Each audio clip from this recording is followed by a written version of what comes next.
Hey guys, welcome on in. Acterius is first. Welcome. Zephy, Fazurio, JSam, Claudes, Battle Axe. How do you guys do it? You're always here when I start a stream. That's amazing. So, today we're starting the plant, MGS2. I'm going to do a little something unusual and actually start from the menu. We get slightly different dialogue from the kernel and also an additional title screen. Indianos, thank you for the 82 months.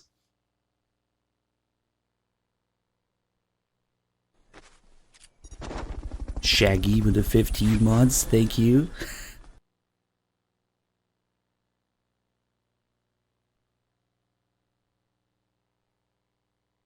Why is that cursed autocon thing a thing? Oh well.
So keep in mind this title screen with the red too.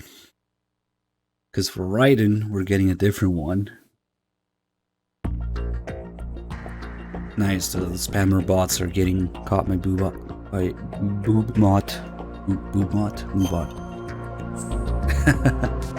The same dude. Who the fuck is this guy? Alright, so I'm just gonna do something a little different. We'll start the plan from new game. Get some slightly different dialogue.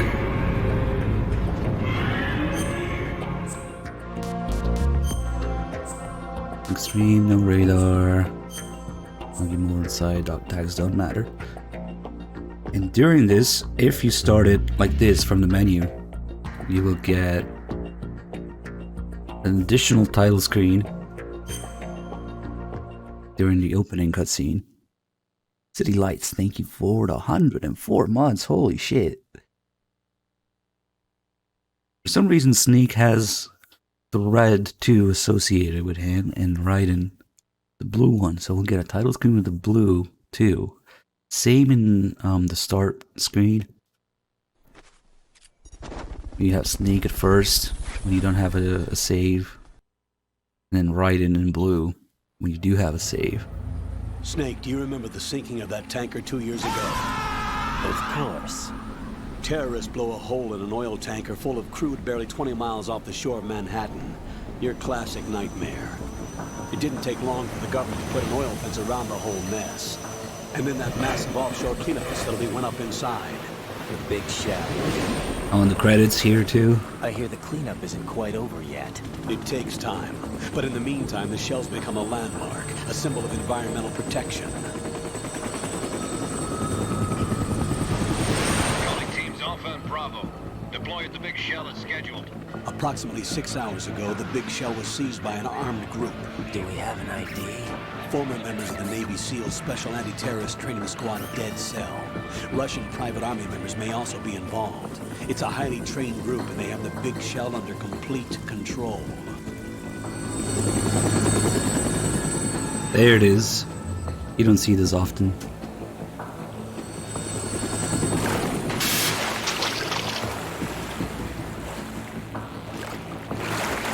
Come in from downwind and pull up fast.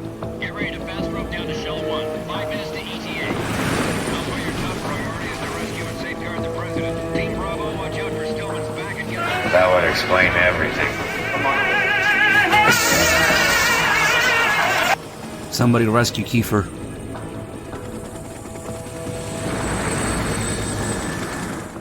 What are their demands? $30 billion. $30 billion? What makes them think they can get that much?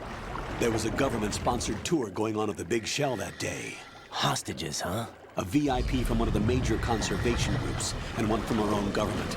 The most important person in a sense. The most important person? James Johnson. The president? Unless the demands are met, the terrorists intend to blow the big shell out of the water. And the crude will ignite, turning the Manhattan harbor into an inferno. That's not the worst-case scenario. If the chlorides being used to decontaminate the seawater go up with the oil, toxins containing catastrophic levels of dioxins will be released. In other words, the bay's ecosystem will be wiped out, and the sea will turn into a toxic soup for centuries, becoming the worst environmental disaster in history.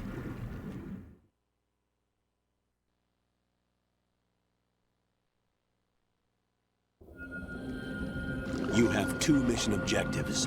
1, infiltrate the offshore decontamination facility Big Shell and safeguard the president and other hostages. And 2, disarm the terrorists by any means necessary.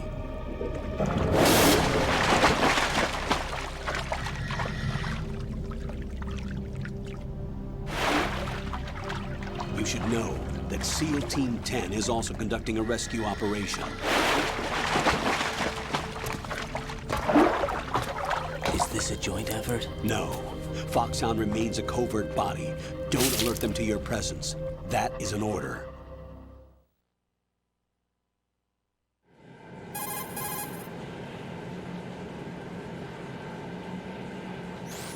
This is Snake.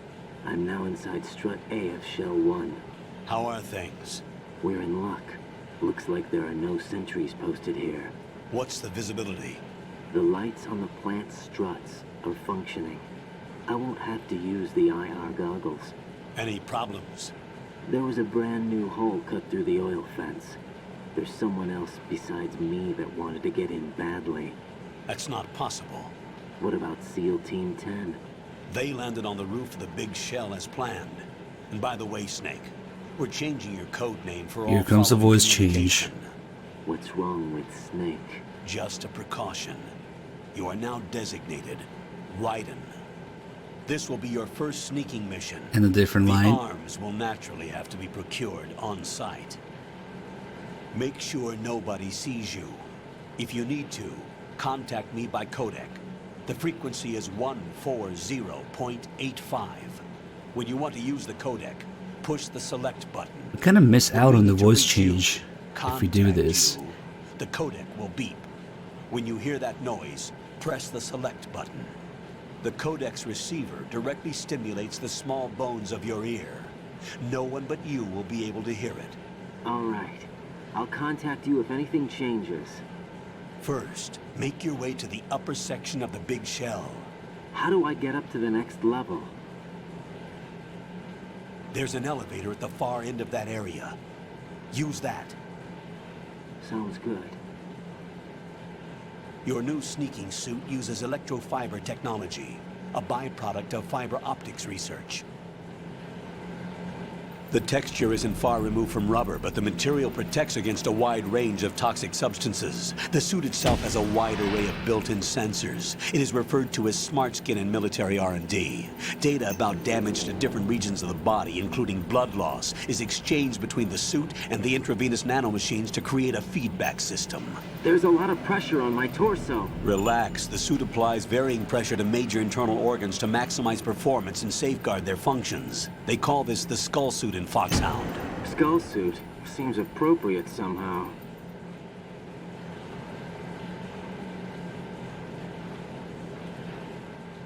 The hatch with a circular handle will open into the elevator area.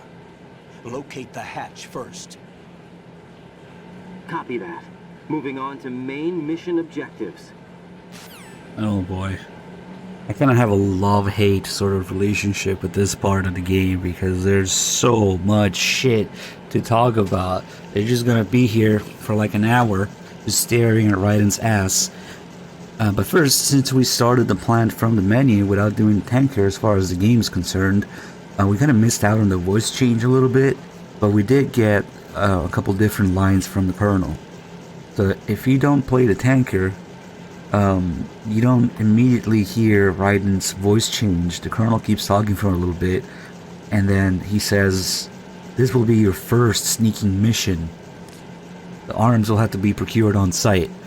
So you don't hear Raiden talk about playing VR missions or playing, MGS1 in VR. But you kind of miss out on that a little bit, although I'm sure that for the rest of the game, since the fact that Raiden went through VR of MGS1 and the VR missions of MGS1, it's throughout the entire game. I'm pretty sure that not all of those lines will change. It's just the beginning is different. You don't even know that Raiden has played MGS1 in VR, because usually the first thing that happens as soon as they change his name from Snake to Raiden, he starts talking about playing VR. The first thing he says is, "I've completed over 300 missions in VR." And then the Colonel's like, "Okay, we'll skip that part." It's kind of interesting how you're not even supposed to know that Raiden has gone through MGS1 VR. Why? Because remember, this is what happens if you tell the game that you haven't played MGS1. Again, the original Japanese release and the European release, if you tell the game, "I have not seen or played MGS1," then it starts you off at the plant. You have no idea that you can even play the tanker, and Raiden will not talk about how he... God damn it, I know the controls, shut up. Got your feet wet? These... Yes, okay. Raiden will not talk about how he went through the VR missions.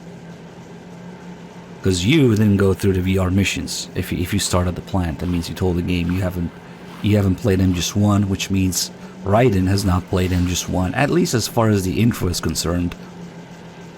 Raiden is kind of presented as this blank slate rookie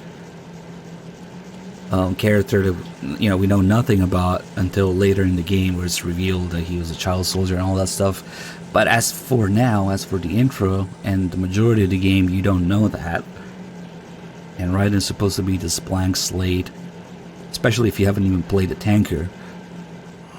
And it's like, if the player hasn't played the tanker or MGS1, then Raiden doesn't mention the VR missions, at least at first, because I highly doubt that all the other calls about it will change as well. Achilles, thanks for the 13 months. Hill Michael C with the 82, Terminator with the 35. Thank you guys.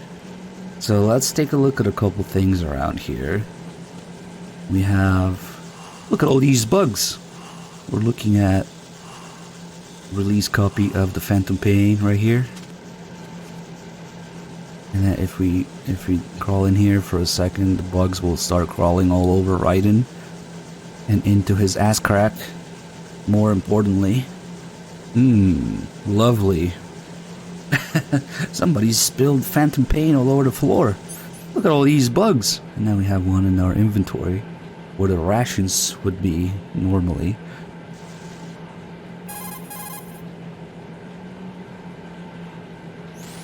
Look at all these bugs. The seawater is polluted with crude oil, and yet they can still survive. It's an altered bug that can resolve crude oil. Altered? Yes, through genetic engineering. It was created in the lab to combat frequent oil spills. It doesn't exist naturally. The bug is genetically altered with DNA from a bacteria called Pseudomonas, which can decompose crude oil. It has an enzyme in its body that can break up oil, and was modified so it instinctively consumes any crude oil that it absorbs. One of the reasons the Big Shell has little oil pollution is because of this bug. It also helps in reducing costs and the number of spill maintenance workers. It's a form of bioremediation. It's for the most part innocuous, so no need to be worried. Those bugs have ravenous appetites. Be careful that they don't end up eating your rations. Shake your equipment to protect the items from sea lice. Shake your equipment? What do you mean by shake your equipment? So where we would normally have a ration, there are no rations in European Extreme, so you're never going to see a ration in there, but if we had one, the bug would be on top of it, and we wouldn't be able to eat it. So we have to shake the equipment. I was actually kind of satisfied when I figured out myself what he meant by that. Shake your equipment, like this, and it falls off. And then there's no rations, but there's no more bug. As soon as we close the inventory, the ration's gone. We can get a new one. We can get a pet sea lice to carry around. But the important thing is that these bugs are not naturally occurring. They are genetically engineered and not natural. They're kind of fake, if you will. So that's one thing. Let's take a look at a couple more calls here. Let's get the call about Raiden's blood. Raiden first. Whatever. And tell me where to go. You're currently using artificial blood primed with nanomachines. What did you do with my own blood? It's being kept in cold storage. It will be circulated back into your body when you return. If the life gauge drops to the red zone, you won't be able to stop the bleeding by yourself. Bloodstains can give your presence away to the enemy. Be careful. To stop the flow, select a bandage from among your items. You can also go into a crouch or crawl and stay completely still for a while. All you have to do is stop moving for a duration of time, and your nanomachines will arrange for platelets to be produced in large numbers.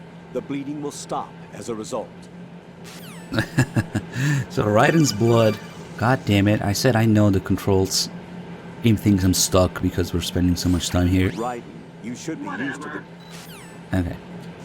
So Raiden's blood is also artificial. It's not his natural blood. That's how we can crouch and heal a little bit. And yeah, Raiden never does get his original blood back, but whatever. So the bugs are artificial. Raiden's blood is artificial. Some sort of fake or prop thing. Let's take a look at this mini sub here.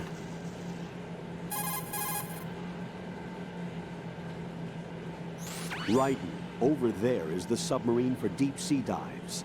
It is apparently used in repairing submerged areas of the Big Shell and for studying deep sea ecosystems and changes in water quality. It can dive to depths of around 500 meters at a maximum speed of roughly 3 knots. In addition to its normal water-resistant lighting, it is also outfitted with lighting resistant to muddy water. I doubt that you'll get it to work, though. That submarine is not operational. It doesn't pose any threat. Forget about it. and return to your duties. So as long as it's not a threat, yeah, you're told to just forget about it. Return to your duties. In comparison, when you do the lifeboat call in MGS1, sorry, the fuck am I saying?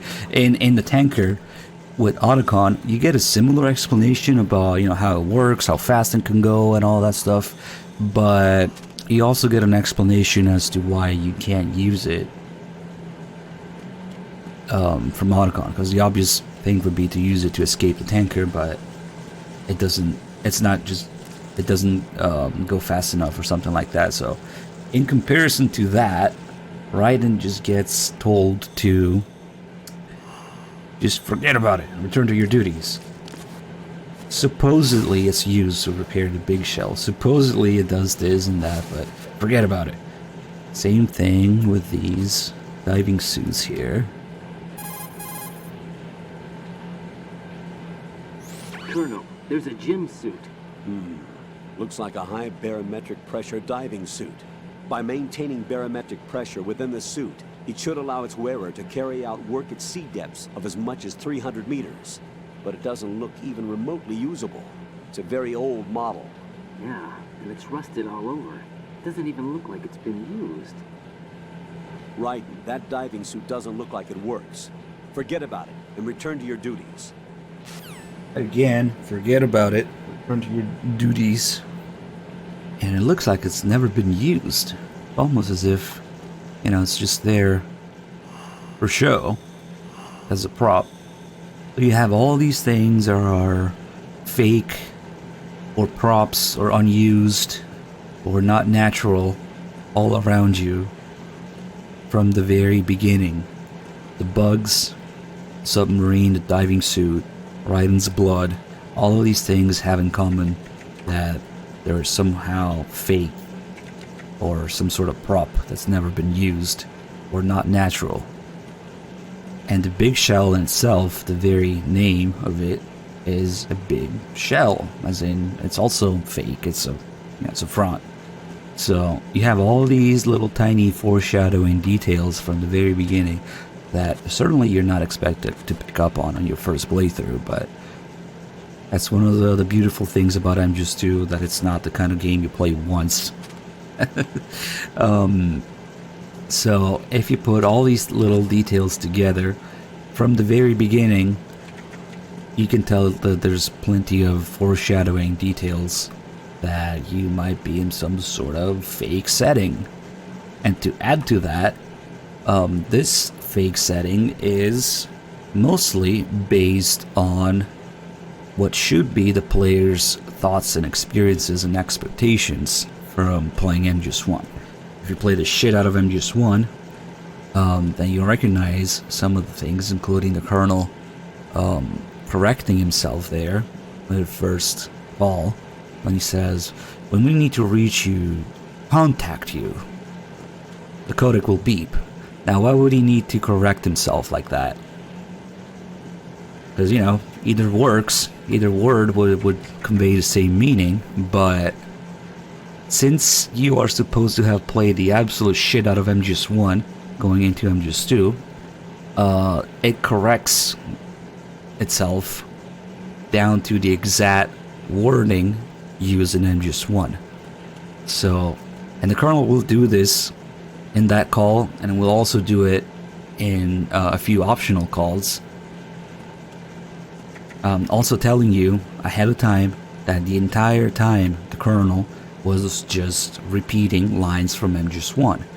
Now, it just so happens that for a majority of the game, majority of the settings, majority of the environment and stuff that you're in, the situations that you're put in, those lines apply. We're about to see the same thing actually in the next area. We're going to see the radar explanation, which is, again, word for word taken from MGS1. Just in MGS1, it's Mei Ling's words, but the Colonel repeats it word for word.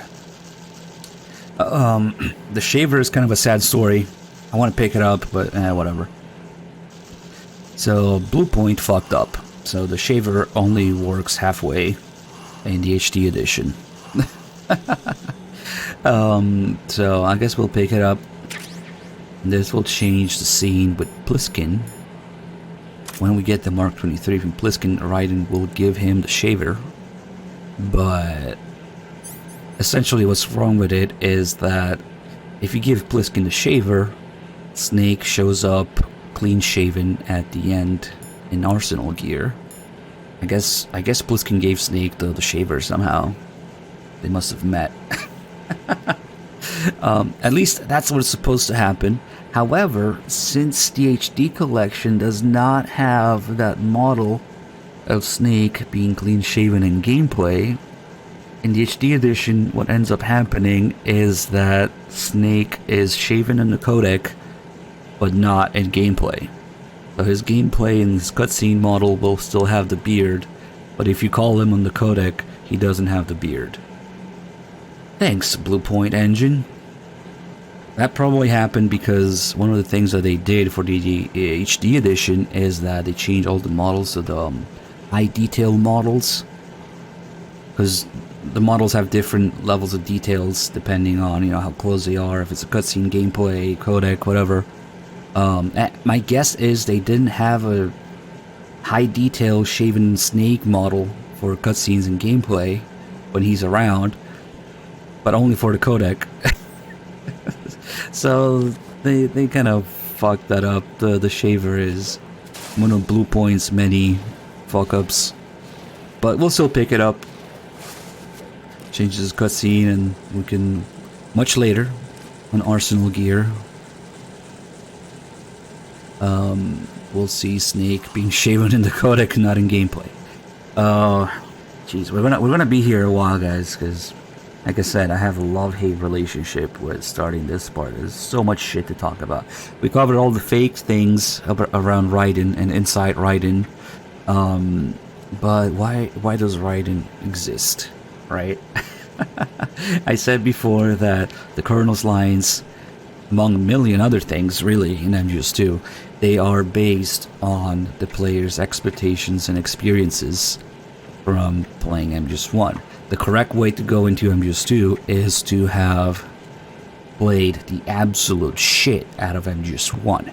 You're supposed to, or the game expects you to remember, notice, and connect all the lines, the environment, the characters, their voices in Japanese. We didn't get the intended experience in English. And even the optional tutorial calls and stuff like that. So when much later in the game Otacon says, the Colonel is in part your own creation, cobbled together from expectations and experiences. It's not just the Colonel, it's the entirety of MGS2's existence, down to the marketing for it. They're constantly playing with your expectations, like, oh, I played the shit out of MGS1, going into MGS2, you know, I want more of that. I want more of those situations. And then it's all used to make the point of information control in MGS2, and how Raiden is unfit to exercise free will. But okay, God, I can get really sidetracked here. Why does Raiden exist? Well, for one thing, the main reason that we play as Raiden for the majority of MGS2 and not Snake is because when Snake is on the screen as, you know, a non-playable character, whether it's Pliskin or Snake himself later toward the end, whatever, that instantly makes the players pay more attention to him. And Snake is ultimately used to convey Kojima's thoughts and message in MGS2 of, you know, kind of being your own man, find something to That would explain fucking hell. everything. Thanks, Roy Players, for the bits. And now when Snake says find something to believe in and find it for yourself and pass it on to the future, that is the message in contrast with the Patriot's message, which is, you know, we'll create context and interpret information for you. So MGS2 is kind of this struggle between the Patriots trying to control information, But of course. and Snake or Kojima telling you to find out for yourself what to believe in, what to pass on. And MGS1 and 2 have this in common, in which they are kind of like little life lessons that Kojima wants to pass on. And MGS1 about not being tied to your genetic fate, and MGS2 about everything that is not in your genes. So memes, even though the word memes isn't actually used in MGS2, the old pre-Zoomer definition of memes, you know, as being everything that is passed on that is not in your genes. The shaver is in my jeans though right now. I put it in my pocket. So MGS1, not be tied to your genetic fate. MGS2 is find out for yourself what to believe in, what to pass on, everything that is not passed on genetically. So in MGS2 you have all these relationships between characters which are non-blood related on purpose, and yet they have a relation in what to do and what somebody passes on to someone else. You have Emma and Otacon, who are not blood related, but she picks up, you know, kind of his sciencey Metal Gear whatever creation, follows in his footsteps. And then you have Raiden and Solidus, who are also not blood related, but you have Raiden, you know, kind of be made into a child soldier and follow in Solidus's footsteps and everything that he taught him about war. And you have Stillman and Fat Man, who are also not blood related, but you have Fat Man following in Stillman's footsteps about his bomb disposal expertise and stuff like that. So you have all these characters. I'm probably forgetting some.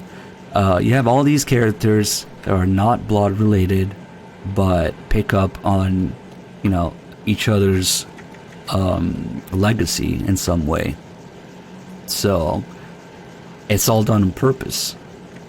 And then ultimately you have Snake telling Raiden or the player what to pick and what to, oh fucking hell, what to pass on. At the same time, Raiden, that door is watertight. God damn Turn it, the handle to open. shut up. At the same time, MGS2 also served as a way for Kojima himself to pass on the series. And that completely and utterly failed, by the way, because all people could do back then was bitch about Raiden. And instead of like picking up on that, we know how that ended. Kojima ended up having to make many more Metal Gear games after this. Although, of course, the plan was not exactly for the series to end with MGS2, but for Kojima to pass on the series to, he called it the next generation of Metal Gear developers. So he wanted to pass on the game to his team, and he wanted to stop making Metal Gear himself. He probably wouldn't, who the fuck knows what else Kojima would have done had not been forced to come back for MGS3, but so MGS2 is very meta in that aspect, in which it tells you to find something to pass on, and also is Kojima's way of passing on the series. But like I said, that completely failed. His team didn't get it, the players didn't get it, lots of bitching ensued, and then Kojima had to come back for MGS3. There are still articles out there you can find where Kojima will use the word forced. He was forced to come back for MGS3. So we have Raiden partially as a blank slate, at least initially. Rookie that has to serve as kind of like the receiving end of Kojima or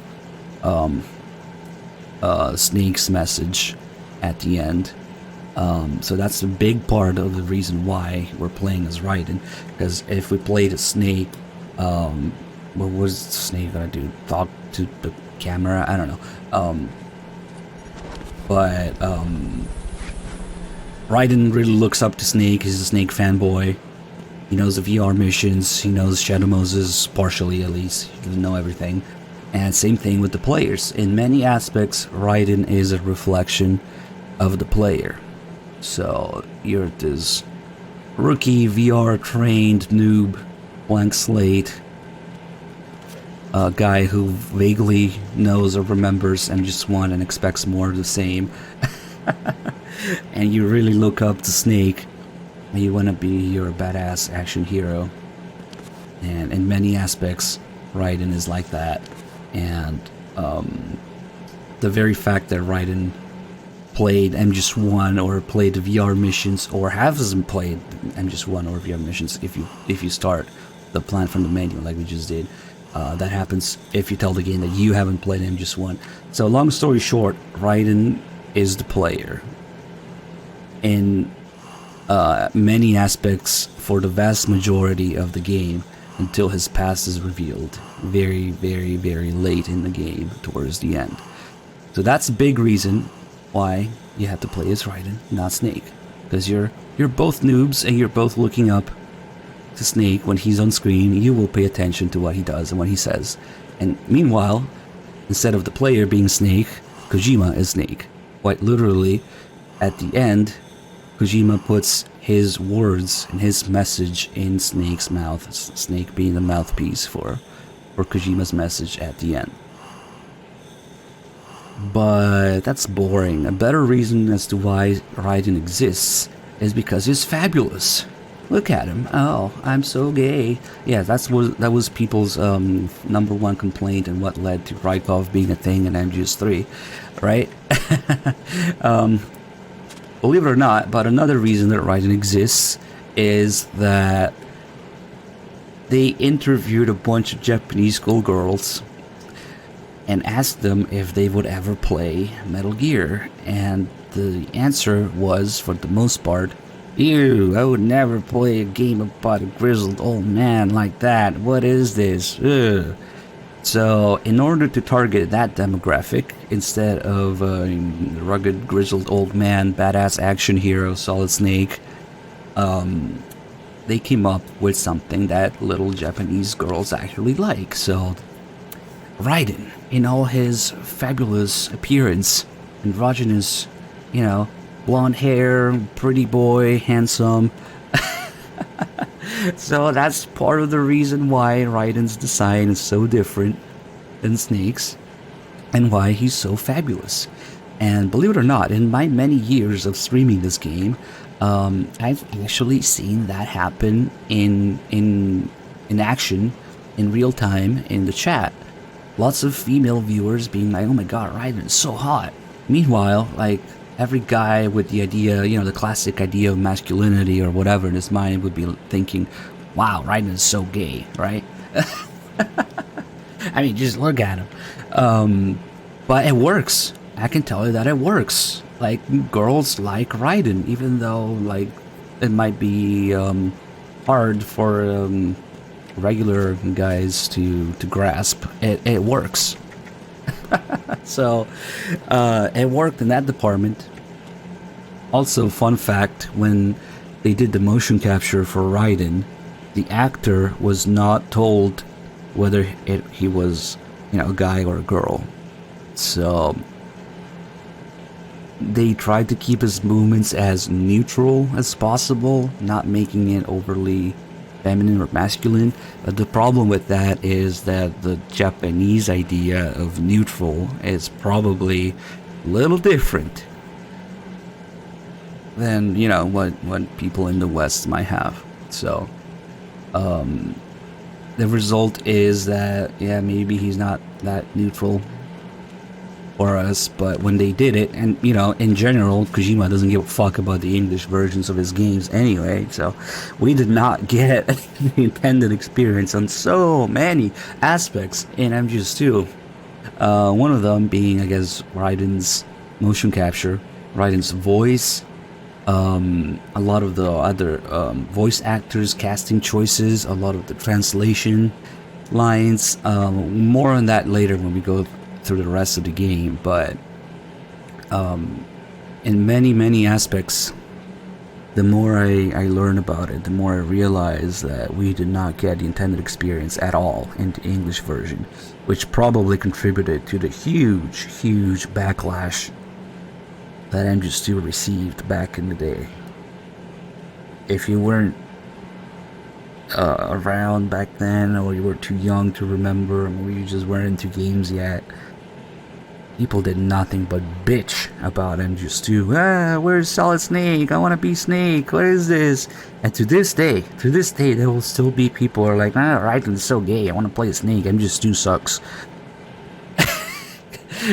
And the irony of it being that Raiden is supposed to be, blank slate sort of character to represent the player at this point, is supposed to be an MGS1 fanboy with no previous experience, and that's exactly what those guys who complain about Raiden are, and they don't even realize that, like, calling Raiden things, they're basically insulting themselves, but whatever. We'll see throughout the game that Raiden likes to bitch and be confused and be scared about things around him, and that is too a reflection of what a normal person might do in this situation. And a lot of it has to do with, being able to question what's going on around you in the reality that you're in. And Raiden's problem is that he applies real life logic to things a bit too much, and people don't like doing that in games. I've sighted an enemy sentry. AN-94 and a Makarov. Those grenades, all his equipment, is Russian-made. Must be a Gorlukovich man. Gorlukovich? A Russian private army that was in line to work with the Shadow Moses takeover group 4 years ago. What's their stake in this one?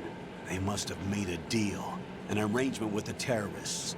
They become a band of mercenaries, an army without a country. It's like Raiden is somewhere in between video game logic and real life logic, in which if you saw something crazy like, I don't know, Vamp or Fortune or, all the crazy shit in this game, and started questioning reality and being scared of it, nobody wants to do that in a video game. No, you just want to be a badass action hero and roll with it, right? And take care of it and kill the bad guys. Unfortunately, Raiden questioning reality and applying real-life logic to the events that he's thrown into made a lot of people uncomfortable, whether they realize it or not. If you were put in Raiden's situation, I guarantee that you would also be crying and screaming and be scared and wonder what the fuck is going on around you. So out of the many MGS1 parallels and connections, in MGS1, when you first get to the dock area, one of the first things you see is Liquid Snake going up the elevator. And here we see Solid Snake going up the elevator.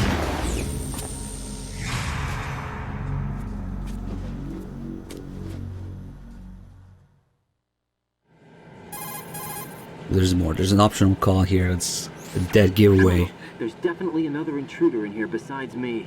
That's not a possibility. Not a team. Looks like a solo job. One man. We may not know who he is, but he managed to take care of every sentry in the area. They're all out cold. Whoever he is, he's got some skills. We need to get an ID. But for now, you can take advantage of the situation and get to work. There's a terminal in front of the elevator. A node. Did you say nerd? Not nerd. Node. Oh. Use the node to gain access to the Big Shell's facilities network. Then what? Pull up the map of the structure. That'll let you activate the Soliton radar. The Soliton radar? A radar system. Uses biological magnetic fields as input. These estimated enemy positions are projected onto a map according to reference points collected via GPS signals and field personnel reports. We need to get to the map through the Big Shell's node to put this data processing to practical use. The node unit is about 3 feet high. Should be colored blue. Each area has at least one. How do I gain access? Just push the action button in front of the node. The nanomachines in your body will take care of the security clearance and allow you access to the node. Complete the procedure before those sentries gain consciousness. If they spot you, You won't be able to gain access for a while. Stay on guard. Got it. Right, if we don't do anything else here, just call the Colonel again. I'm actually curious to see if these calls are still here. Yep. I remember this place. Of course you do. This is level 1 from the VR missions. You're right. I see it now. You may not have field experience, but you've been trained in the hyper-reality of simulated combat. Don't give in to fear. Just do as you were trained and everything will be all right. So this call is a dead giveaway. What's really going on and what I was talking about. It seems that apart from the little intro call there from picking plant in the menu, where Raiden doesn't talk about doing VR missions, it seems like the rest of the game doesn't really take that into account. So the optional call here and the other stuff, it does take it into account that Raiden remembers this place from being level 1 in the VR missions, and that can be looked at in a couple different ways. If you actually start the MGS1 VR missions and you do the most basic sneaking mission level 1, it will start you up like this at the bottom left of the level, and then there's a little corridor. You go up, and then you go right. That's where the guard would be that you take care of or avoid, and then the goal would be to the top right. So this little kind of like S-shaped motion that you're doing is the whole level. And I know that there's more of this room and this level going on the right, but if you look at the original early design for the dock area, it was even closer to that VR mission I'm talking about. Where you start at the bottom left and you go to the top right with the guards in between. So that would be the level 1 that he remembers. But the other way you can look at it is that, of course, is also closely resembles the first area in MGS1, in which you have the dock area with the crates, with the forklift, with the elevator, and then you see Liquid Snake go up and you see Solid Snake go up here. So either one of those interpretations really works, whether Raiden is talking about his Shadow Moses experience that he went through in VR, or the actual level 1 sneaking mission in the actual VR missions game. Those both kind of apply.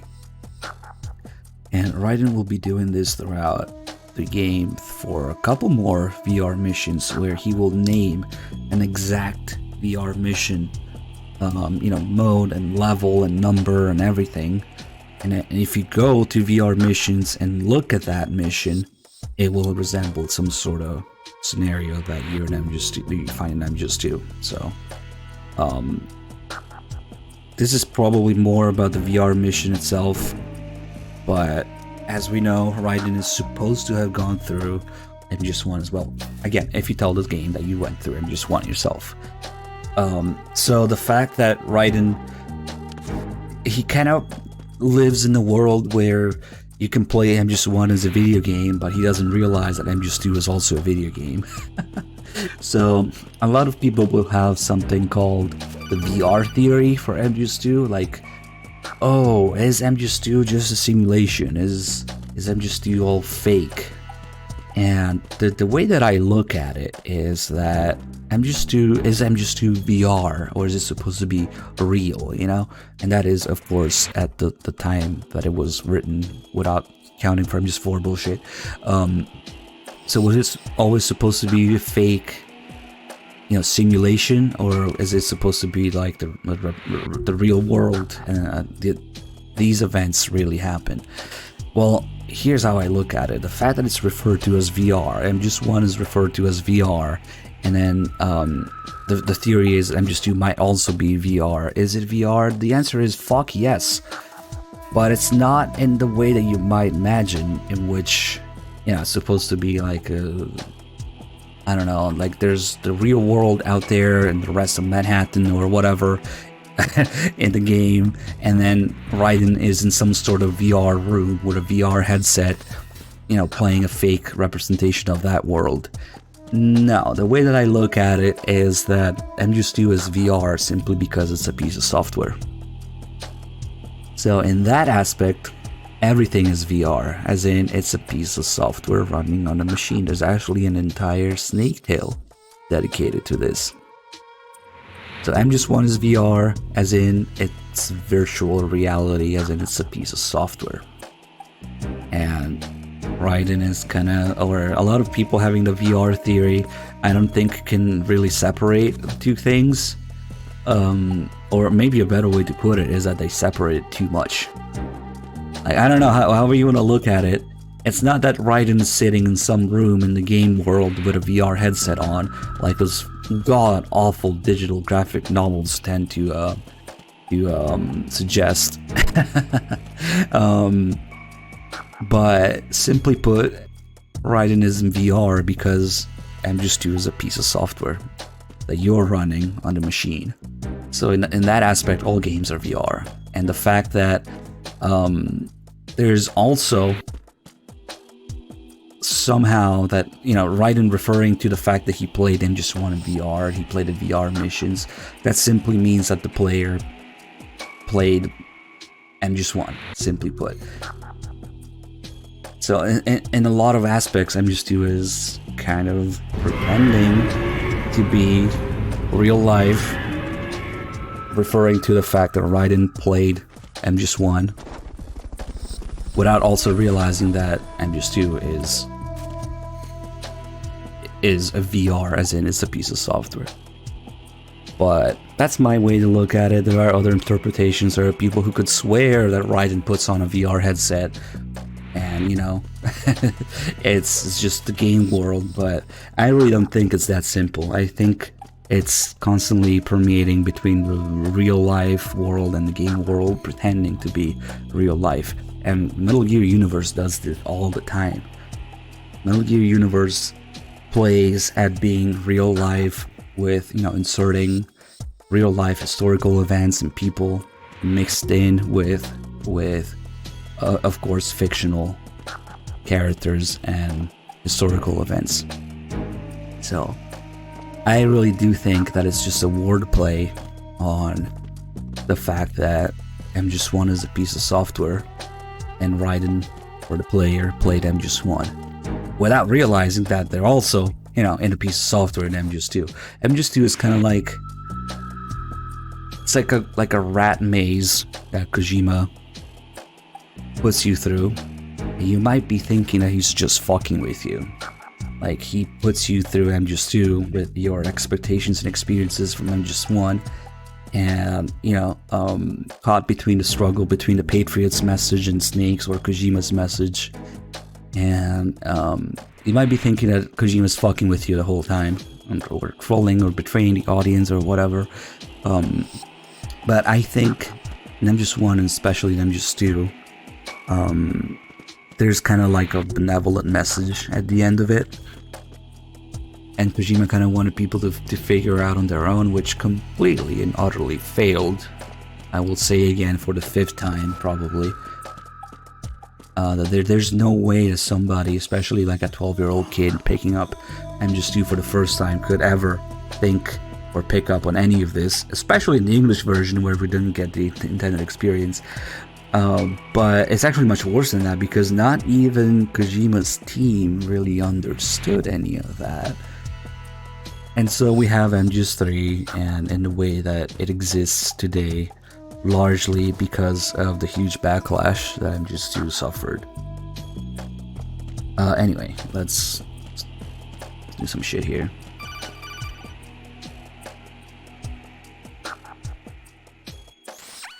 Raiden, you won't be able to use any of the enemy's equipment. Why not? You should know that all active weapons are equipped with a personal identification system. The owner enters their required user ID information during the weapon registration or at the start of a mission. If anyone other than the registered user tries to fire the weapon, the ID system will not authorize the action. But these are black market Russian weapons. How can they be equipped with identification functionality? They must have been customized by the terrorists themselves. These are professionals we're dealing with, and they certainly won't let their own equipment be used against them. I'm guessing it's the same for the Navy SEALs gear? Right. How am I supposed to procure weapons then? Find the ones that haven't yet been individualized. Everything you find in the item box is clean. You should know this from your VR training. Okay, I know those. Items in the item box are yours to use at will. They will be your supply source with regards to weaponry and gear.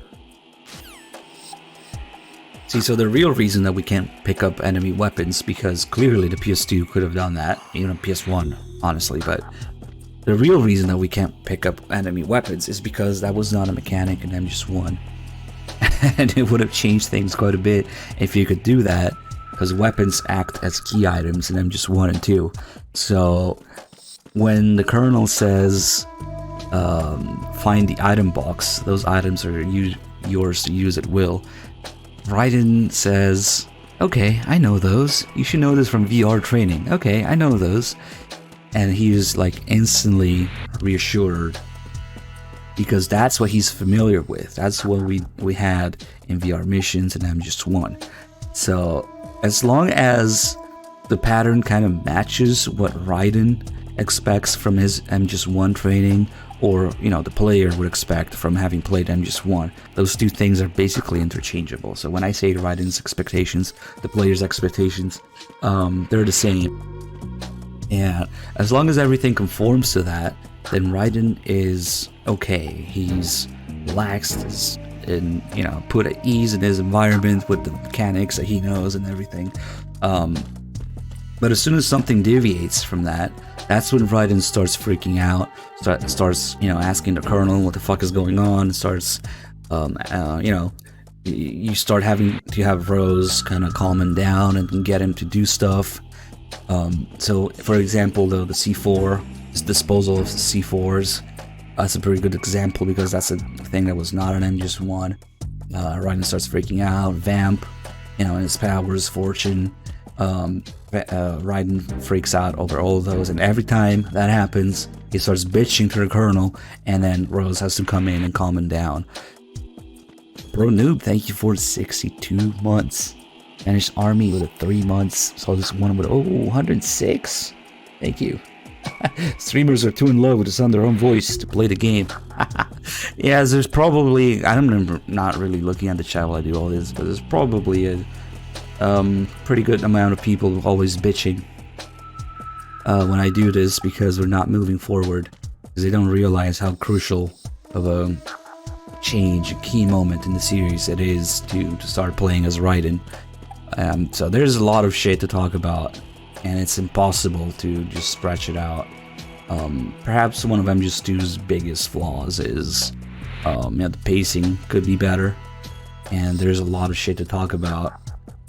And there's a lot of tutorial calls and a lot of stuff at the beginning of the plant, even though you're already done on the tanker. But you may not have played the tanker under the right conditions, so that kind of gets a pass. It exists for a reason. Mazaru, thank you for gifting the sub to Hoisin Applewhite. Thank you. But yeah, I did say when I started that I have a love-hate relationship with this part, because I love talking about it. But there's a lot of shit to talk about. People get pissed, and you always have that guy who's like, what the fuck are you doing? Play the game.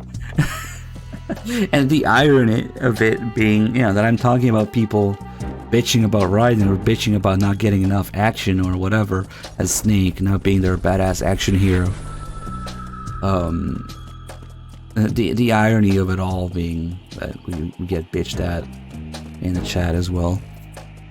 Well, the nerd. Let's do some nerd stuff. Zara with the 56 months also, thank you.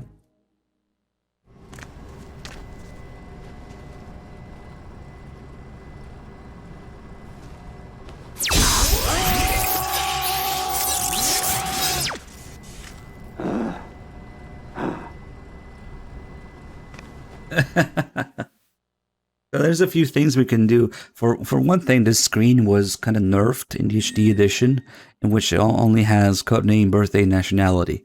In the original, it had 2 more fields. It had sex and it had blood type.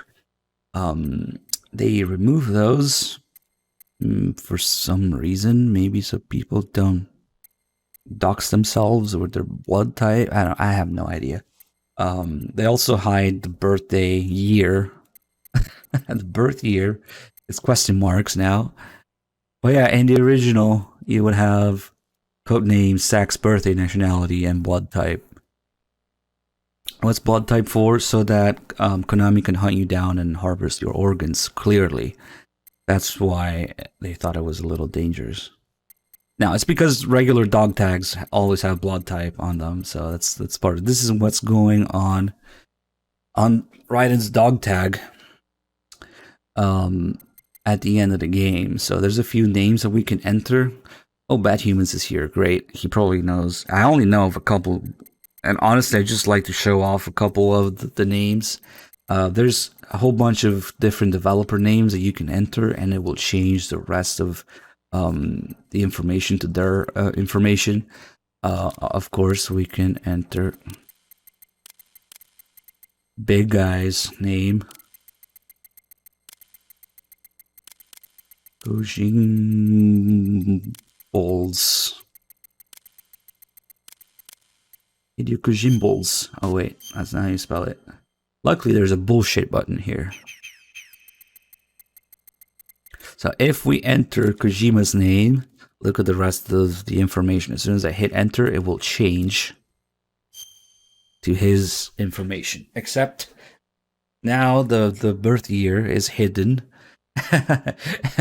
It would be it would be 1963, but maybe he was starting to feel old or something. So yeah, now they're hiding the year now. And the nationality, there's actually two things that say Japan here. This one actually says Konami Japan. And let me fix that real quick. So Konami kind of owns you since birth, I guess. You're Konami property when you were born. So his nationality was Konami Japan. But today would just be Japan. Let me fix that. Yeah. But since there's no sex or blood type fields, we'll never know which sex Kojima actually is. Or his blood type. What was his blood type? On PS2. Like A, B, I don't remember. Bad Humans probably knows. Konami Japan.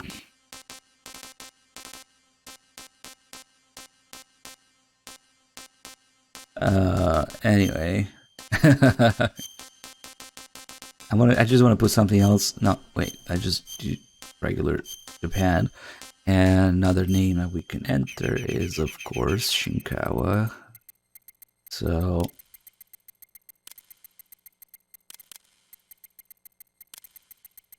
typing on this thing is a pain in the ass.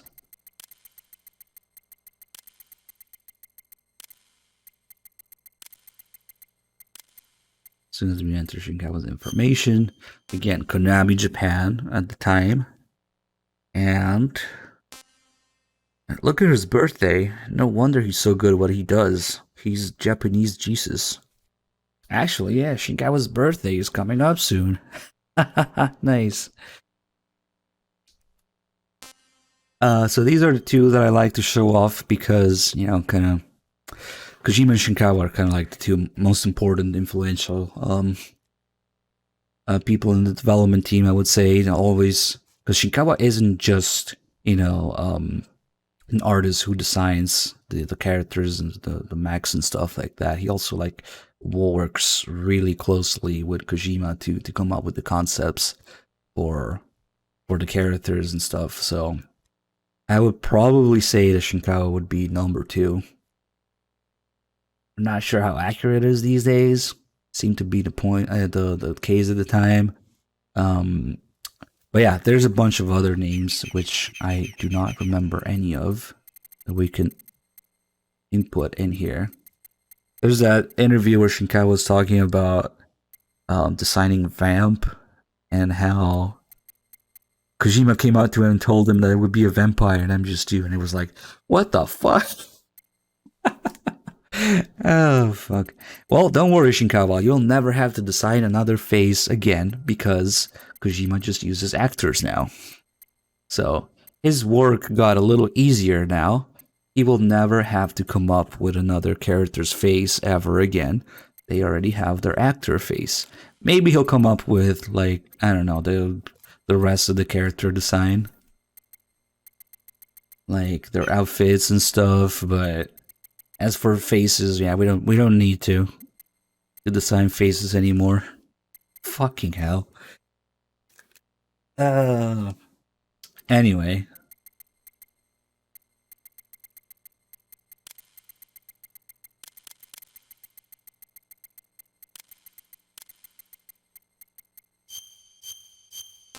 Konami of Konami Japan.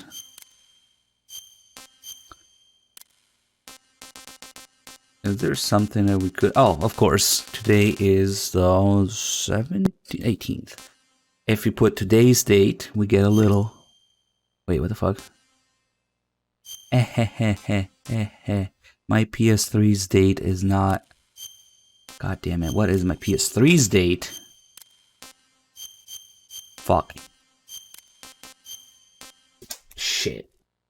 What day does it think it is? Oh, it thinks it's January. Okay, so if we put today's date, we get a little happy birthday in the corner. My PS3 is 1 month in advance because we killed the end with it. To make the end die of old age, I moved my clock 1 month in advance. So yeah, my PS3 thinks it's January 18th. So that's why. We're getting happy birthday. Yeah, you killing old people with your PS3, especially if you have a fat PS3, you can probably use it to smack someone in the head. And yeah, you could kill old people with your PS3. It's a blunt object.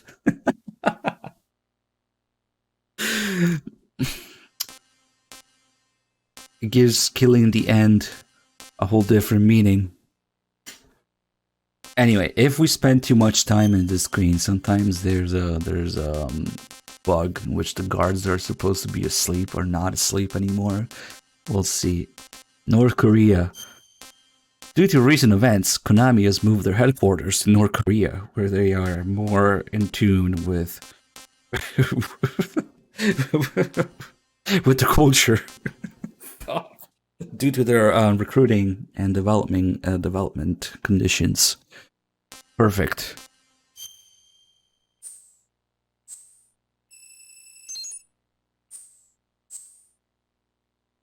So here we can further change the options. And remember, these are the in-game options in the in-game menu, but Raiden goes around changing these, you know, in the game's environment too. So this is kind of like the interface for the node itself that Raiden would be using, further adding to, you know, the VR theory, the fact that I'm used to as just a piece of software as I look at it. But you know, there's people who just fully think, oh, I'm just used as VR in its own world, whatever.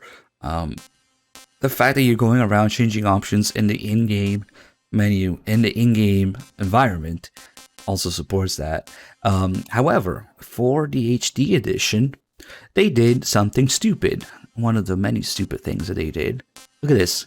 There is a back to title screen button right next to the exit button. And do you guys think that this asks for confirmation if you accidentally hit it in the middle of the game? Yeah, no, it doesn't. It just instantly back to the title screen. Fuck your save, fuck everything you've done up until now. If you accidentally hit this, you're done. You lose everything. It wasn't there in the original, of course, so that wasn't a problem. But you do have to hit exit to leave here, so it's a little dangerous. It's too close. Ask me how I know that it doesn't ask for confirmation. So yeah, more blue point mastery there. Good work, Raiden. The radar should be functioning now. Let me explain about your Soliton radar system. Oh, nice. That line is The extra. bright dot in the middle is And you, this is Raiden. Mei Ling's explanation, word for The word. red dots are your enemies, and the blue cone shape represents their field of vision. Your radar isn't affected by the weather. But if you're discovered by an enemy, you won't be able to use it. It gets jammed easily, I'm afraid. It's all made from currently existing technology. You won't be able to use it in an area with strong harmonic resonance, so be careful. The Big Shell's layout map should now be available after touching the Start button. How do I save the mission data? I've set aside a proprietary frequency for saves, and an analyst to work on the data too. Jack, is everything all right? What are you doing here? Jack, can you hear me? Rose, you're not supposed to be involved. What's going on? Jack, I'm a part of this mission. Colonel, what the hell is going on? Raiden, meet the mission analyst. She'll be overseeing the data saving and support. Why her? The Foxhound analyst that was supposed to take part in this mission was in an accident. Rosemary was brought in as a replacement. An accident? And according to the files, she knows you better than anybody else. Rose may be in the service, but an intelligence analyst is no field officer. Not to worry. She has our technical staff at her disposal. She's never been a part of a field mission. This is insane. I have my own reasons for selecting her for this mission, soldier. Colonel, I fail to see... I know your VR training performance in and out, but sometimes that's not enough. You're familiar with the Shadow Moses incident? You know I covered it in VR. If there's a crucial tactical detail that case taught us, it was the power of the operative's will to survive. I was trained to fight. My personal feelings have no place in a mission. We've learned that it doesn't work that way. And on the field, you need all the help you can get. Jack, you're stuck with me whether you like it or not. Rose. You need someone to watch your back. But I have conditions that need to be met, Colonel. What is it? I'll perform my duties and save that mission data, but I'm aware that technically I'm not part of the mission control team. After all, I'm just a normal girl who's worried about Jack. But that means, Colonel, that I am not required to follow your orders outside of my immediate duties. Jack is not simply a field personnel for me to track. His safety comes first to me, not the mission. And because of that, I will be monitoring and keeping a record of every communication you have with him, Colonel. Given the circumstances, you're free to do what you see fit. Hey, I prefer this to being kept in the dark waiting. I'd like to make a request, if I may. Of course. His handle is Raiden. For the duration of the mission, could you call him that? Yes, sir. All right, Raiden. Let me know when you're ready to turn in a save. The proprietary save frequency is 140.96. I just switched frequencies. Jack, What? do you know what day it is tomorrow? April 30th. Is there something special about it? Isn't there? I can't remember. I'm sorry. Oh well. What's up with this I'll guy? keep trying till I hear the What's answer. up with this guy? I'm gonna let you go now, Jack. What the heck Take are care. you talking about? What's up with this guy? Alright, time to start slapping people in the dick.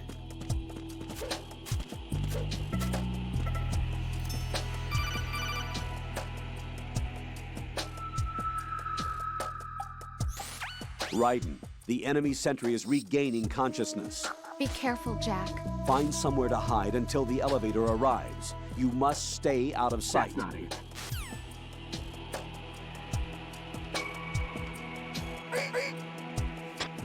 I'm under enemy fire. Secure the perimeter.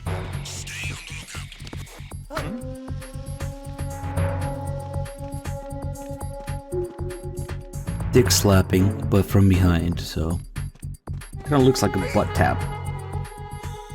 They didn't have a different animation for slapping them in the butt until MGS3. Clearly, the better game.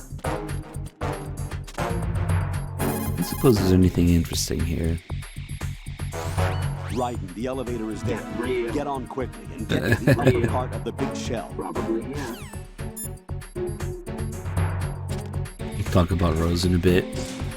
Oh boy, oh joy. Who doesn't love Rose? And the fact that Rose is so hated actually is a testament to the fact that her character is well designed, because that's kind of the point.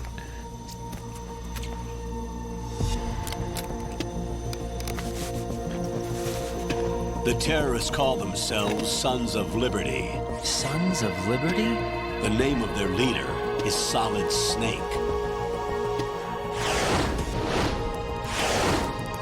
The hero of Shadow Moses? So that's why you changed my code name. Right, but he can't be the Solid Snake. He died 2 years ago on that tanker after he blew it sky high. Could he have survived? Not a chance.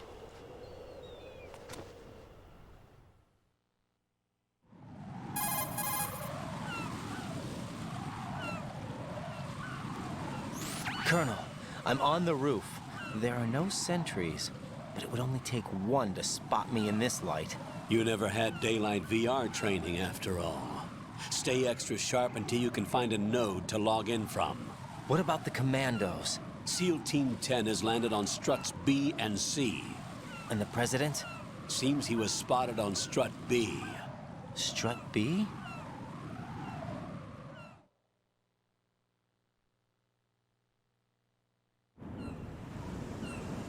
The big shell is comprised of shells 1 and 2. Each unit consists of a central core and 6 struts surrounding it. So the whole thing is shaped like 2 hexagons connected end on end. Exactly. And you're on the roof of strut A, shell 1 at the moment.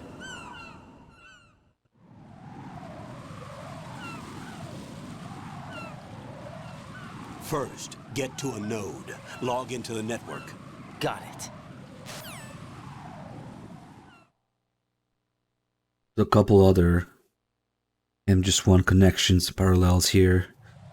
Some of these are really obvious and some are really obscure. When Rose shows up, the first thing she says is she'll be keeping a record of all the conversations you've had with him, Colonel, and all that stuff. That's what happens at the end of MGS1. There's an optional call to meeting, but even if you don't do that, at the end of MGS1, Campbell also mentions that he has a hard copy of all the conversations that Mei Ling made. So, first thing, Rose shows up on Mei Ling's frequency, in charge of the same stuff to save the game and stuff. First thing she says, I'll be keeping a hard copy of all the conversations you have with him, Colonel. And then, when you come up here and it's daytime, Colonel says, you never have VR training in daytime after all. The entirety of MGS1 takes place at night, with the exception of the very, very, very end, where you're not playing anymore at that point. It's just a cutscene, where it's dawn, I guess. But oh, missed me.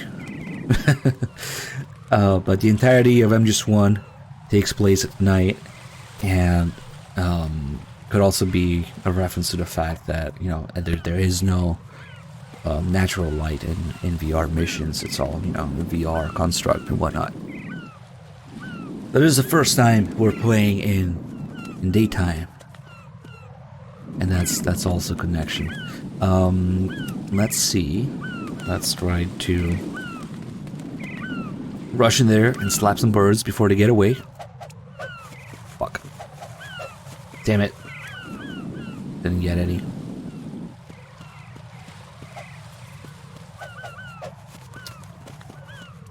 Complete fail. If you do it right, you can get some birds with a kick. Now they'll never come back down. I refuse to, at least it's not an official channel emote, give Ashley Wood's art any emote slots. Fuck that. Why would you do that? Anyway, okay. God, there's so much shit to go over.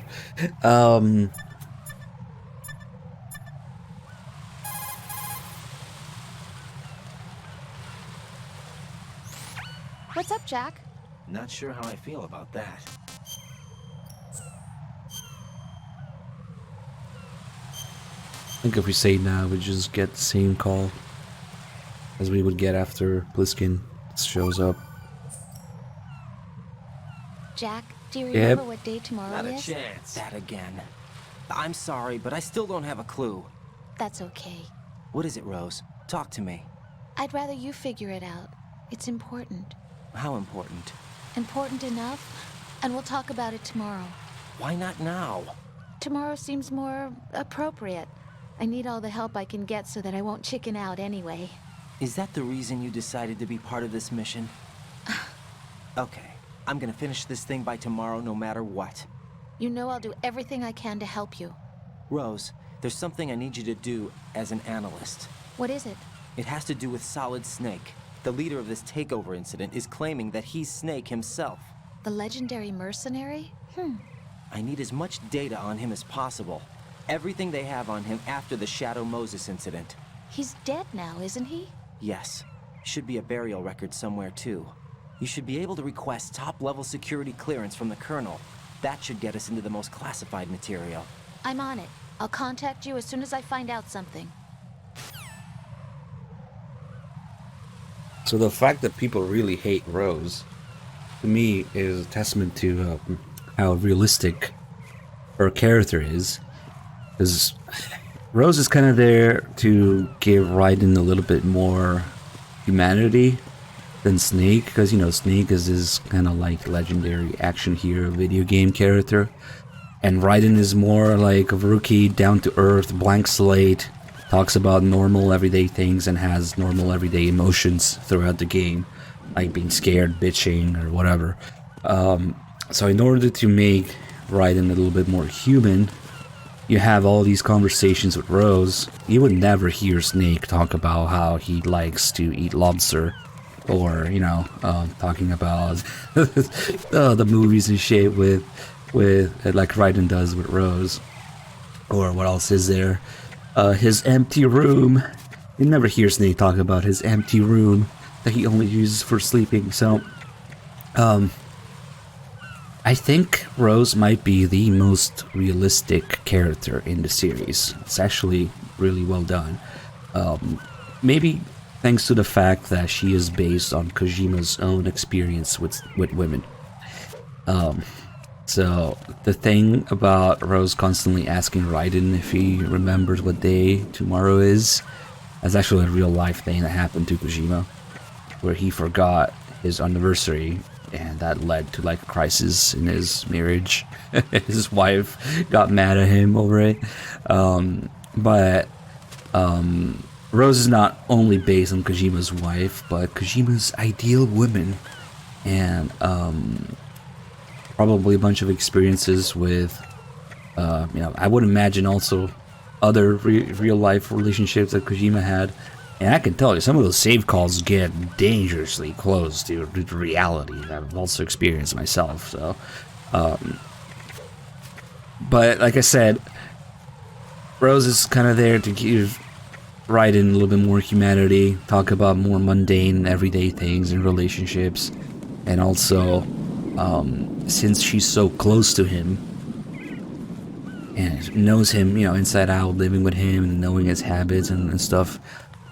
She is the perfect candidate to, you know, have the Patriots spy on Raiden and judge Raiden and accuse Raiden of all the things that, you know, normal people do, and why they're not qualified to exercise free will.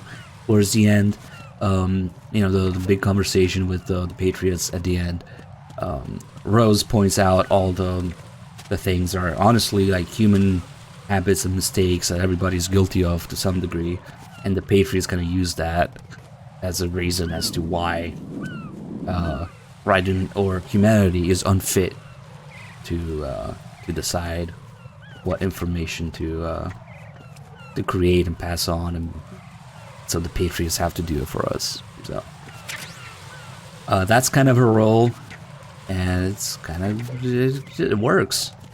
Like, if we listen to that conversation, I know it's not for a while because that's at the end of the game, but if you do all of Rose's save calls, you will learn about, you know, little everyday life and conflicts and habits and shit that Raiden has and Rose has a problem with. And oh wow, I'm so cool. To further kind of make Raiden into more of a rookie and a joke. You know, you would never see Snake fucking slip on bird shit, but unless you play Snake Tales, but those are an afterthought. So that was never the idea to have Snake also slip on bird shit. Like, oh cool, an item, yay! Oh fuck. Throughout the game, we see characters sort of disrespect Raiden in many different ways in the game in general. That's one of them. As opposed to Snake, yeah. Anyway, let's do a few more calls here. Do those HelloFresh meals come with snakes? No, but you can swap out the protein. Maybe snake is an option.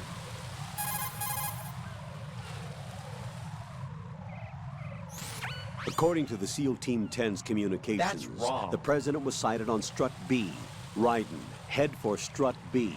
It's to the northwest of Strut A, your current location. Cross the connecting bridge between Strut A and B. You can get to the connecting bridge from the first floor. Get down from the roof to the first floor. Get real. The node is on the first floor of Strut A. Don't forget to log in. Understood? I didn't pick up the thermal goggles now. It's just a tiny thing that when Raiden says, I won't have to use the IR goggles, he actually leaves them behind right there where you start in the little pool of water. But you can go back in and get them. But there are many locations where you can pick them up in the game, so it doesn't really matter.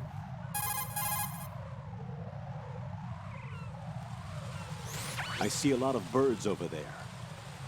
The tanker accident 2 years ago released crude oil containing massive quantities of endocrine disruptors. The fish that absorbed them were then eaten by seagulls, which further concentrated the endocrine disruptors in their bodies. What sort of outcome this will lead to is still currently under review and is yet unclear. It just goes to show that finishing the cleanup of ocean oil spills does not mean that environmental restoration efforts end there as well. I see a lot of birds. Let's take a look. Really bad humans? That would have been silly. But at least that leads to a game over, you know, you're doing something wrong. What's that?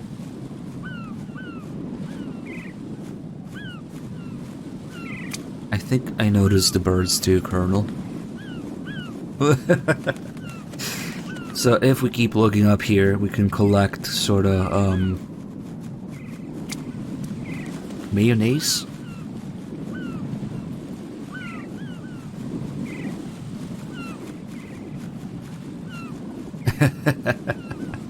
There's some phantom pain on Raiden.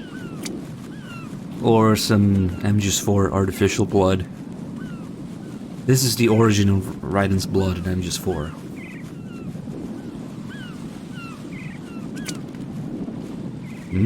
Juicy.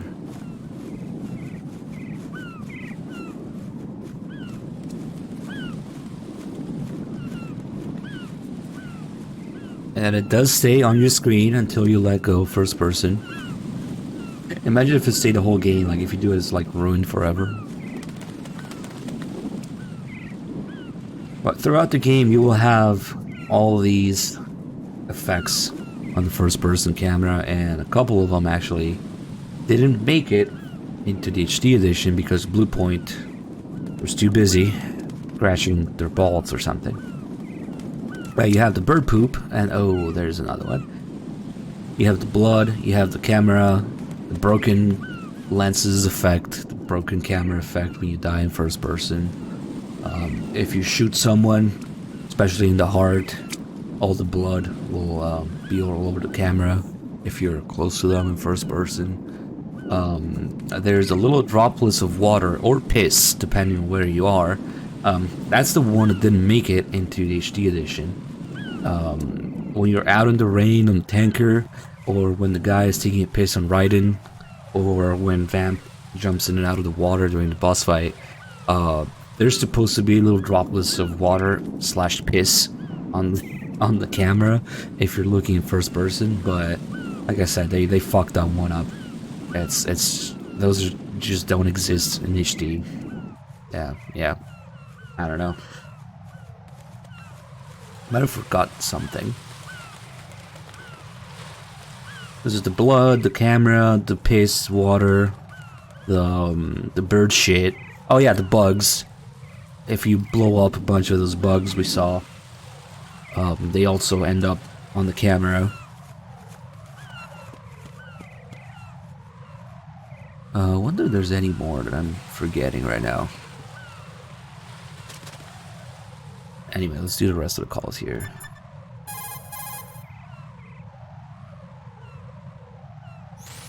Raiden, you can climb onto anything up to Not a chance. He's talking about that. I guess I just did it. I'm next to it.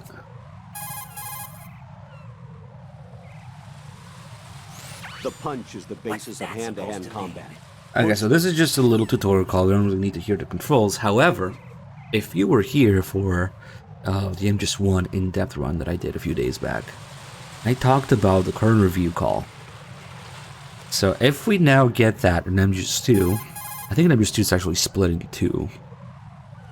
The camera and the making noise. Do you think the terrorist ringleader is really solid Snake? First we have to Yes, do I all do. these story But calls. during the Shadow Moses incident, Snake was a... A hero? Yeah. Certainly. You went through VR training, but it is not as if the simulation is faithful to every fact. It changes people. You too, Colonel? Raiden, focus on the task at hand. Solid Snake ignore is the me. terrorist kingpin. He is an opponent Listen you when can't someone's talking to underestimate. you. Understood? Don't ignore me. Don't ignore me. Jack, I did a search on the Big Shell. The tanker accident 2 years ago spilled a catastrophic amount of crude oil into the bay. The Big Shell is an offshore decontamination facility built to restore the Manhattan Bay environment by trapping and disposing the spilt oil. Around the perimeter of the making any Big Shell, sense. oil fences were erected in order to protect against any further dispersal of the oil. Strange. You see those steeples erected here and there in the fence? Those are piles to draw up the polluted seawater. Gathered seawater is carried to the pump room in Strut A You're not first, making and any all of the sense. larger garbage is collected in sediment pool number 1 of Strut D. This is followed by a two-step purification process in the Shell 2 core water reserve in which oil is removed by microbes. Then it is sent to Strut L and sterilized, and finally once again carried to the surface piles and flushed back into the bay. Did the military database include information on the marine filtration facility's structure as well? No, I didn't use the database. Huh? I used a brochure. So the little overview of how the Big Shell actually works to clean the environment. You might think that's just a little joke at the end there. Oh, I used a brochure. But if she had actually used the military database that, you know, is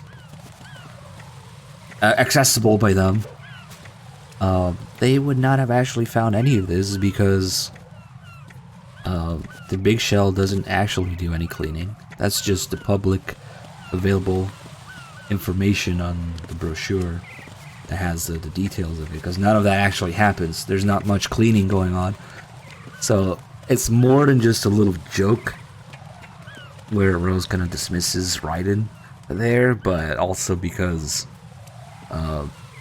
that's just public lies, basically. It's rigged. It's a conspiracy. If only oil leaks existed. What's that? Move in close to the enemy when you... Not a chance. Another tutorial call here. Strut A is a pump facility that supplies the energy to circulate the polluted water drawn from the sea throughout each of the Big Shell sections. The south side is the actual pump facility itself, while the north side is the control room.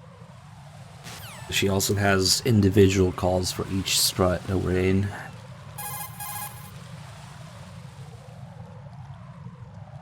Move in behind the enemy and push the... Another tutorial call. Raiden, push the art. I don't feel like it. I don't feel like it. Tell me about corner view. Once you see the codec screen, What?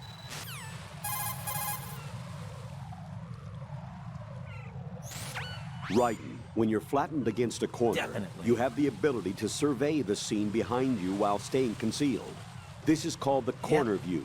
Use it to find an opening in their surveillance and right. move ahead undiscovered. I don't know. Strafing is allowed, unlike in VR training. Peek by using the L2 and R2 buttons, and make jump-out shots with the weapon button. Take advantage of the different options. So this is a tiny detail, but when he says strafing is allowed, unlike VR training, it means that you can press R2 and L2.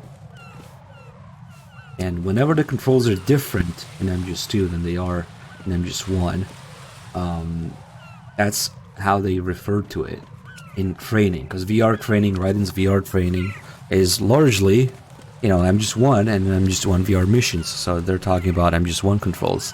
So whenever the controls are different, that's why it says unlike MGS1, basically, unlike VR training. And it has its context and its meaning in MGS2 because Raiden's VR training is supposed to be MGS1. But it's also kind of like inherited in MGS3, even though it makes no sense whatsoever in the context and the timeline. They also refer to as the previous game as... Whoa, that was quick. I wasn't even looking up. They refer to the different controls as the controls in the previous game. Wow, I didn't know that shit could do that. Wow, so did they just shit sideways? And ooh, that was another one, I think. But the really interesting corner view call is the next one, where they explain where you can make noise. So again, if you were here for the MGS1 corner view call in the in-depth run I did a few days back, I talked about this. Let's see if we get it now. According to the SEAL Team 10... Definitely not. They always have to tell you where to go first. Flatten yourself against the wall and push the punch button to knock and create a diversion. You can trick the enemy into coming over to investigate. Deception should be one of your strong points. Or is that only if the other party is a beautiful woman? What? So this might just be a little tutorial call where they tell you which button to press to do what. But you can see, like, when the Colonel corrects himself at the beginning, when he says reach you, contact you, you can see that he's using the exact same wording from MGS1. And for the most part that works because it applies to the radar tutorial, the codec tutorial. But this is kind of like the AI doing its job a little too literally. Because that is the exact exchange in MGS1 between Snake and Naomi. If you do the corner view call in MGS1, then Naomi will accuse Snake of being good at deception, and Snake will flirt with her, saying only beautiful women like yourself. So you can see from the very beginning in MGS2, the Colonel is taking the entirety of the conversation in block and repeating it in MGS2 due to the player's expectations and experiences. But you can almost call this, you know, the AI doing it a little too good of its job, doing its job a little too well, too literally. Because yeah, if you take the tutorial call, it works because it's the same mechanic. But since that call in MGS1 had a little interaction thrown in, a little extra thrown in, that extra is now in MGS2 as well, even though it has nothing to do with anything else that's going on here. It's purely because it's been taken in block from MGS1 and what should be your expectations and experiences from MGS1 and put into MGS2. That's another little foreshadowing detail of what the AI is doing. And later on, when the Colonel gets infected by the virus, the same thing happens. So the virus doesn't actually mess up that part of the AI that badly, because right now the Colonel is taking lines from MGS1 and they mostly apply, so you can tell here and there that, you know, something's going on with these foreshadowing details I'm talking about. But later, when the Colonel is affected by the AI, the virus, that part that takes lines from another game and repurposes them in MGS2. The only part of that that's broken is that he starts taking lines from other games or from other contexts in MGS1 that don't apply. So he still does the same thing. So while it might seem completely random and wrong for the Colonel to start talking about, you know, I don't know, the Metal Gear 1 briefing, or you got a PSG-1, shoot Sniper Wolf, it's the same thing. He's already doing it. It's just that the virus fucks up where in MGS1 and other games he's taking the lines from and repurposing them. But this is already going on, because he already took that line from MGS1's tutorial call and reused it in its entirety in MGS2. So later we'll get other lines, you know, infiltrate the enemy fortress, outer heaven, or you got a PSU-1, use it to save Meryl. So it's the same thing that's going on there. And I thought that's a really interesting detail if you just know about both calls in MGS1 and 2. But yeah, it's crazy that they expected people to play the absolute shit out of MGS1 so much that you would connect those dots, that you would remember that interaction between Snake and Naomi in MGS1 and do the same call in MGS2 and kind of connect the dots. It's not something you're going to do on your first playthrough for sure. But we could already see the AI in action, taking lines from MGS1 and putting them in their entirety in MGS2, and it works. For the codec, for the radar explanation, and for the kernel view thing right here. There's a few more. It's not just codec calls, it's a lot of all the obstacles, the environments, the enemies, and more prominently the lines and the characters' voice actors. Again, not in English, because they fucked up the English version of this game so bad. The people who did the localization, translation, and voice casting had no fucking idea that those things were supposed to be connected to MGS1's experience, so they just reinterpreted everything and changed everything. But I will be pointing that out as we come across all these little things that are supposed to be MGS1 connections. And like I said, some are really obvious and some are more obscure. But throughout MGS2, there's all of these things that are supposed to remind you of MGS1 or reused from MGS1 to make the player or Raiden feel at ease, you know, with what they're familiar with. I don't want to do this call yet. Hold on.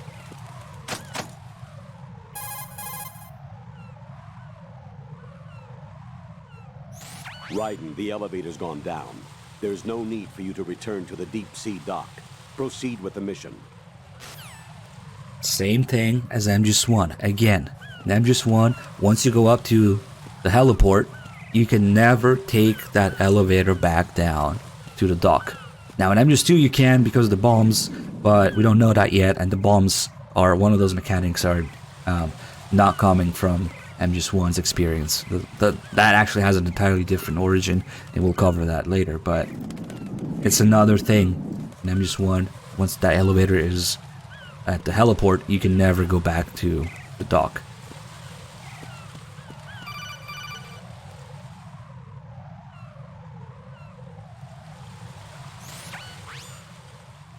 Raiden, look at that wire fence.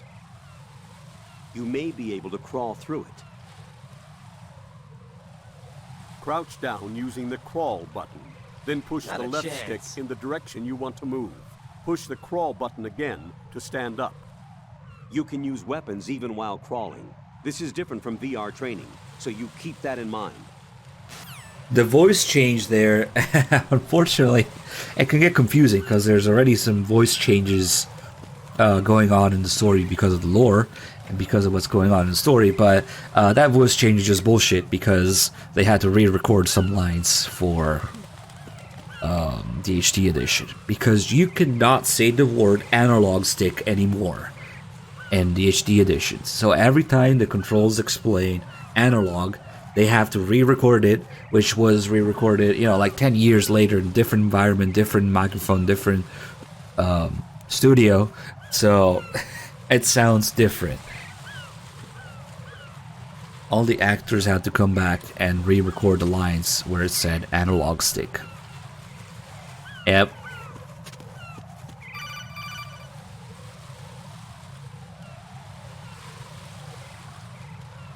Raiden, SEAL Team 10 is in.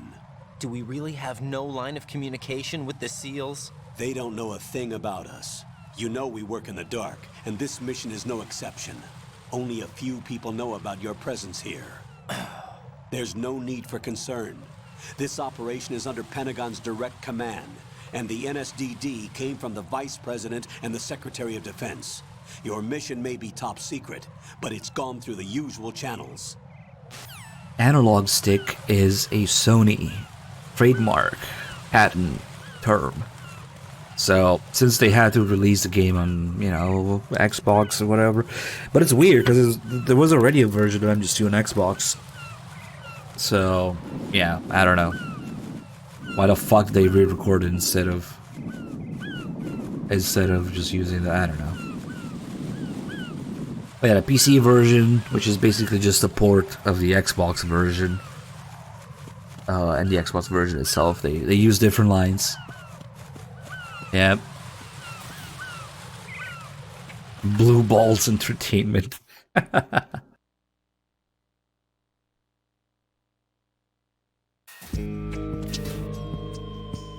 The translation errors, yes, of course, they didn't change anything in terms of the translation.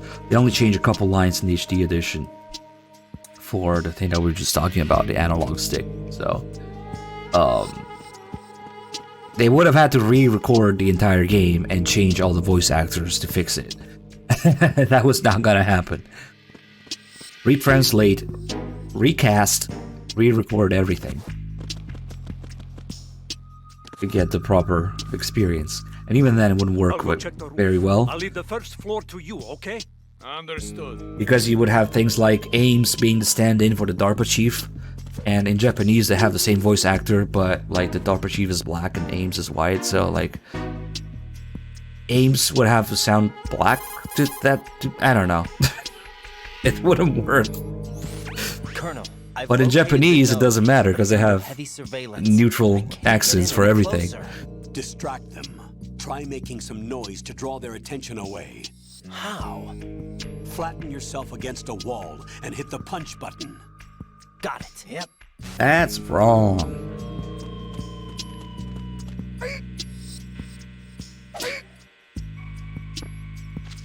Props to, oh shit. The skull. Decoy Octopus. Yeah. For making that voice work. Don't leave him lying around. Hide the body as soon as possible. When his comrades come back from the roof, you don't want him being found. If they do find him, they'll be on the alert and things can get difficult. When you take a hostile down, hide the body where a patrol is unlikely to come around. What's that supposed to mean? You can drag an enemy personnel's right. body. This is how Definitely to do it. not. First, Hey, shut up, I know the controls. Yo, Dim, so, you didn't... so, what are we doing? Because, hold on guys, I'm trying to do some, under the table deal with Dim over DMs here. So are you sending the whole thing? Or what? You didn't specify.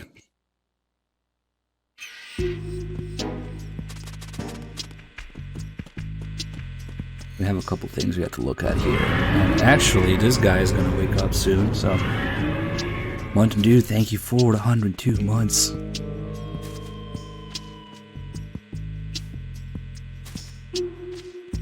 I'm just gonna kill him. Fuck it. Wake up, it's time to die.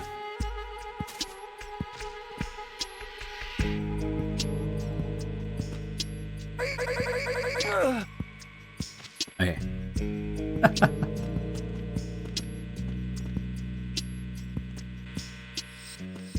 They actually have cameras in the dock area, but nobody seems to look at these monitors.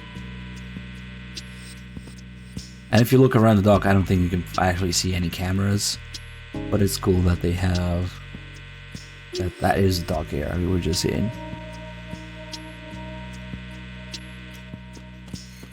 Also, the Colonel is nanomachine, cybernetic expert, hacker guy, hacker mans. Which is also very out of place, out of character for the Colonel. nodes are the terminals of the Operation Support Computer Network for the Big Shell. Of course, only Big Shell staff can gain access, with their job description determining their system authority and access. I installed a program in your nanomachines that automatically enters the passcode for unrestricted access. Press the action button in front of the node to activate it. Use the node by pressing the action button in front of the terminal. Oh, fuck.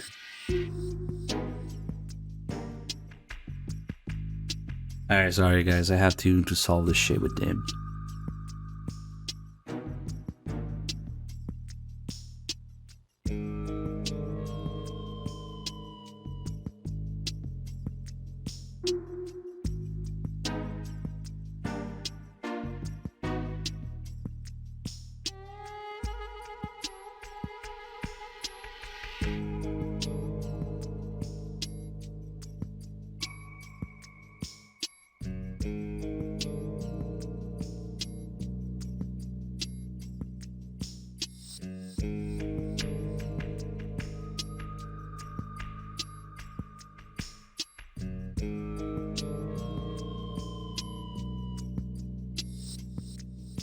God, this shit sucks.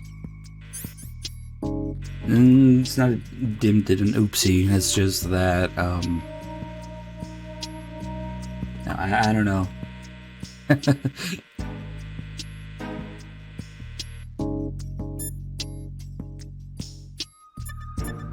What do?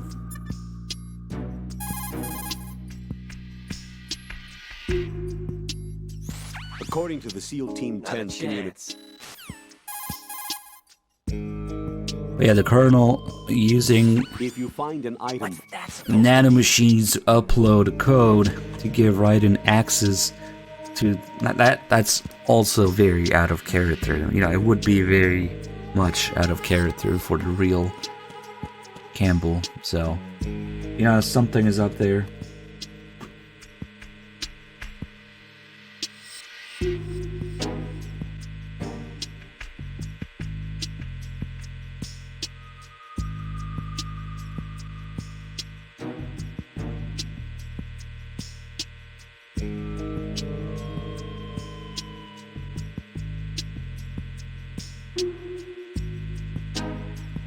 God, this thing is so fucked because of the price and because of character limit.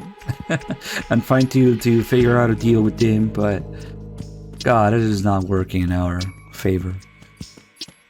No, I don't have notes. I just know the facts. I mean, everything just comes to mind as we go through the game, and especially for MGS2, you also have to keep in mind shit that is, you know, much later in the game, but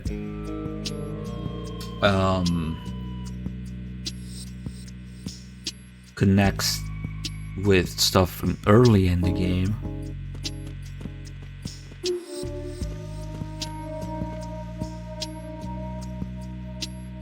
Because there's a lot of foreshadowing going on, so when you're talking about the Colonel repeating the same things word for word, you're also talking about, you know, the entirety of the rest of the game being based on those same expectations and experiences from him, just one, or like Otacon's line about it being the entirety of the game that's based on those things. That comes much later in the game. So, okay, so what the fuck do I do? Let's go get the M9.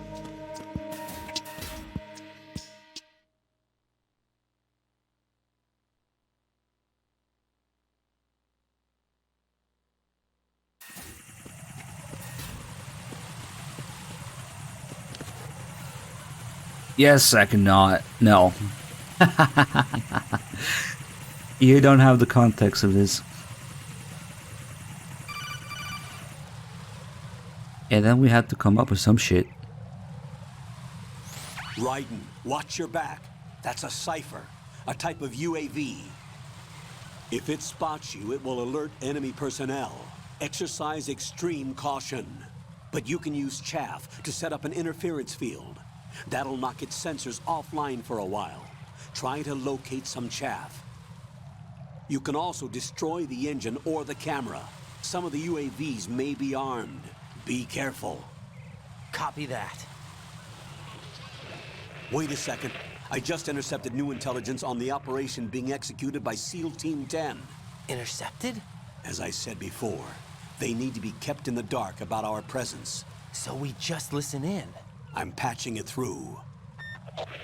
This is Alpha Zero. We have the president. Is he safe? He is safe. What about the package? Tell the guys upstairs that we've secured the package. Easy money. Good work. Your retrieval is on the way. Come on home. Roger that. Holy! Alpha Zero, report. Damn it, cover the president! Come in, Alpha Zero. This is Alpha Zero. We're under attack. This is crazy. Is that... Alpha Zero, respond. All Alpha, respond. Raiden, the president's life is in danger. Head to Strut B now.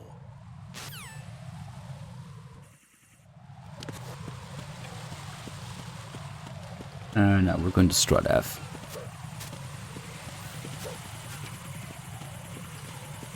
What about the package?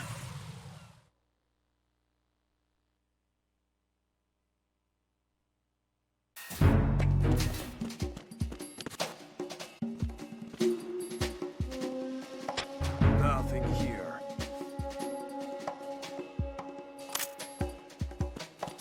Alright, so before we pick up the gun, let's do the rest of the calls here because there's a really interesting call when you pick up the gun. Raiden, didn't you hear what the SEAL said? The president is in trouble. Head for Strut B. Strut B is to the northwest of Strut A. First, make your way to Strut A on the double. The president's life is at stake here.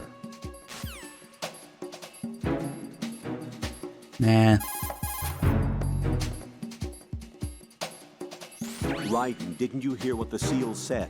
The president is in trouble. Definitely Head not. for... Oh, who cares?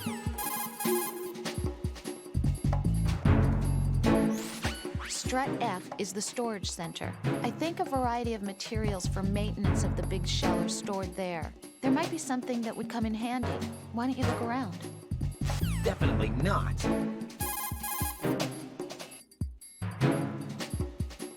An item box can sometimes fall out while moving an enemy's body. Pick it up quickly. Bullshit, there's no items in European Extreme. Once you put a chokehold on an enemy,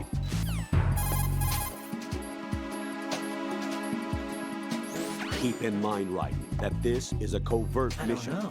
There's a lot of them and only one of you. Yeah. You'll be surrounded in no time if Get they discover real. your presence. I think that's also really close to calling MGS1. Raiden, didn't you hear what That's the not SEAL it. said? Come on, give me the Strut F call. Raiden, didn't you hear what the...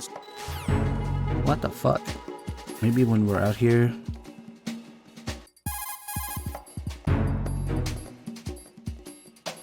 Select a weapon and switch to first...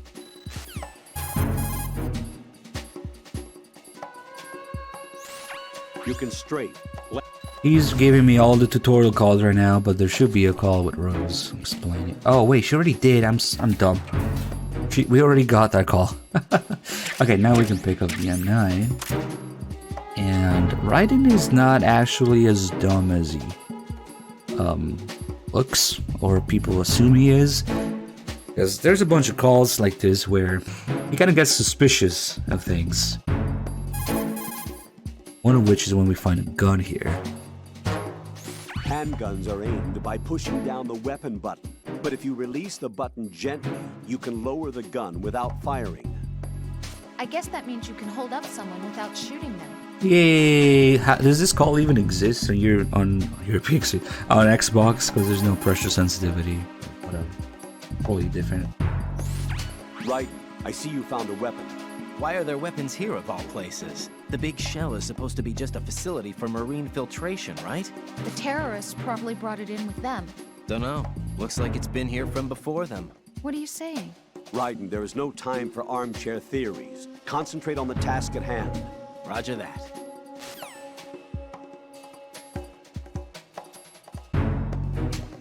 So you can see he gets suspicious that there's a gun here, and whenever he gets suspicious,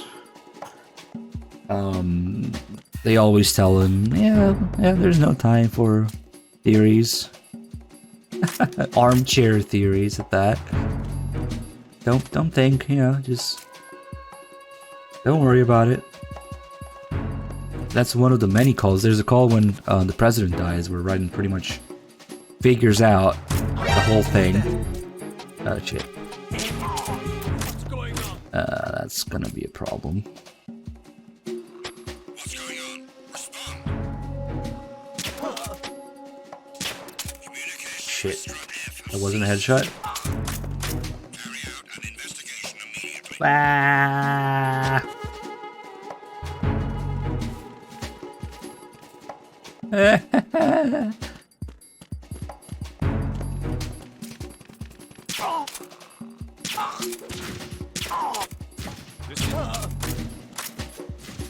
Freeze! Bit of a mess, but we're here to get the porn. Communications with Strut F have ceased. Shit. I always fail that roll there.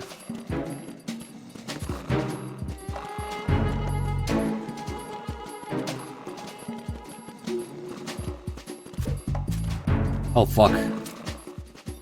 Freeze! Punch him in the dick. Where is his dick? Ah, fuck this. What a fucking disaster. Well, we got the porn. And we got out. This is the earliest you can find porn. And it's important to have porn when you get to the bathroom, so you can fap in the bathroom stall with it. So what was I talking about? Oh yeah, when the president dies, Raiden pretty much figures out that it's an MGS1 simulation. There's another call very similar to this one, where he's like, yeah, you're thinking too much, Raiden. You're tired. Don't think about it.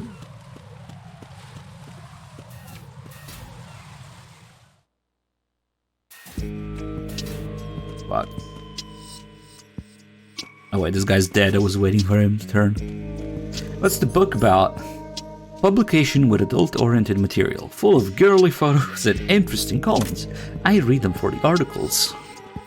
Yeah, we need to have one in our hand.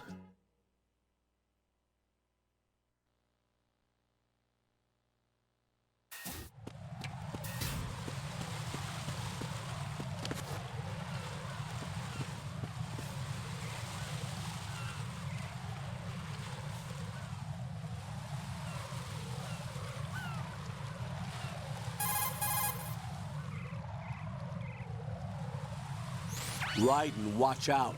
There are sentries posted on the connecting bridge. They will spot you if you continue on course. Any recommendations? Use the hanging mode. Hanging? Face any waist-high railing and push the action button to clear the railing and hang over the side. Once there, you can move sideways while keeping out of enemy sight. All right, I'm giving it a try. Don't forget the grip gauge. It will keep decreasing during a hanging maneuver, and once it runs out, you Why will don't fall. you do it? Remember, the Colonel has no arms, so he can't do that. Let's go. It's an assault flipazine magazine. There, I just assaulted him with that magazine.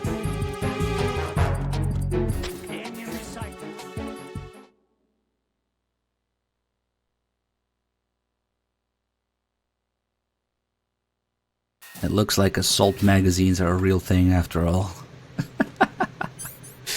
Oh, fuck.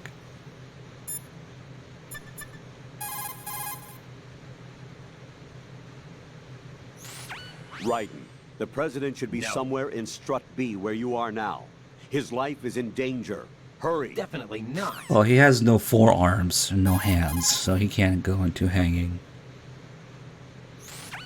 Strut B is a generator facility that generates electricity for the big shell. The first floor is its substation. Alright, so here's a very obvious MGS1 parallel, the bloody hallway. So this one's hard to miss. It's a high capacity. There's at least 11 pages of porn in here, so that's a high capacity porn magazine. Is Raiden gonna go around with the magazine now? Because usually, if you don't pick up the M9, he won't have a gun in this cutscene. And then after, once you have both the M9 and the Mark 23, the cutscenes will actually change depending on which one you have equipped last. Okay, it's the M9, it's not the magazine.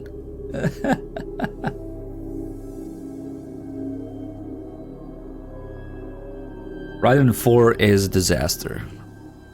Raiden might be one of the most ruined characters in any piece of media ever in MGS4, so there's your answer. Somebody was asking, when does Rose become the AI? Well, it's not clear throughout the game. A lot of it is, like many things in MGS2, kinda up to you. But I would say that when she encourages Raiden to do shit that he doesn't want to do, you know, pushed by the Colonel, and then he starts freaking out, and then Rose has to come in to calm him down and convince him to do whatever the Colonel wants him to do. It's probably a good indication of it. Clearly the conversation right before started is she's an AI. But other than that, you know, it's really up for interpretation. That's just my interpretation. Whenever they talk about their personal shit and relationship nonsense, it's probably not the AI, but the AI also has experience in Raiden's habits and shit that it picked up from the relationship, so yeah. A lot of it is, like I said, up to you to decide and interpret and possibly pass on. But people simply are not ready for that. You need to be told what to do, what to believe in, what's real and what isn't. Hence MGS3.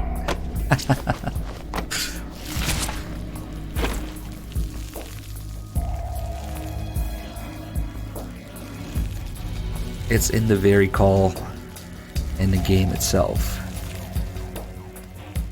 You know? Soar through the sea of trash you make and interpret its meaning for future generations.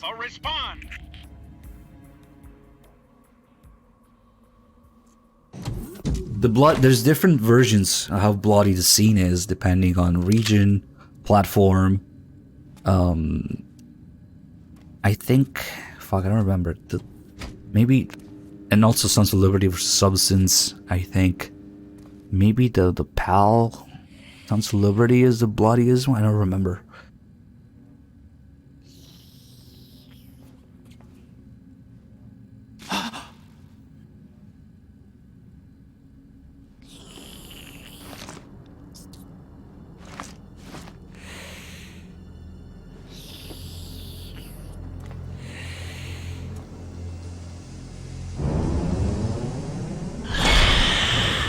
Not Marvin Geekas.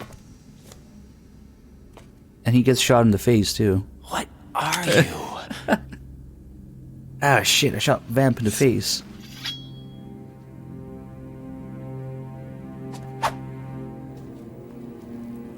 Five today. Or rather, six. That makes sense, FIFA. Okay, so the first version releases the one with more blood. MGS2 actually came out in the US before it came out in Japan, but for by a week, a few days, 2 weeks maybe. Get down! So the first ever released version is the US Sons of Liberty. And that's the one with the most blood. Nice. I think I have that somewhere. We should do a playthrough of it.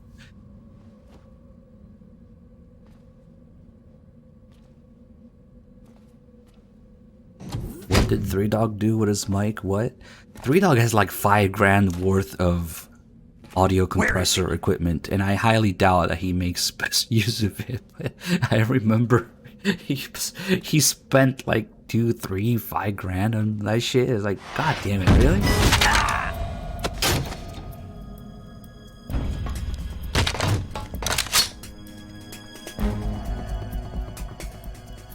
Oh boy. Three Dog is kind of, you know, I'm more than happy to help him, but I don't know about his tech literacy. Smell.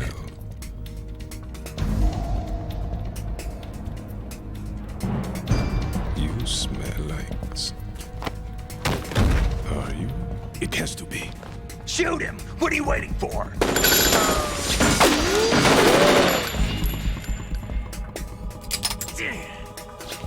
Vamp, Yeah, Queen? are you all done cleaning up? Yes, but wait till I tell you what I found. Something interesting? I'll tell you in person. Where are you? In the central unit with the president. Be right there.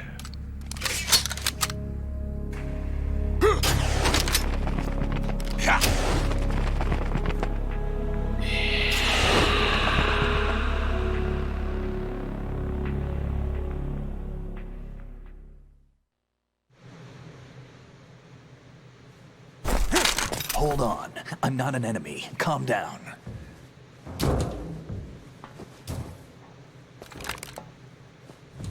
My name is Pliskin. Iroquois Pliskin. Lieutenant Junior Grade.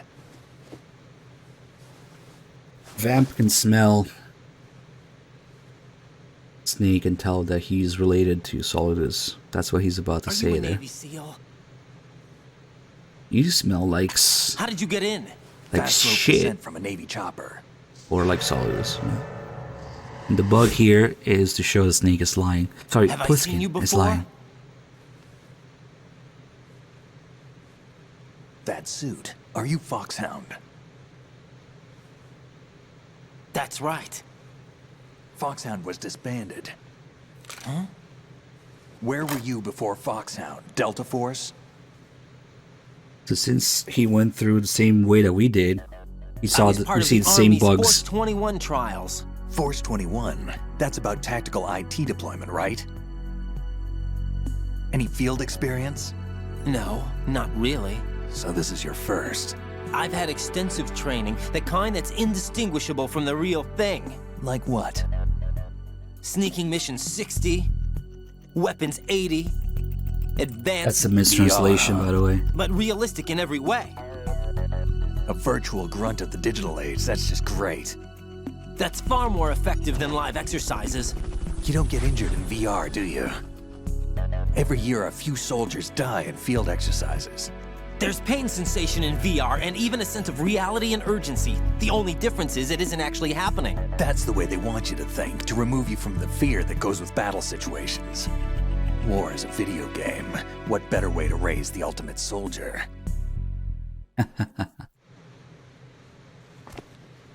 Now that Snake model is from the VR missions trailer. So you're saying that VR training is some kind of mind control? Right. What's going on? The Alpha team from Navy SEAL 10 is dead. No, a single survivor. The kid's wired with nanomachines.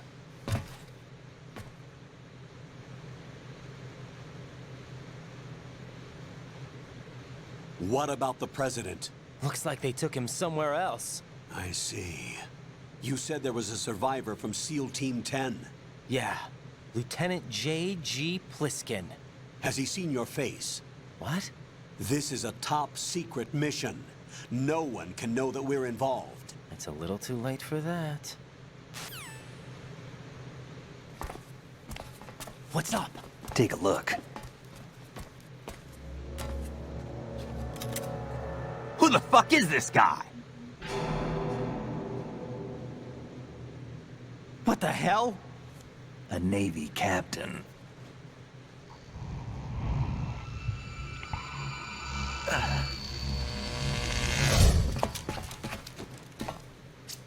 You all right? Give me a few minutes.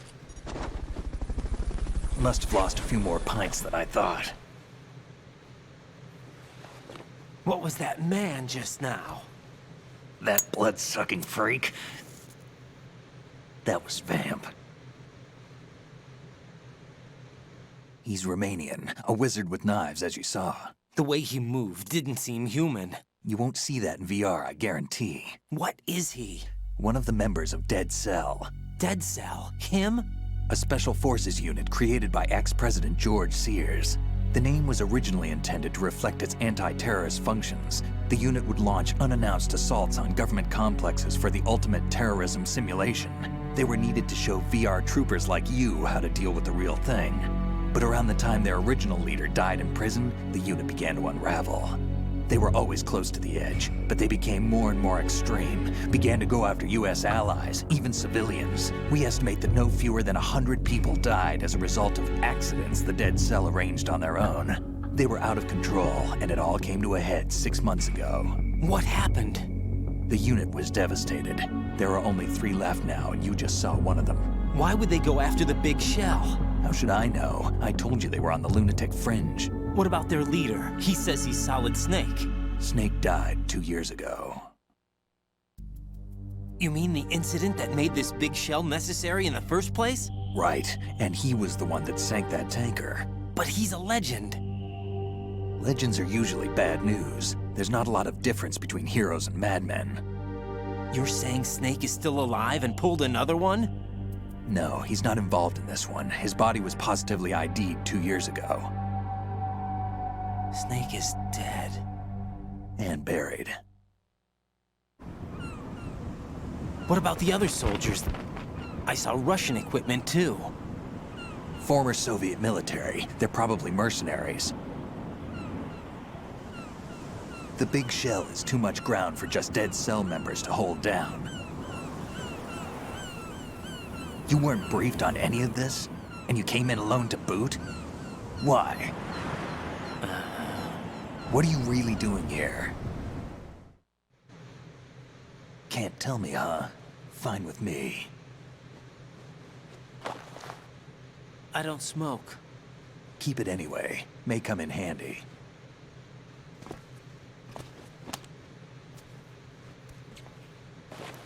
Take this too.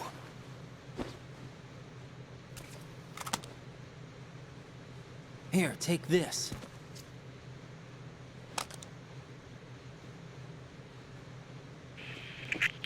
Come in, Alpha Zero. This is Bravo Zero, currently at the bridge between struts B and C. The President is... Damn, I can't hit this thing. It's like some bad dream. Alpha, anyone, come in, all Alpha. This is Bravo Zero. Aren't you going to answer him?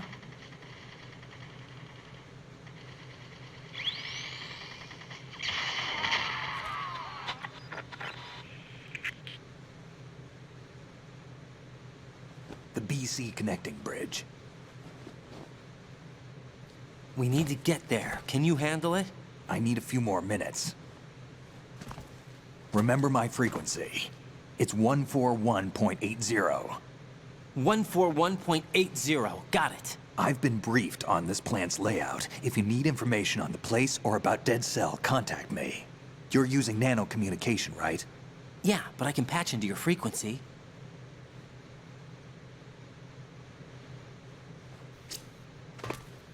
Hey, what's your name?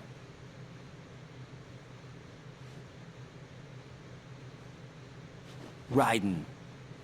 Raiden? Strange code name. Makes up for the boring one my parents gave me. Maybe I'll find out someday.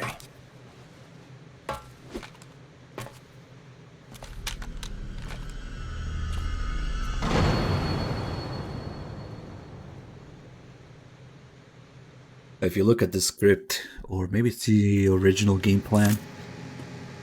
Oh, we're getting this tutorial here because we started at the plant. Oh, that's weird. Because we didn't get the one... Oh my god! No way! It missed... No, it just doesn't do anything. Okay, so... This doesn't usually happen here because we would be getting this tutorial if you play the tanker first, with the M9 Snake shooting out the light during the cutscene. But since I manually started the plant from the menu without doing the tanker, the game thinks I haven't done the tanker, so we got the tutorial here. I actually didn't know that Raiden did the same thing. Jump out shot tutorial, and then I thought it tried to shoot the light and missed, but it seems like you can't shoot out this light anyway, so not that big of a deal. But I almost wanted to say that's more Blue Point nonsense, because throughout the game, when you have these kind of forced gameplay sections where it's gameplay, but you know, it's kind of like a cutscene where the character moves on itself by itself. Almost all of these have the controls slightly off. Where if you see in the original it works, but in the HD edition, the camera is pointing slightly off somewhere, or the aim will be slightly off, the direction will be slightly off. So when I saw that first shot miss, I thought that was more blue point nonsense, because it kind of hit below the light. So I don't know about that. There's another example of it, like when Raiden does the flip in strut A, right when you come off the roof. In the original, it's straight, and the HD edition, he goes sideways a little bit, like that. Same when you're looking at the control units, actually. On the Shell 1-2 connecting bridge, the camera will be looking slightly above it in the HD edition instead of actually looking at the control unit. Anyway, yeah, that surprised me, because I haven't done that in ages, just starting the plant from the menu. Anyway, we had some great timing here. Who the fuck is this guy? Who did that? Thanks for the bits. Role players, I think, did that. That was amazing, actually. Crimson Fox, thank you for the tier 2. 49 months, fancy. Thank you so much for your support. Pravix, the 51 months, also thank you. So let's take a look at a few things here before we move on.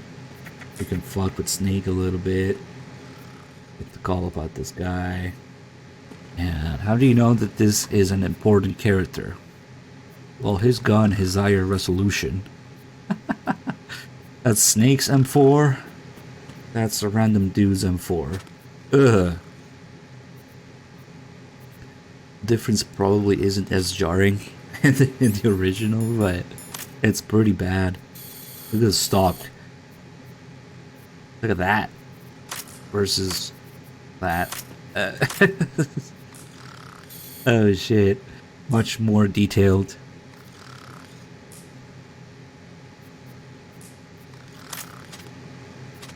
So Snake's frequency is 141.80. This was, you know, Master's frequency in MGS1, and it sort of became the mentor frequency. It's also the boss's frequency in MGS3. And MGS4, they try giving this to Raiden, and at first when he appears, he does kind of try to teach Snake things, but whatever, doesn't really work out much in MGS4. But anyway, 141.80 being the mentor frequency.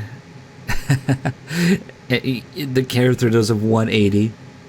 I don't know if that's exactly why it is 180, but of course you have, you know, Master turns out to be Liquid in MGS1, so it's somebody who has this mentor sort of role, but also, you know, is hiding something. They're concealing their identity, or, you know, they're gonna betray you in some way, and this happens throughout, you know, MGS 1, 2, 3.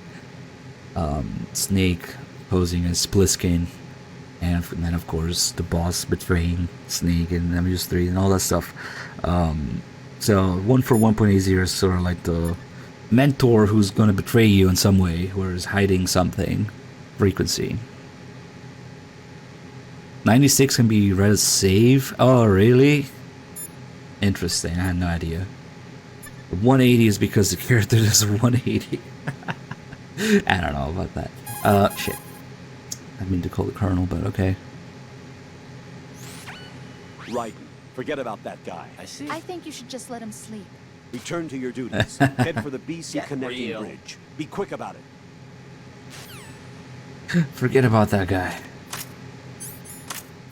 He magically knows if we're aiming at him, even though he's asleep. Think you can shoot? Yes.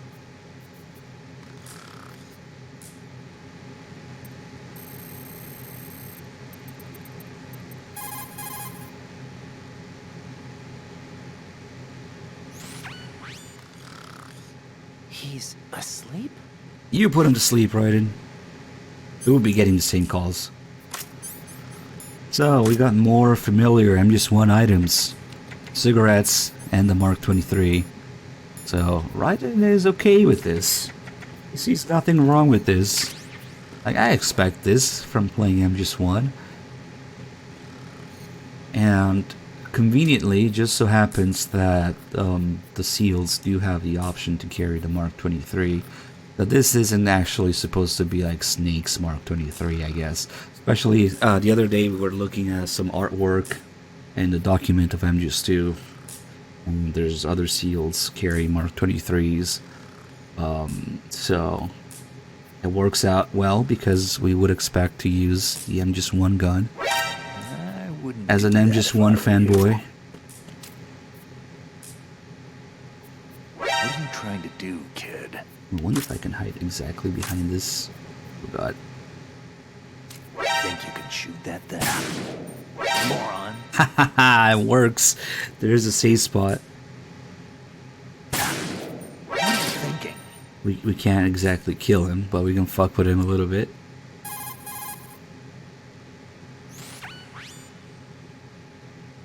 Just stare. Moron. I actually didn't know that there's a safe spot right in front of him. That's perfect. Damn, kid.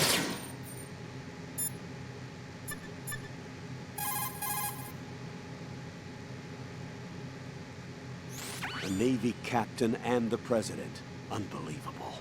Raiden, get to the president. Head for the BC connecting bridge. They should get mad over shooting him. Raiden, SEAL Team 10 has engaged someone on the BC connecting bridge. The president is most likely there as well. The BC connecting bridge is on the north side of Strut B. The president is in danger. Go now. No. Don't forget to log into the node in Strut B. The node for Strut B is on the south side of the transformer room. It's to the west of where you found the Navy captain. Not a chance. If you shoot him enough, eventually he will not stop shooting. Yep.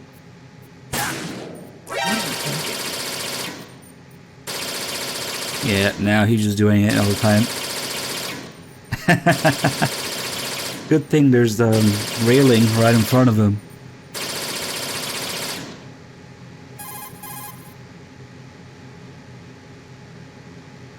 The Navy captain and... Definitely not. Is it maybe when he's grunting? Oh shit, how did that miss?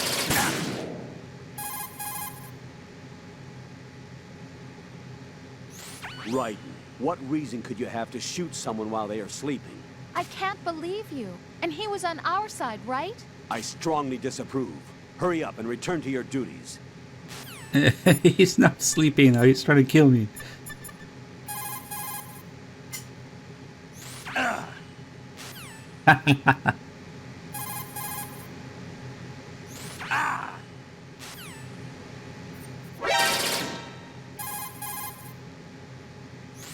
Raiden, I'm on your side. Why don't you do it? Changing sides? I don't recall saying I was on yours. Raiden, I'm on your side. But of course, that's because that's a main story call written by Kojima, and this is a side call probably written by Fukushima. So that's why... Wait, what the fuck? Oh my god. The freaking muzzle flash diverts or blocks the bullet, the tranquilizer.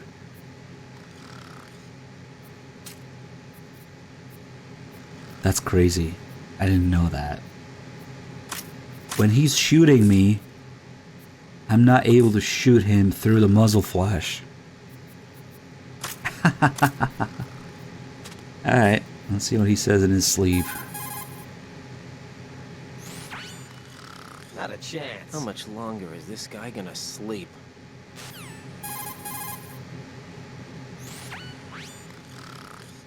Wish I were that relaxed. If you listen carefully, you'll hear him mumbling, Meryl. He's still sleeping. Liquid. Huh? It's not in the subtitles, but you can hear it. Wish I were that relaxed. Alright, wake up. That's a lot of brass. I wouldn't do that if I were you. Right. Angle myself exactly correctly, maybe. Think you can shoot that thing? Oh, shit, that's not good. Okay, that should work. Kid.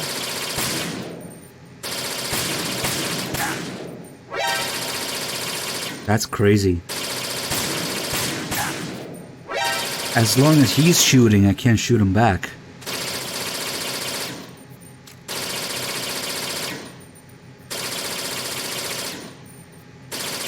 Stop, stop, we're rich. Infinite brass. Yeah, it's disappearing now.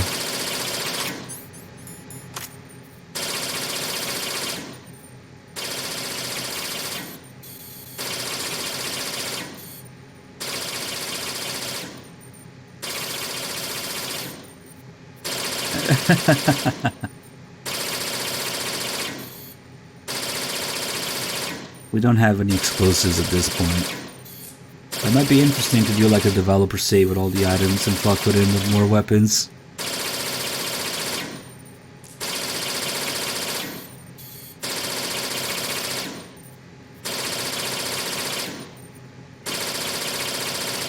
That is a severely undergassed M4. Such a weak extraction injection.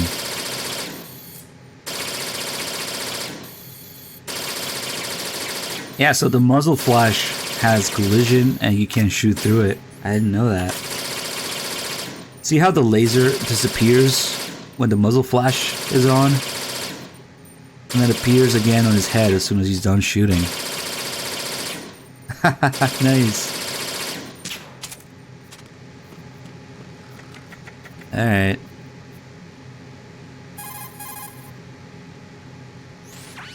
Get real.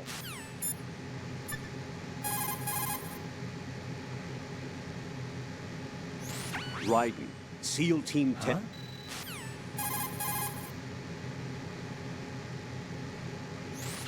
Colonel, who are Dead Cell? They are pretty much what that guy Pliskin described them as. A special forces unit? The brainchild of the former president? Chances are someday we'll find ourselves in a gunfight with them. The thought leaves me uneasy. Jack, don't run unnecessary risks, okay? Yeah, Get real. I don't want to, but I know. Is there anything I can do? yeah. Could you check for any data on them for me? Okay, I'll do it. Good luck. It's kind of an annoying mechanic here. Every time we want to get Rose to look something up, it takes a while and then becomes a save call most likely. There should be more calls. Raiden, Get real.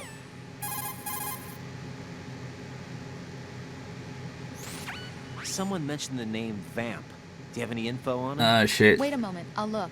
Now we're piling up shit for her to look. I see you've acquired a gun. Pliskin gave it to me. Don't trust that man. But the gun itself seems all right. However, it's not equipped with a suppressor. If you fire it, the noise will be loud enough to alert any enemy personnel within hearing distance to your presence. Infiltration is the art of making your presence invisible. Try not to end up in a situation where you need to rely on firepower. All Combat right. must be avoided unless absolutely necessary. Just alright.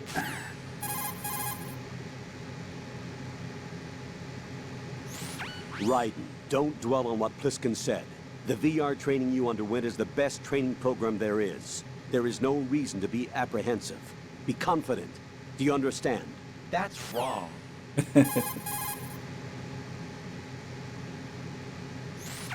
Raiden, the tranquilizer No rounds... doubt. Yeah, we do get a little bit of blue point magic in this scene. Namely, Gorge Sears, if you guys noticed. When the Dead Cell members show up in the cutscene, and then since it was the president's idea, he's also there with them. I checked every non-HD version of every region, every platform. You know, Sons of Liberty, Substance, PC, Xbox, PS2, anything that's non-HD, and not once was I able to find that typo in any other version. Gorge Sears. So it has to be Blue Point magic. Somehow they fucked up something that was already rendered. I guess they maybe had access to like the raw data for it and re-rendered it. I have no idea. But somehow somebody at Blue Point deleted that E from George. So now we have Gorge Sears in the HD edition. Thanks, Blue Point Engine. So I don't know. This and many other details. Nice. Also, when Raiden is talking about Sneaky Mission 60, Weapons 80, Advanced, that's a mistranslation due to you know, the sentence structure in Japanese. It's supposed to be 60 sneaking missions, 80 weapon missions. Yeah, exactly. They fucked that up. So now he says it in reverse. And if you go look at the VR missions disc, it actually has 80 sneaky missions, 60 weapon missions. Wait, no, it's the other way around. Sneaky missions 60, weapons 80. So there's 80 weapon missions and there's 60 sneaking missions. But that's not Blue Point's doing. That's just the translation being way off in certain parts. The English version, just like I always say, really does not give us the intended experience. Alright. Oh, we don't get the call here because I already saved. It plays into the VR aspect. What, the fact that they fucking mistranslated the line from Japanese? I really wouldn't think so. That's not the intended experience at all, because remember, Kojima didn't give a fuck and still largely doesn't give a fuck about the English versions of his games. So that's just something that we in the West, as you know, Westerners, got to deal with as the Western release of the game doesn't give us a proper experience. Furious, thanks for the donation, $4.99 from Furious Fresh. This donation brought to you by HelloFresh. Have groceries sent to you with recipes, but still have to cook. Oh yeah, because if they sent you cooked food, it wouldn't last nearly as much. You know? And then you can do it your way. Why, are you trying to be salty over HelloFresh, Furious? Because it's actually a genuinely interesting service, but whatever. By the way, guys, the code is still going. Let's take a look how many people actually used it. I had their little widget here. Somewhere here. We are at 9 out of 10. I'm not entirely sure what happens at 10. Maybe the widget updates. But hey, thanks to those 9 people who used it. Kojima just assumed that people's commissioning to translate things will do their job correctly out of professional work ethic and mutual respect. Yes. Dim, why don't you tell people how much respect exactly the person who translated MGS2 has for Kojima?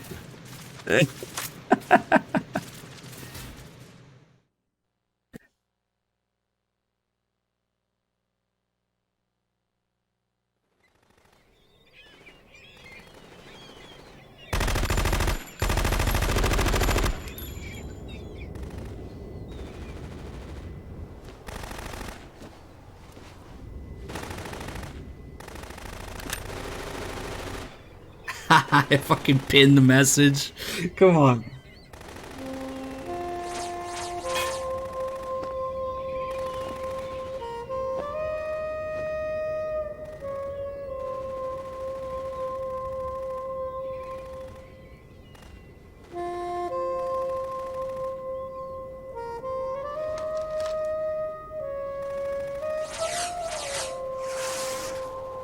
What the hell is that? Ready your duds. No premature ejaculation. Come, put me out of my misery. This is impossible. Nothing will hit her. Is she the one they call Fortune?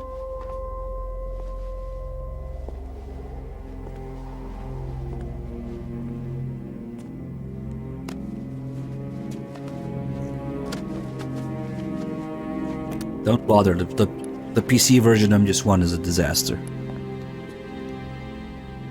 Queen.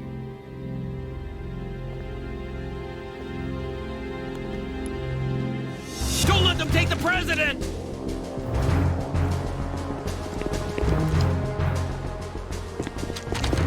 Already done needs. Ready grenades!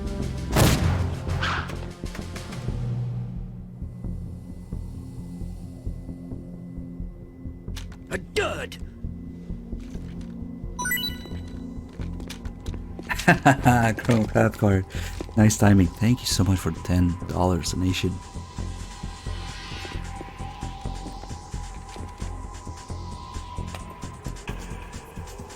Today is another bad day.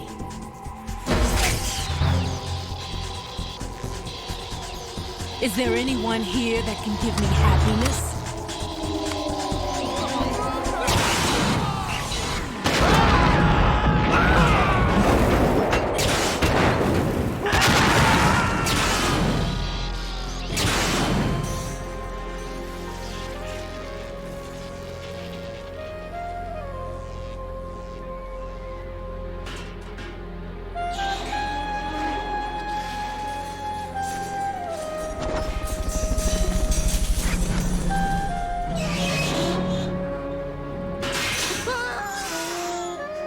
RIP. Hey, never was here. Thank you so much for the Prime sub. Glad you enjoyed the stream. Welcome aboard. You guys are freezing Koala's laptop with all your so duds. Sorry, my beauties. I'll see you again someday.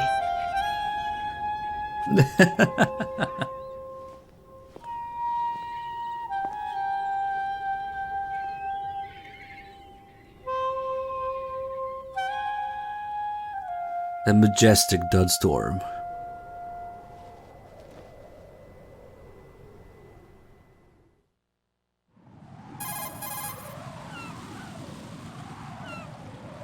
Colonel, SEAL Team 10's Bravo team was wiped out. I see. What happened to the cargo choppers? Both of them are at the bottom of the harbor. Looks like your new hosts have a Harrier too. A Harrier? What is this? Calm down. It just means they anticipated the attack. What? Besides, since the SEALs drew their fire, your infiltration went off without a hitch. On top of that, we know their defensive capabilities. Are you saying this was all a feint? Raiden, get a hold of yourself. The entire mission is in your hands now. Do you understand? But... There's no time for questions. They could decide to retaliate for that failed assault. You mean the hostages? They could be in danger, yes. But we need to consider the possibility that they'll blow the whole shell. If that toxic spell does take place, it'll devastate not only the harbor, but poison the coastline for generations. Raiden, we've had to adjust the mission objectives. The priority is now on removing those C4s that the terrorists wired over the big shell. The President can wait, but this can't. Colonel, you know I'm no bomb disposal expert. That's not a problem. The Bravo team brought an explosives pro in with them. He was supposed to stand by on Strut C according to their mission plan. You should find him there. Is this according to simulation too? What are you talking about? Get to Strut C and find him. Understood. But I need to ask you something before I go. Make it quick. Who are they? Dead Cell, I mean. They couldn't hit her no matter how hard they tried. And that vampire too, it's like being in a nightmare you can't wake up from. Jack, snap out of it. And you, Rose, I can't believe you're on this mission. I keep thinking I'll wake up. Raiden, this is real. And that's why you won't wake up. But nothing seems real. I've made up my mind to stay with you. Whether this is real or a bad dream, I'll keep watching you till it's over. Thank you, Rose. And I won't let you be just a dream. Are you two done? Raiden, you're needed on Strut C. Somebody give this man an Oscar, an Emmy, something. And I won't let you be just a dream. Or a Cuervo too. Yeah, sure. Incredible. I don't know what the fuck they were doing with that line, but somehow it passed QC. It passed amazing voice standards of Chris Zimmerman Salter. I shit you not. That's the name of the voice acting director. Salter is her name, so that would explain everything. But yeah, sometimes I just don't know with the direction and in Raiden's voice in this game. And I won't let you be just a dream. God, there's a few things I want to talk about. That was a beautiful dud storm, by the way. Would probably crash some people's laptops. So thank you guys. So the reason that you hear the sax in the background when Fortune shows up, her theme with the sax music, is because actually she was supposed to be carrying one herself. She was supposed to carry a sax and maybe play her own theme or something. That was the original idea. But then when the railgun kind of turned out to be that big, they dropped that idea. So that's why we have the Fortune sax emote. If you can see it with better Twitch emotes. It would have been cool to see that. But yeah, the railgun turned out to take most of the space in her character. She would have been carrying too much shit, I guess. So they dropped that idea. But you can still hear in her theme. Cut content. Every game is cut content. The question is, was it cut as part of the finishing process or otherwise, you know? There's plenty of things that make it into MGS2 that they originally planned, but that doesn't mean the game is unfinished. Just as a part of finishing it, they cut those things. It's a very subtle line. So, other things in this scene. So when they're trying to convince Raiden to disable the C4s, right? And that's something that was not an MGS1, not a mechanic, a gameplay mechanic or a story plot point in MGS1 at all. So when that comes up, along with Fortune and Vamp's crazy powers that we just witnessed, well, mostly Fortune here, Vamp a little earlier, Raiden gets scared and confused and starts bitching to the Colonel that, you know, this was not a simulation. So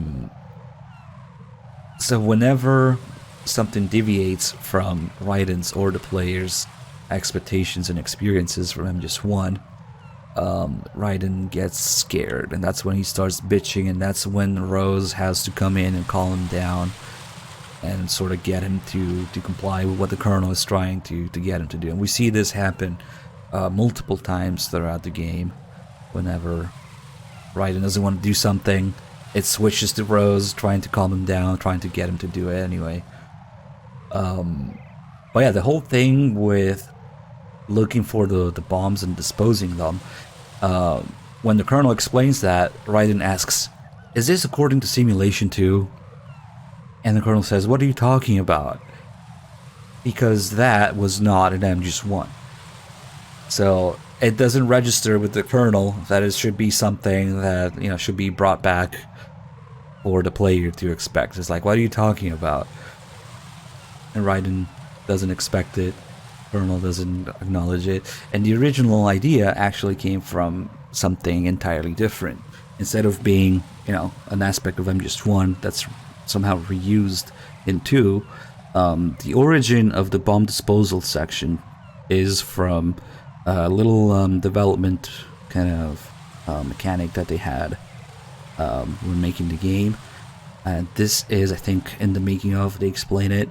They had a little notebook they would pass around all the developers every once in a while, and each person would write down an idea that they came up with to put in the game. And then, you know, Kojima would look through it and pick things that he liked, and somebody came up with the idea of going around finding bombs and disposing them, or freezing them, disposing of them. And that's just something that came entirely unrelated to everything else in MGS1. And Kojima just liked that idea. In the idea notebook, as they called it, for the game's development. As for the story, it was integrated into the story because it's right before Fat Man, and the whole thing with the bombs and Fat Man is kind of like, they call it a test before letting Raiden tackle the exercise proper, as Ocelot calls it. And then also when we defeat Fat Man and the threat of the bombs is over, the first thing that we hear from the ninja is, "You pass with flying colors," which means that was the test. So they kind of integrated it into the story that way. But it's really just a neat little idea that somebody had. But now, I guess we should do more calls. And then we'll get to the serious bathroom business. It's possible that... Get real.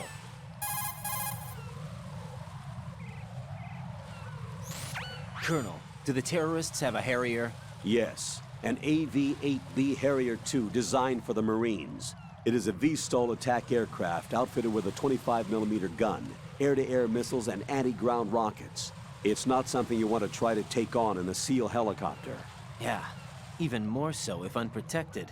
Colonel, where did they get such a weapon? I don't know. Are they really just run-of-the-mill terrorists? Relax, Raiden. What's that supposed Right now, to mean? just think about your mission at hand. Do you understand? Hey, come on. Now let's see if Rose looked up any of the shit we asked her to earlier, because those calls gonna pile up if you don't do them. Jack, do you need Whatever. to save?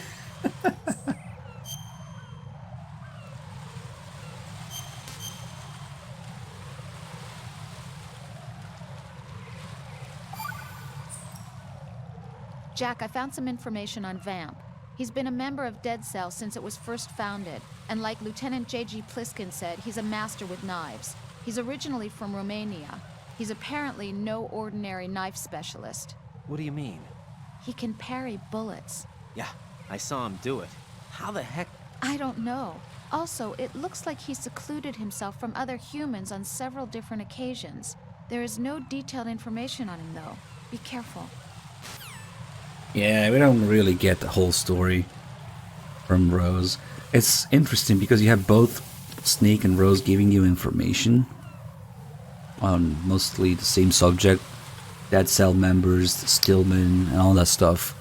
But typically the information you get from Snake is more detailed than what you get from Rose. No, Vamp isn't for vampires because he's bisexual. Jack, is that you? Oh, but of course.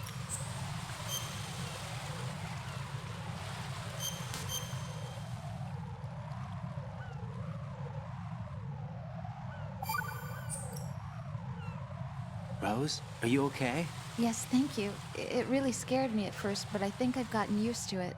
I'll be behind you all the way, so don't worry. Huh? I guess women really are strong. Not quite. It's not women that are strong. It's me. Just as long as I can count on you. Actually, that's not true. It still scares me to death. But I'll be strong. I'll try. For you. Good luck. What's up with this guy?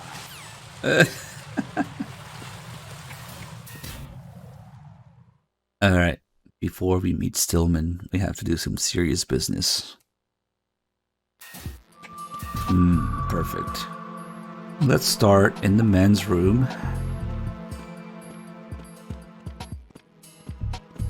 Just, taking a piss. So if we look down here, it means we're taking a piss.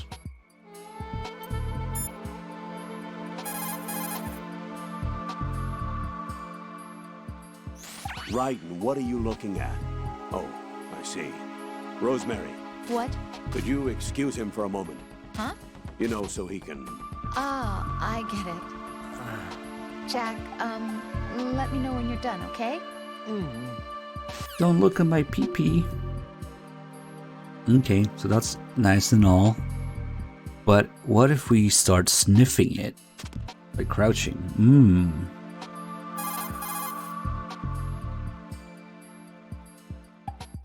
Raiden, I didn't know you had such weird interests. Not that there's anything wrong with that, though. Just that, well, it's a little weird. Jack, I think that's a little weird. Can't even smell my piss and peas. Jackrabbit, thank you for the 6 months. Oh shit, Vault 51 gifted a sub earlier. Sorry I missed it. Thank you. More important business to take care of here. Before I lock myself in the bathroom stall though, we have to equip the porn. Because even though the game hides your inventory when you're in there, it still counts that you have it equipped. And something happens. Incidentally, this is just the perfect height for this sound effect.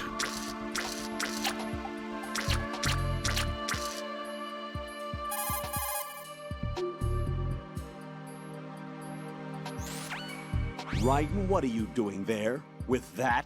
I don't believe it. What are you thinking? And during your duties? I highly disapprove. Even though every one of us is scrambling to do our best to support you, this? And what exactly are you going to do? Drool over pictures of Not a voluptuous chance. girls? Exactly. How do you know that? At least use a picture of me instead. What's that supposed to mean? I mean, I completely disapprove. I cannot believe to this day that that line is in the game. At least use a picture of me instead.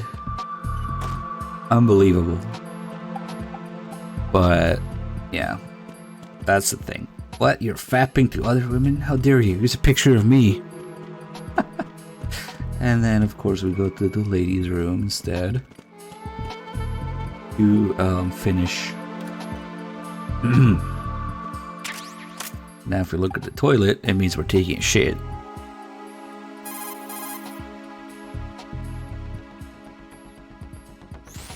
Raiden, Jack, give it a rest. I can't bear watching you do that. I disapprove. Return to your duties. That's what I feel like saying, but I'm beginning to feel like putting you in charge was not such a good idea. I can't even take a shit. What if we sniff it?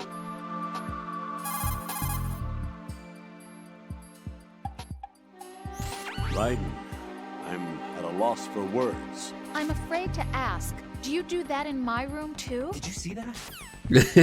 Did you see that?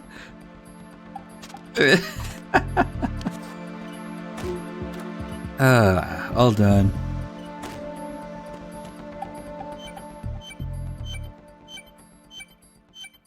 We'll leave that for later. Yeah, she has a toilet in her room, apparently.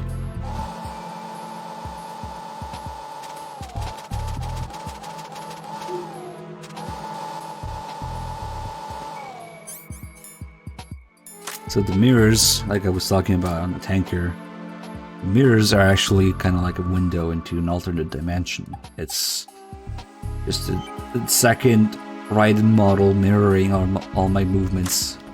That's how you create a mirror using, you know, as little resources as possible. And it's a pretty good effect, but you can never unsee it once you know that it's just another Raiden model that you're looking at through a window. So you can see that the laser is not reflected, and if we do most things, they will be reflected. Like MGS1, the sidestep is reflected. The tiptoeing isn't, so he's not tiptoeing, I am. Yeah, the mirror does crack if you shoot it, so kind of works. But actually, it's a pretty big shortcoming that they didn't make the shards, the glass, have a reflection. So, like, if you shoot the mirror, there's nothing on the floor there. That's how you can tell it's not really a mirror. It's another the window in another room. And also the oh, they start disappearing when there's too many of them. The bullet holes in the wall as well. If I put a few bullet holes in this wall, they're not in that wall. So it's not really mirrored. There's a few things like claymores, maybe the porn. We already got the porn call, so maybe we can see if the porn is mirrored. I think it is. Yep, there it is.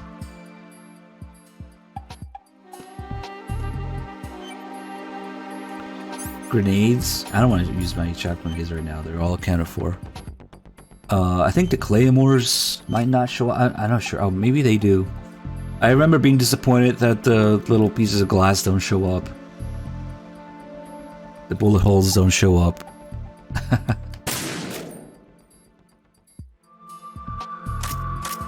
I wonder if... Nice, the one in the mirror gets flipped too. That's interesting.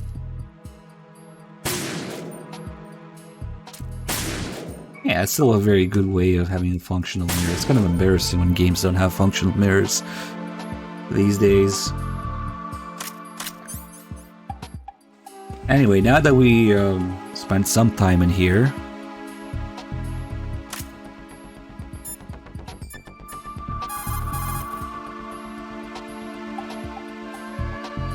it's possible the terrorists will attempt to... Not a chance.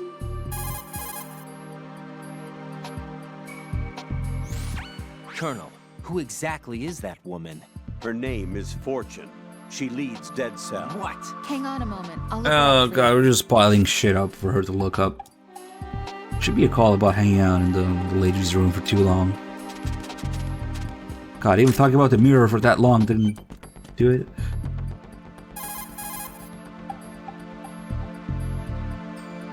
Handguns and automatic... Get real. There really should be a call. Sometimes it's a little finicky. Right, and that's long enough. Hurry up and get back to your duties if you've seen enough. Jack, in retrospect, I'm really glad that I took this assignment. Huh? It's given me a chance to see you for who you really are. Goodbye. Yay, we broke up with Rose. Nice. Mission complete, and how? Now, if I call her...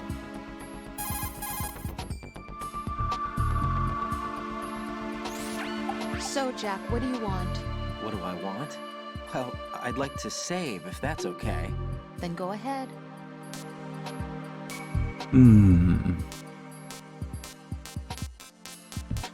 Tiny bit of a mistranslation there, but you get the meaning. Should be more like, I won't let you save, or whatever. This is about the amount of choice you get with women sometimes, so... Yes. Can attest. This is a joke, right? Rose. What now? What do you mean, what now? Save my data, please. Fine. Don't you have something you want to say before that? Like what? All right, I get it. I'm sorry. There. You satisfied? Close enough. You selfish. What was that? Nothing. You're a real Just egotistical talking woman. to myself. Hang in there. Hey, now she's fine. Maybe the call I'm thinking about is when we first enter it. It might be too late for it now. Because that was actually not the call I was referring to. I can't believe you, Jack. Oh, Do there you it know is. what that place is? It is when we first enter. I just thought maybe the bomb disposal instructor might be in there. Why would he be in there?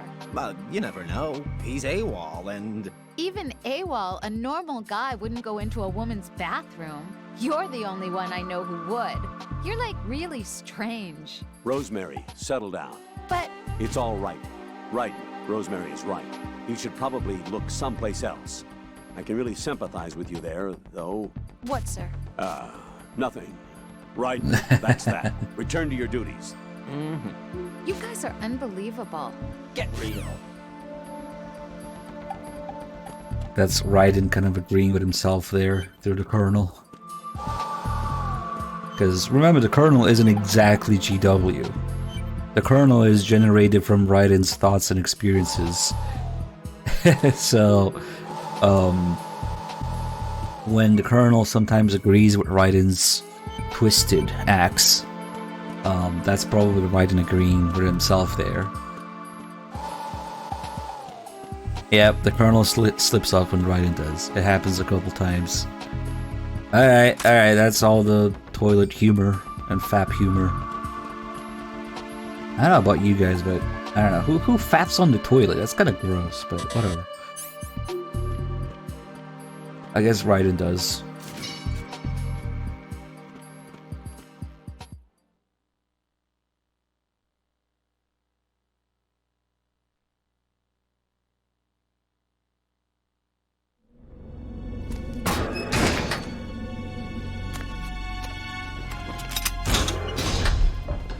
Freeze! Don't shoot.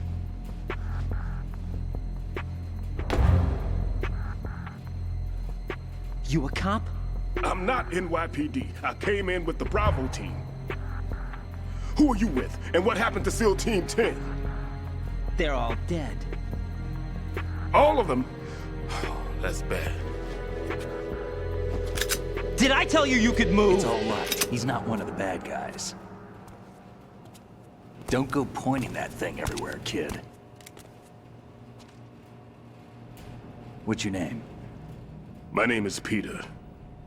Peter Stillman. Lecturer at Nav Scolio at Indian Head. Also a consultant for the NYPD bomb squad. A poor old man who got dragged along for this picnic. I thought you'd retired. I did. Can't keep up with everybody, as you can see. A famous church got wiped off the map thanks to me, with too many lives inside. All I lost was this leg. So you're the bomb disposal guy.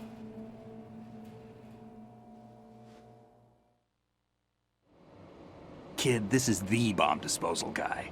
Open any explosives disposal textbook and you'll see his name. Just ancient history now. Why did they bring you out of retirement then? Because the terrorist group here includes one of my students, the Emperor of Explosives, Fat Man. He built an atomic bomb when he was only 10. I created him in a sense. And that's why you're here. I'm pretty rusty. I was supposed to supervise the bomb disposal. Looks like it was taken care of before I had my turn. I wouldn't say that.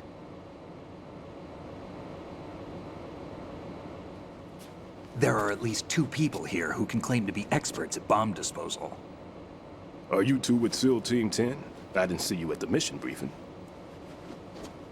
Oh, we're with another squad. My name is Pliskin, Lieutenant Junior Grade. Honored to meet you, sir. Mr. Pliskin, do you have any experience with explosives disposal? Don't worry about me. And he looks young, but he can do it. But we need more manpower.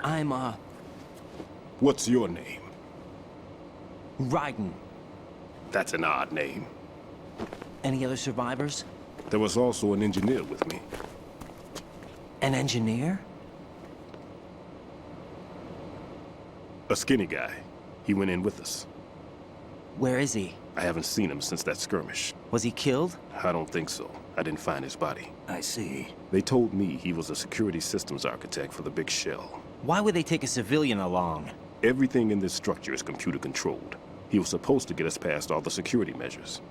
I never heard anything about that. He had official orders with him. We'll leave that for later. Right now, we need to figure out how to deal with all the bombs.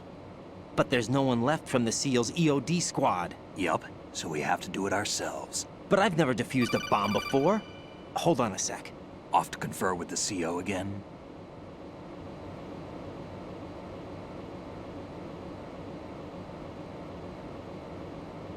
Glad to hear Stillman is safe.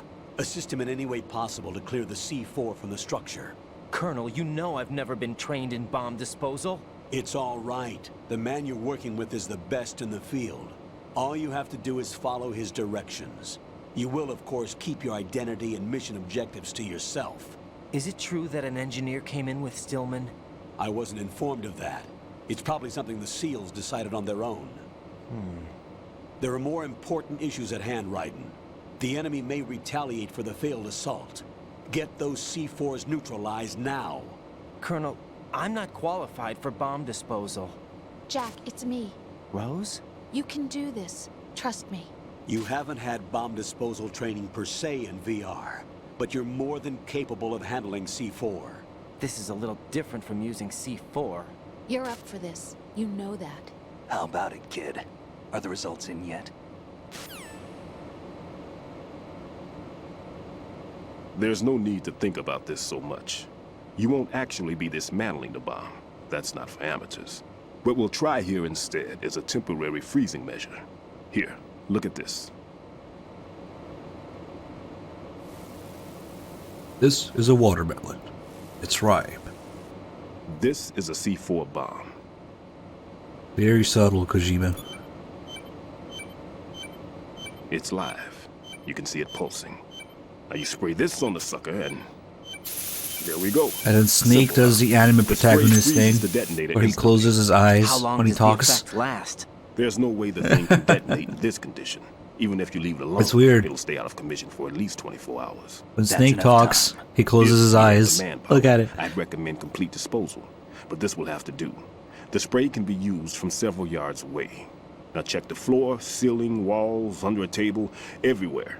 Try to imagine the locations the bomber would choose. That won't be easy. We don't know a thing about Fat Man. Is there anything that'll help us locate the bombs? Here, take this with you.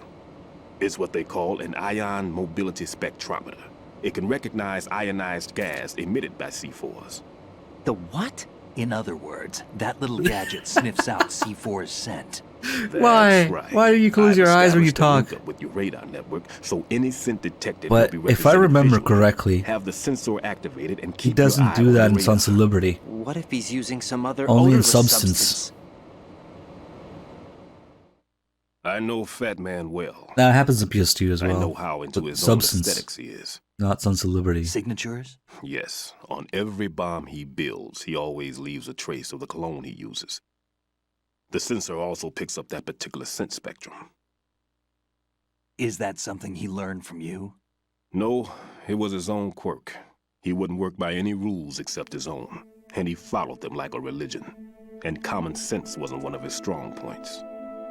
I thought I taught him everything I knew. I have no children of my own, and I thought I found a son in him. He had the right stuff, you know. There's something very unusual about an ability like that. Even at Indian Head, he got special treatment. I remember some people called him one of the fat cats. Maybe that's what started all this. I didn't teach him the most important thing I had to tell him. There are some things you have to pass on. The trick is to know which one. Oops. Right. That line All is I taught Snake's. him was skills. The trick is to know which Now one. I have to stop him from using it to destroy us all. Let's see how well that sensor works. All right.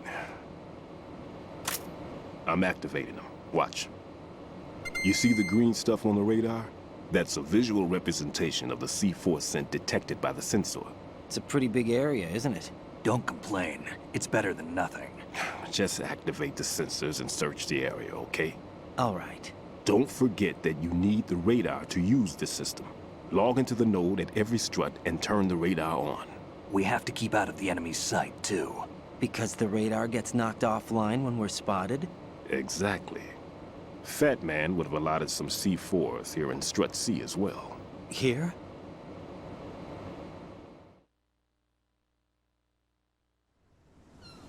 I know the structure of this facility, and if he wants to take out the plant, where he would target.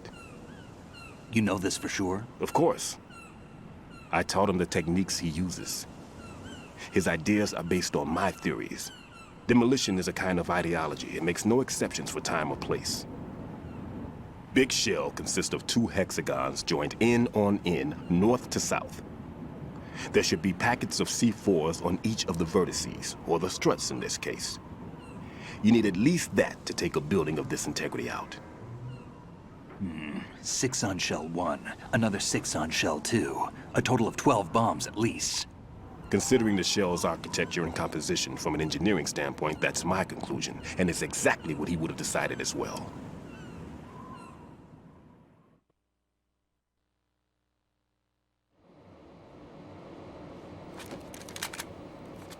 Kid, this place is all yours. I'll take care of shell 2. Take this.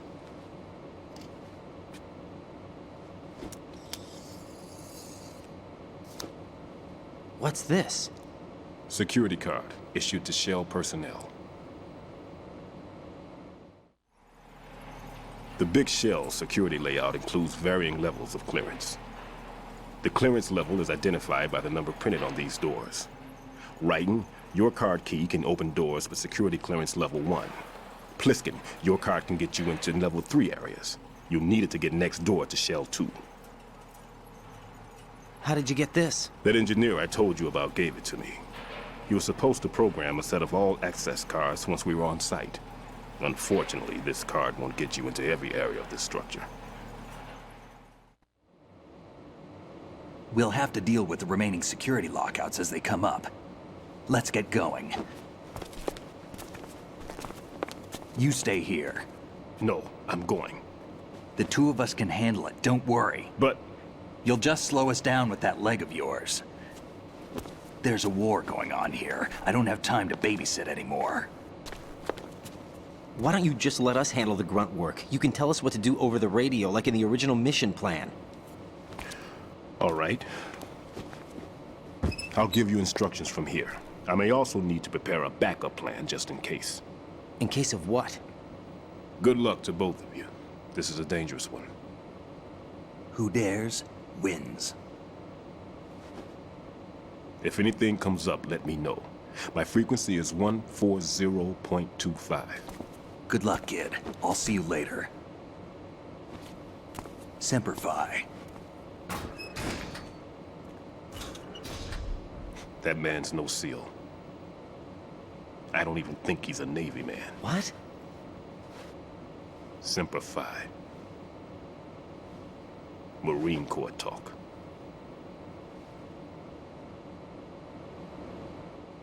Normally, team leaders stay in the CP and give orders with those headphones. And as far as I know, SEALs keep their officers away from the field. And Who Dares Wins is a model of the British Special Air Service.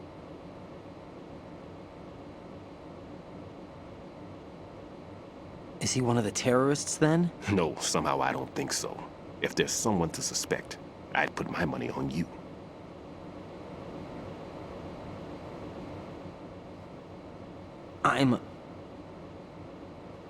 Just take care of those bombs for now. What about you? They could be back in this area soon.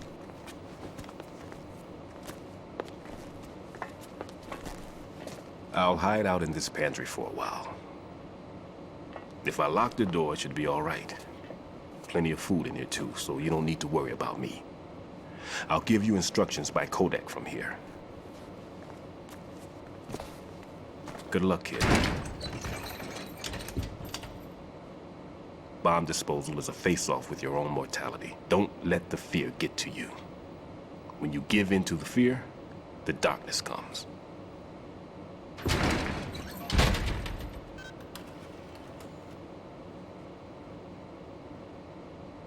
Alright, so before we do anything else here, if we hurry to the right, when the scene's over, let's see a little something.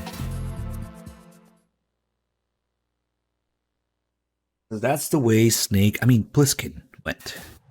So there's this guy here who's knocked out, and somebody is walking around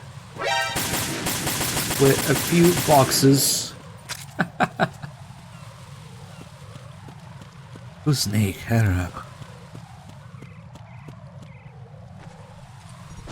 And now this guy's about to wake up. Kenny, thank you for the 40 months. No matter how many boxes you shoot off of him, he always has another one underneath. Infinite layer of boxes.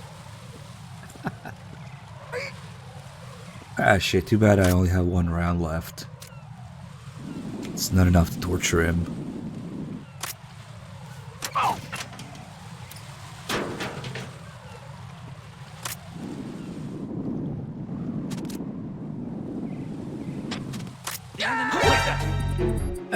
Fuck!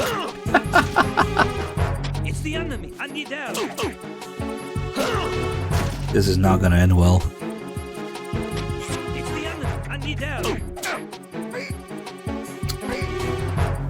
Yeah, about that. We'll come back. We'll come back for this guy.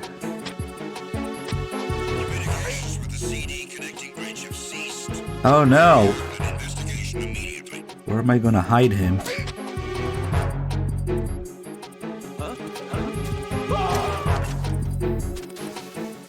No sign of the missing man. Nothing else to report. They saw him go down and they're like, no sign. Sure, why not? That works. He's lucky I didn't have enough ammo to really torture him. So we'll be back for him some other time. But yeah, here's pieces of Snake's boxes. He has like all 5 boxes. One thing that I really want to try is to load up the developer save with every weapon and sort of fuck with Snake here with different weapons because we only have handguns at this point. I wonder maybe if you have like an assault rifle, you can get more boxes off of him faster.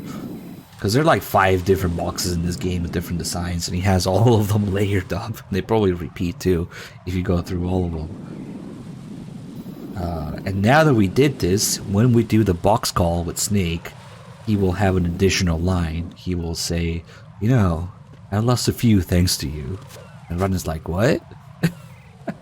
Also, there will be a bunch of calls about Raiden asking about the guy in the cardboard box now. But the only problem is, the story calls all have priority over that. But before they start talking about it, there's a whole bunch of other calls first. So we'll just sit here and do those. And these are the famous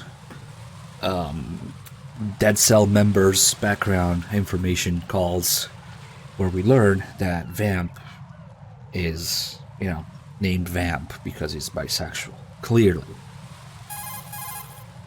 So we'll go over all that. Raiden, don't get yourself worked up. It's safer to take out the enemy first, then look for the bomb. Don't even think. Tell me a little more about Dead Cell. Dead Cell was a shadow unit within the SEALs organization. Right. They handled surprise raids on vital government facilities, didn't they? Yes. They were originally put together to check the nation's military security system. The unit was the brainchild of ex-President George Sears. Dead Cell was a secret unit positioned at the opposite end of anti-terrorist outfits such as Delta Force and SEALs. Were they always a group of madmen? Yeah. No. They got weird when Colonel Jackson, Fortune's husband, was sent to jail. Sent to jail? For what? Corruption. He misappropriated government funds. Sounds like he deserved it. That's what everybody else thought, except for the members of Dead Cell. They felt the Colonel was falsely accused. Fact is, they took the case to the powers that be, but they never managed to reopen the case. Was there any truth to their claim? Who knows? Whatever the situation is, Dead Cell's name was tainted. And Colonel Jackson? He was being held at Leavenworth. Was? Meaning he's been released? Well, in a manner of speaking, the Colonel's dead. Oh. Apparently, he lost the will to live and died in prison. The members of Dead Cell snapped with the loss of their leader. They underwent a radical change and became uncontrollable. And that's why they undertook this terrorist operation. Seems as good a reason as any. Hey, Orcs Dorks, thanks for the 4 months. I'm afraid you did miss the dud. Yes. There's always a little bit of duds inside each of us. Get real. Vamp is a member of Dead Cell. Oh, here it comes. Born in Romania, his specialty is knives. But I guess you know that by now. When he was just a kid, he lost his family to a terrorist bomb that went off in a church they were attending. His body pierced by a crucifix, Vamp was buried under the rubble for 2 days before he was finally rescued. During those 2 days, he survived by feeding on the blood of his family to quench his thirst. That was how he acquired a taste for blood. So that's why they call him Vamp. No, Vamp isn't for vampire, it's because he's bisexual. Oh. Rumor has it, Vamp was the lover of Scott Dolph, the Marine Commandant who accidentally died 2 years ago. Scott Dolph was also the father of Fortune, the Dead Cell leader. Fortune's old man? But Fortune and Vamp? You noticed, eh? Not bad for a rookie. Right. As you say, Vamp and Fortune are very close. Not lovers, but very close. Friends? No, there's more to their relationship than that. But Vamp was her father's lover. Would it have been better if it was with her mother? Well, I don't really think they care what you think. Focus on the mission. by the way, have you ever met the guy before? No. But he seemed to know you. Right. Well, No, it can't be. What? Nothing. I told you the Dead Cell is a group of madmen. I wouldn't take anything they say very seriously. So, yeah. That's the closest thing we get to an explanation as why Vamp is Vamp, because he's bisexual. Because a Vamp character is sort of a femme fatale woman character, usually, in media that uses, you know, her charm and sex appeal to get men, to manipulate men to do things. But since Vamp was originally a female character, again, the other day we were looking at document of MGS2 and the sketches, early artwork for Vamp. Vamp was supposed to be a female character, but then when Fortune got introduced into the picture, they decided to change that. But we still have the fact that apparently Vamp is, you know, seducing, I guess, apparently both Fortune and her father. And the irony of it being that Raiden is clearly disturbed by this. But a lot of people call Raiden gay and whatever, when Raiden is very obviously disturbed by Vamp's sexuality. Whatever. Yeah, that's the closest thing you'll get to an explanation as to why Vamp is, because he's bisexual.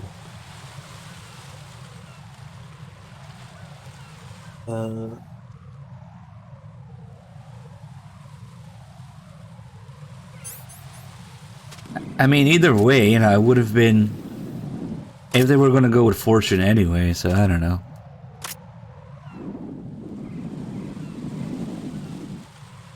Anyway, let's do a few more of these before we do that, though. Since we always have to run out here to do these bots-related calls and stuff. Regarding the Stillman cutscene, there's a couple things there that went horribly, horribly wrong in the English version. It appears that Fat Man placed bombs within each of the struts. It's likely there are no bombs planted on the connecting bridges. Head for the struts for which you have not yet finished disposing of the C4. So, when Stillman is talking about Fat Man in the cutscene, and he says, there are some things you need to pass on. The trick is to know which ones. That line, the trick is to know which one, is actually Snake's line. Somehow, I don't know how the fuck they managed to give Snake's line to Stillman in the English version. If you listen to the Japanese dialogue, that's Snake's voice answering what Stillman is saying, kind of interrupting him, saying the trick is to know which ones to pass on. But in English, they gave that line to him, and it sounds like he's talking to himself, and then he says, right. So that's kind of a big fucky there. I don't know how the fuck that happened, but they gave Snake's line to Stillman. So in English, it sounds like he's talking to himself. There are some things you need to pass on. The trick is to know which ones. Right. It's just him talking to himself. Okay. And then the other thing, actually, that didn't really make it into the English version, we have Dim to thank for this detail in the English script. When Snake tells Stillman, that wouldn't be easy, we don't know a thing about Fat Man. It's completely lost in translation. But in Japanese, he's supposed to be kind of, he's supposed to have kind of like an accusatory term towards Stillman, and it's more of a, like, you know, accusing him or teasing him that, or taunting him, yeah, that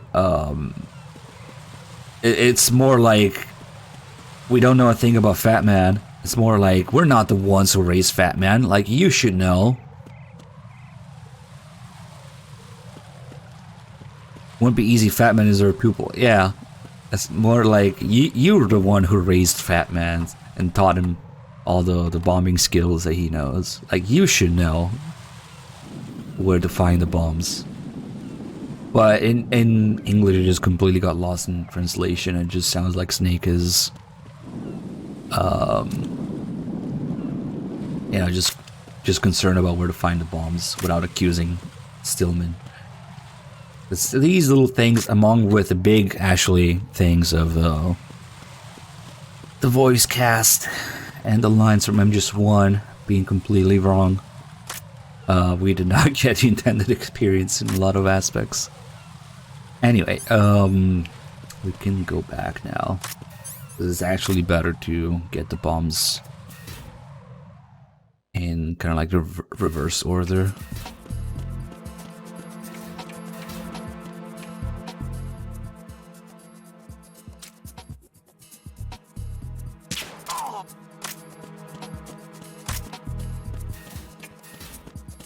Nope, apart from the demo, there is no way to play MGS2 or any of the games really, with the exception of V, but who wants to play that anyway?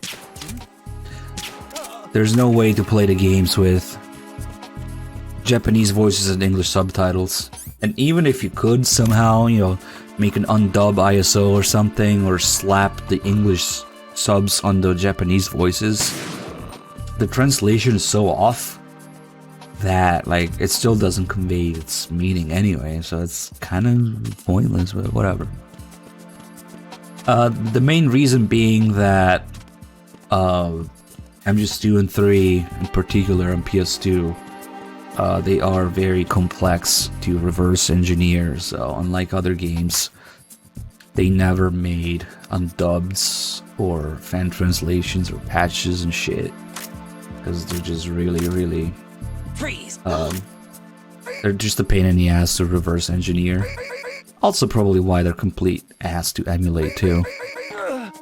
They're just on a different level, technologically speaking, than the other cookie cutter PS2 games that can do all that, you know? So yeah. To this day, there is still no undub MGS2 ISO. Probably never will be. Shit, there's no ammo here?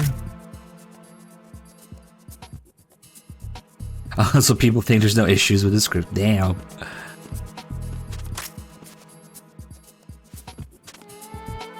Kinda sucks that there's no ammo. Oh well. Let's go fuck with Stillman a little bit. No need to worry.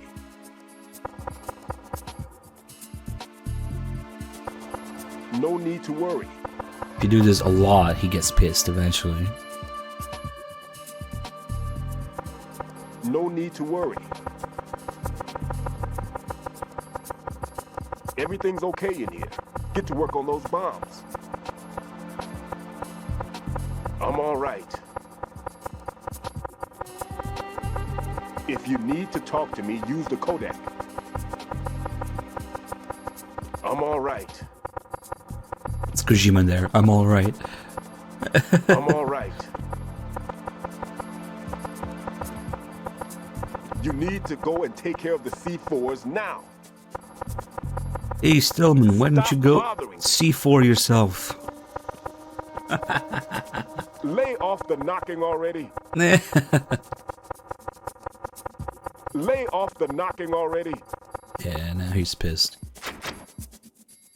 Lay off the knocking already. Interesting how there's different animation. If you do it from being pressed against the wall. Nice. You need to go and take care of the C4s now. Stop bothering me. Potatoes. And apples. God, I wish I had more Mark 23 ammo, because the tranquilizer can't break these. Stop bothering me. Doggo 96, thank you for the 23 months.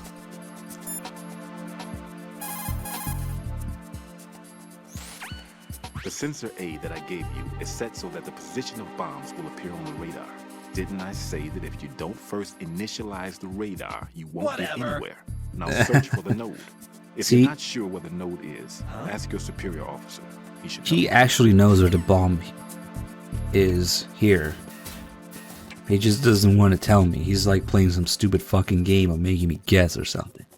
Like, come on. This is serious. Right. There's still C4 in the strut where you are. Where? All right, let me give you a hint. Look for a place that guys have never entered up to this point. A special place that guys have wanted to enter but simply couldn't. A place that you couldn't enter if the situation wasn't as such. Oh, looks like you were in there already. My. He knows that we were there already. The guys have wanted to enter but simply couldn't. What the fuck are you talking about, Stillman? This is serious. Stop playing. Just tell me where it is. No. He gives you a riddle. Raiden, there is no doubt that C4 is planted in that vicinity. Up, down, left, right. Be sure to thoroughly examine your surroundings through the first-person view as you change location.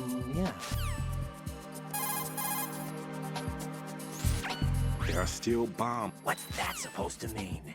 We're actually not gonna freeze this one yet, because it's better to leave it for last. How many kitchens are there? Well, there's one on the tank here. One here? Trying to think if there's any more. Maybe in some of the struts that we never get to visit.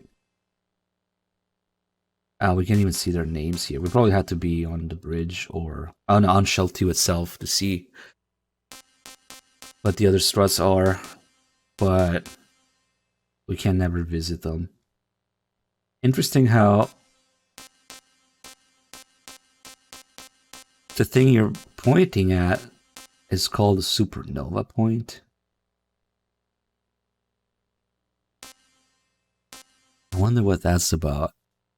Like wherever your cursor is, supernova point.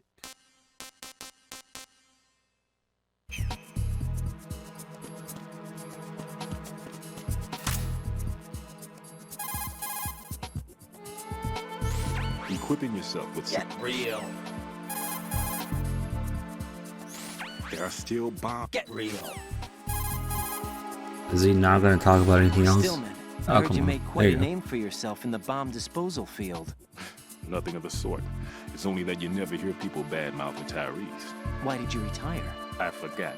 At any rate, rather than dwelling on past occurrences, I forgot. should we focus on taking care of the pressing issue currently at hand? True enough. I'll get back to work.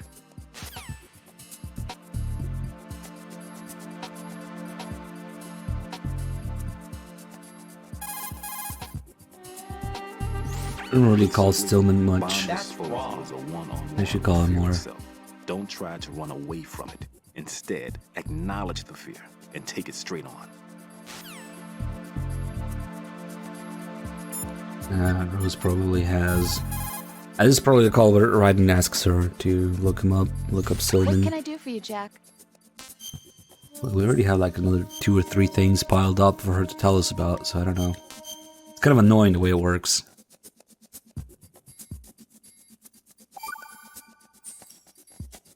Jack, here's the data I found on Fortune.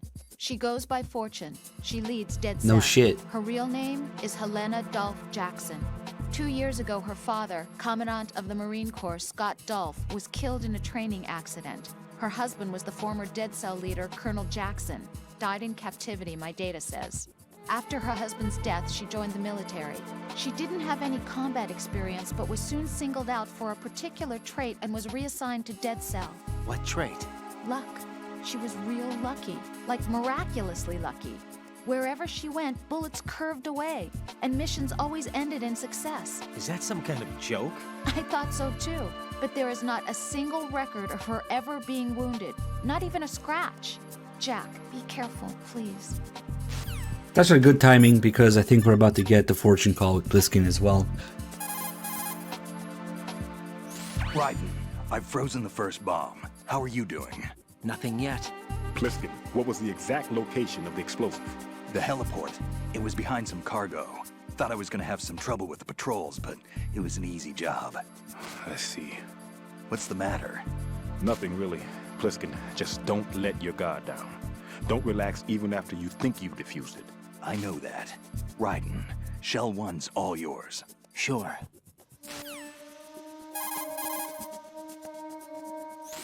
What do you know about that strange woman? You mean Fortune? She's the Dead Cell leader. Her real name is Helena Dolph Jackson, known to her friends as Lady Luck. Lady Luck? Yeah, she got the name because bullets seemed to veer away from her in battle. Oh. People have heard her say that her fortune in battle was payback for the lousy luck she's had in life. Lousy luck? The death of her father, the Marine commander, the conviction of husband and Dead Cell leader Colonel Jackson. These events were followed by her mother's suicide, the loss of a husband, and the idea of a convict in the family apparently took her over the edge. Fortune was 3 months pregnant at the time, and the shock of her mother's death led to the loss of her child. Add to this her husband's death in prison a few months later, and to sum it up, in the 6 months after her father's death, she lost her family and everything that mattered in her life. Jeez, she's had it rough. Yeah. The thing is, she didn't grieve long. Instead, she joined the military. Now why is that? Do I look psychic? My best guess is revenge. I heard that she firmly believed that her husband was framed. Anyway, by the time she came out of basic training, she'd proven many times over that she was gifted with an unusual streak of luck. In fact, some say she sold her soul for it. Her soul? Her uncanny luck earned her a reputation that led to her appointment as the head of her husband's unit, Dead Cell.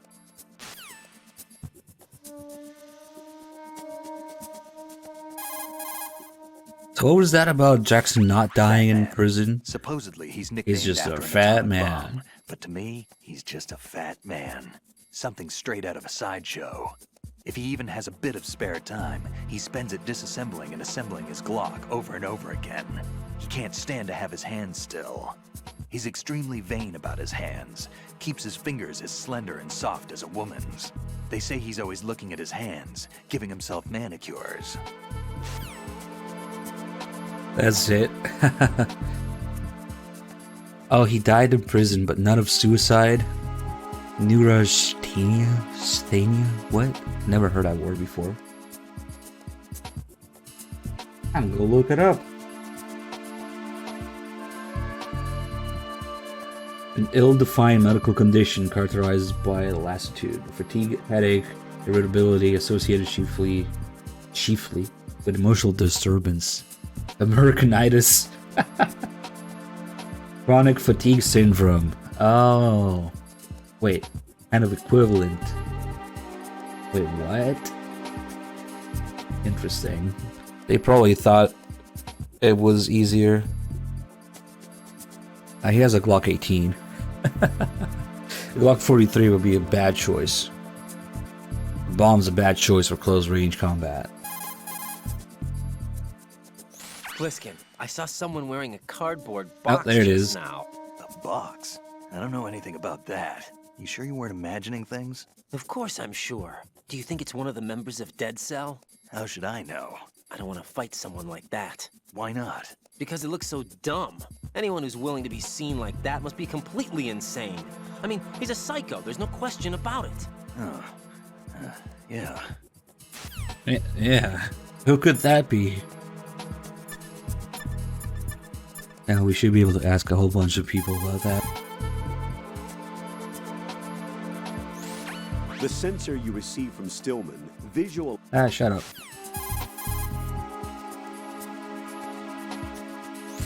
Colonel, I just saw this guy go running by wearing a cardboard box. A cardboard box? Who do you think he was? A Dead Cell?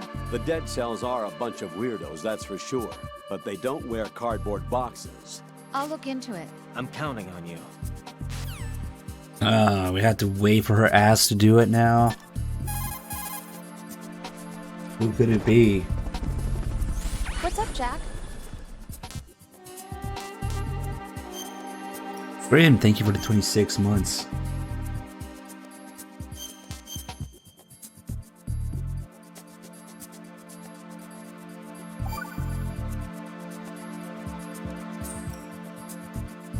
Rose, no comment? About? I've killed someone. Jack, it's a battlefield. My opponents are living, breathing human beings. This isn't like the VR training. They have bodies. They have had lives. I took all that away from them. But you've got no choice if you want to survive. And yet, maybe because of the VR training, I can't help but try and block out that reality. It's the only way I can manage to fight. Jack. What? I don't care what it takes, just as long as you come back alive. Do whatever it takes, please. Just come back in one piece. Okay. Well, you have to actually see the guy in the box to get that call, so... You may have missed that.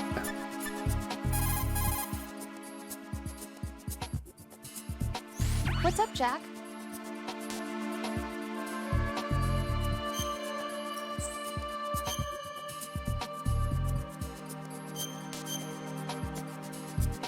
I was talking about this earlier, Frankie. It's largely up to the player to figure it out. Jack, when you get home, let's have a homecoming party. Just the two of us. Yeah, that's a good idea. I'll make dinner. What? Oh, what's wrong? Well, that sounds good, but how about we eat out at that one restaurant instead? You know, the place that we went to recently with the amazing lobster? I really like that place. Well, yeah, I guess that's okay too. Whew. Huh? Nothing. I just love lobster. Yeah, can't wait. Woohoo! Well, then I'll make a reservation. Promise me you'll come back safely. Don't worry. The only thing consistent between MGS2 and 4 is that Rose can cook. I just love lobster. Woohoo! Alright.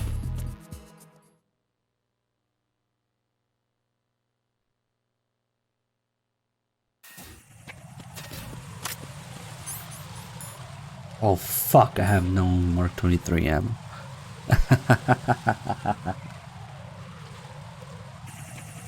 Don't listen to anybody telling you exactly when the Rose AI kicks in and when it's the real Rose. Source my ass. There is no clear cut within the majority of the calls throughout the game. There's a few towards the end that make it obvious, but throughout the rest of the game, not really.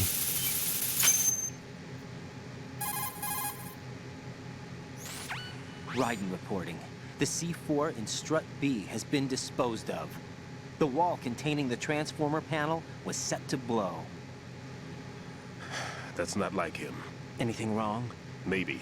Pliskin's reported other locations too, and none of them are effective demolition points. What do you mean? It means that they wouldn't be the best places to choose if you wanted to destroy this place. Are you saying they don't plan on blowing the shell up?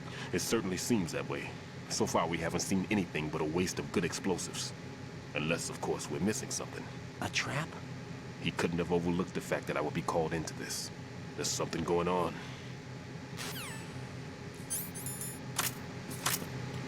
Like many things in the game, it's up to the player what to take away from the experience, what to interpret, and God forbid what to pass on and believe in. Including when you feel comfortable or confident to believe in Rose's existence. The way that I look at it is that when they have all their personal exchanges and stuff, it's probably a real Rose.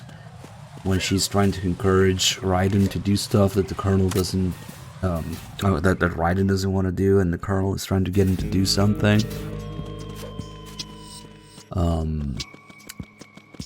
Maybe that's the AI, trying to prod Raiden to do stuff. Clearly, when she goes crazy, her eyes change and she's all evil. That's the AI, I would suppose. When she shows up at the end, You know, originally she says her eyes and her hair color are not real. So originally at the end, when she shows up in front of Raiden, she was gonna have a different hair and eye color. But they specifically changed that back to her default codec hair color, so that you still wouldn't be able to tell. Or rather, so that you could decide for yourself. But that's too difficult. People are not confident with doing that. So you need shit like MGS4 to tell you.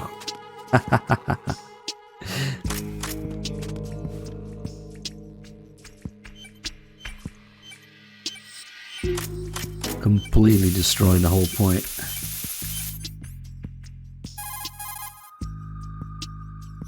The sensor A that I gave you is set so that the position of bombs will appear on the radar. Didn't I say that? Ah, shut up. How the fuck did Fat Man get here anyway? There are still bombs. Get real.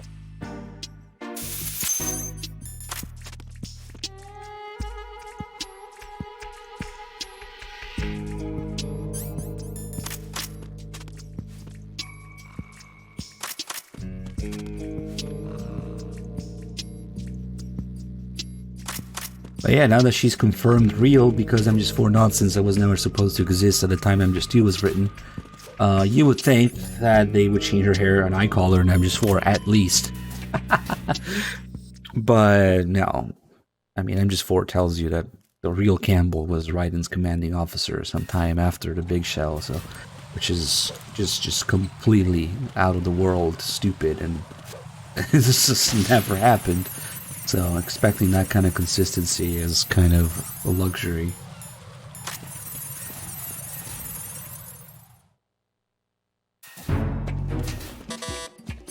You don't need MGS4 to tell you that Rose was real at some point. Wait, what the fuck am I doing? Fucking... Ooh, I got his... I made a fucking mess. I should have been there already. Oof.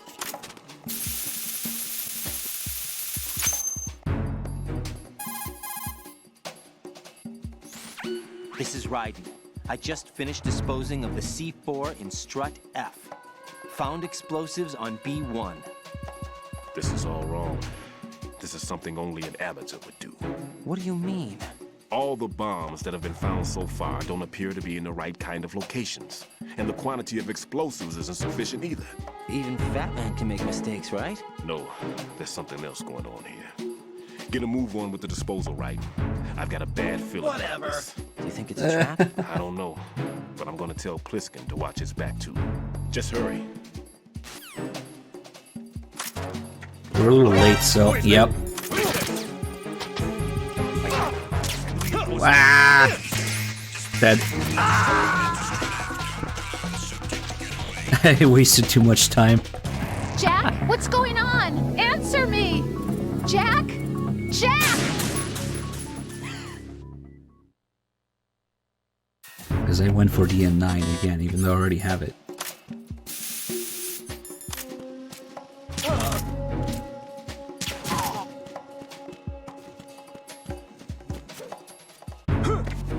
Alright, that's much better.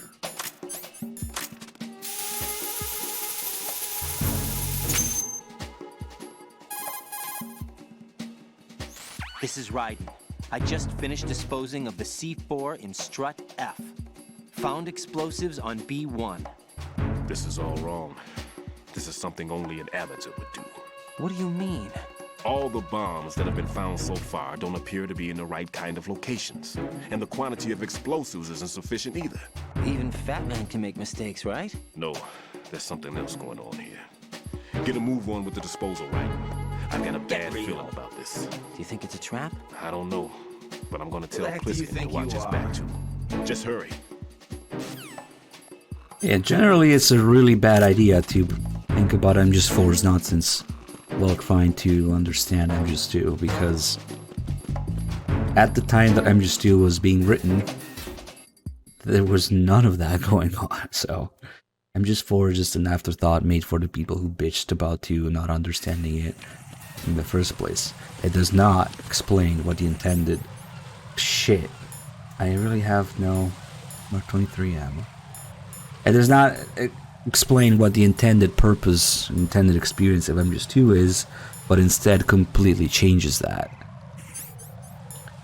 Accepting the fact that people don't understand it and never will. So, I'm kind of in a shit pickle right now. Because I wasted all my fucking ammo. Okay then. Guess we'll have to pick up more chaff grenades.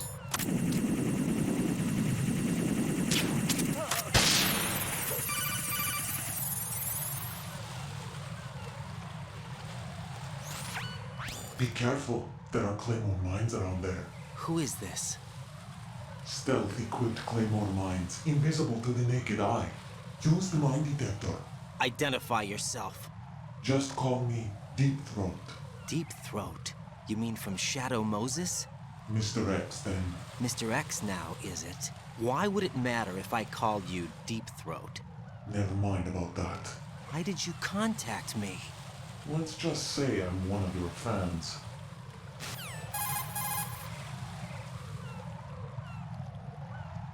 Colonel, someone calling himself Mr. X just contacted me.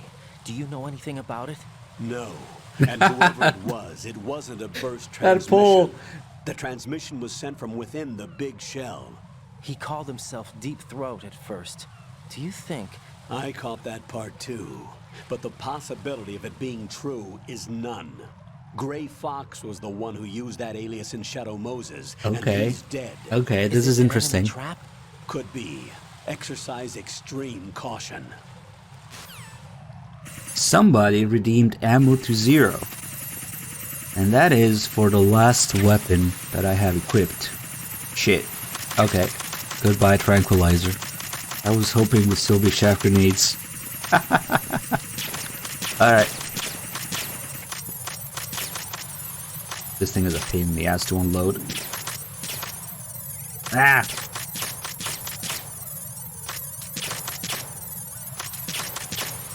I was hoping to do 0 chaff grenades.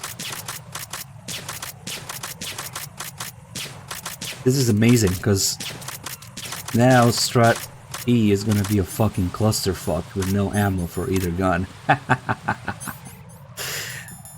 We're gonna be stuck a while. Congratulations. At least I still have chaff grenades. Shit, what the fuck am I gonna do? Where the fuck did you even get 45,000 nanomachines, son?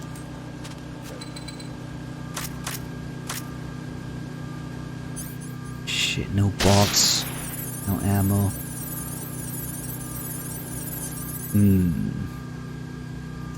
What do?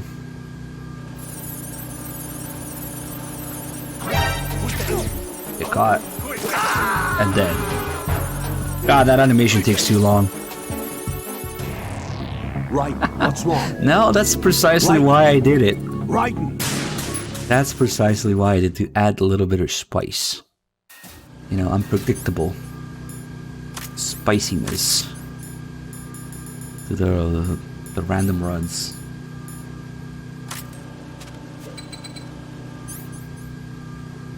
Okay, now we gotta get a caution too. Except with no ammo, getting a caution kinda sucks.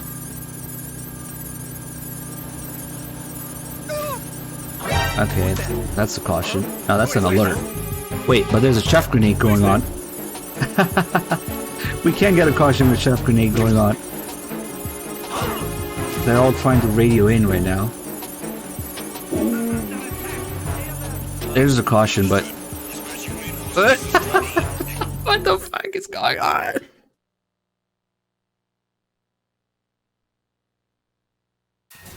Okay, there's a caution.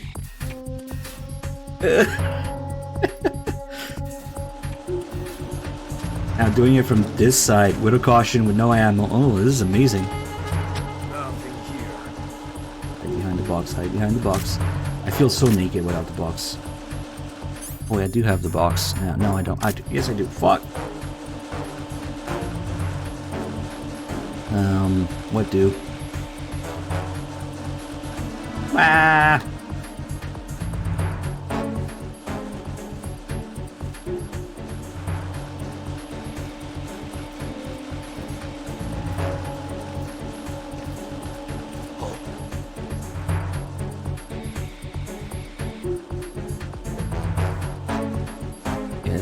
It's a box. What's up? This is European Extreme difficulty, by the way. Yes. Oh fuck, please don't come back this way. Please don't come back this way, you assholes. Okay, okay, we're good.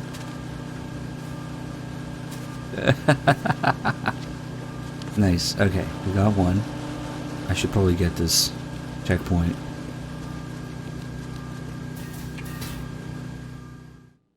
I wasn't able to get the bomb, but we got something done.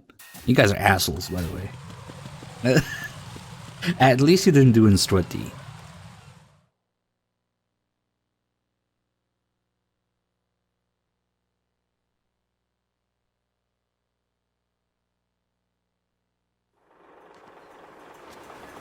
So there's something about this scene here that's important. What's the situation over there? Puzzling. I'll go over it after, I guess. Like a ninja just now. Ninja? It's the only way to describe it. A kind of cyborg ninja complete with a sword. What? Are you hiding something from me? Olga, are you sure it wasn't an Arsenal Tengu? Don't be a fool. Think I wouldn't know the difference? I've never seen field gear like that ever. All right, we'll intensify patrols. Anything else? Actually, one more thing. You'll find it hard to believe, though. I saw a man hiding under a cardboard box. Where? On the connecting bridge to Shell 2. So you believe me this time? I've seen someone use that box trick before. We'll lay a trap on the Shell 2 connecting bridge. Over and out, then. Freeze! You must be one of Dead Cell. Of course not. What a thing to say. Drop your gun! Not a chance.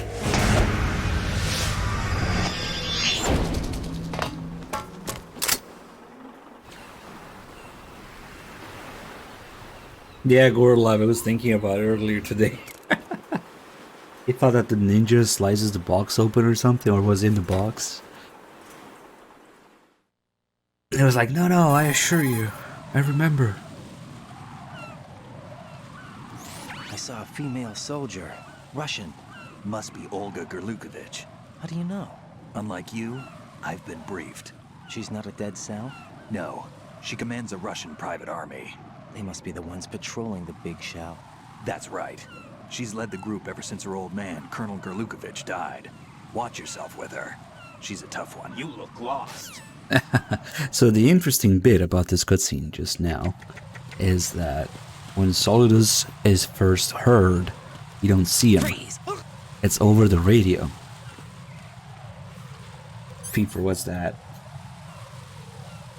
Jesus. Yes, I'm sure. Okay. So the fact that you hear Solidus before you see him is not just out there randomly. It's for a reason. It's because in Japanese, Solid Snake and Solidus have the same voice. So they keep telling you that the terrorist leader is Solid Snake, and then you hear his voice coming through the radio. So if you're a Japanese player encountering that for the first time, you're familiar with Snake's voice, and you're told that Snake is the terrorist leader, you might take it a little differently, because in the English release we know that that's bullshit and that's not Snake. But if you had heard David Hayter's voice coming through the radio, it would have been a little different. On top of that, Olga's voice in Japanese is Meryl's voice. So what you would end up hearing as a Japanese player would be Solid Snake talking to Meryl, and they're all talking about all they're talking about is MGS1 shit, MGS1 references. The man under the cardboard box, the ninja, the lasers, and taking care of that annoying fly. That line is used by all three snakes. Liquid Snake uses it at the beginning of MGS1 when he's about to shoot down the F-16s with the Hind, and then Snake uses it right before the Hind fight, and then Solid uses it here, talking about the two SEALs helicopters that he just shot down with the Harrier. So in English they all say it slightly differently, but in Japanese it's the same line exactly, word for word, every time. All three snakes use it the same exact way. In English is slightly different because, again, they didn't know that they were supposed to all be the same line, and we had different people translate and localize, and many mistakes were made in not conveying the intended experience at all. But those are all supposed to be MGS1 references. When Snake says, "I've got to gun SWAT knowing fly," right before fighting the Hind, he would be saying, it would be his voice saying the exact same thing again in MGS2 right here in this cutscene. But yeah, no, they all say it slightly differently, just because it's worded differently. Different translation, localization, different voice cast, different voice acting, director, and everything, so they didn't quite get that. So yeah, to a Japanese player, that cutscene just now would be fucking mind-blowing. Imagine hearing Solid Snake's voice talking to Meryl, talking about all the MGS1 things. They'd be like, what the fuck? But no, in English we know that it's bullshit the whole time. Okay, so the guy that I killed, we have to do this shit completely differently now. Amazing!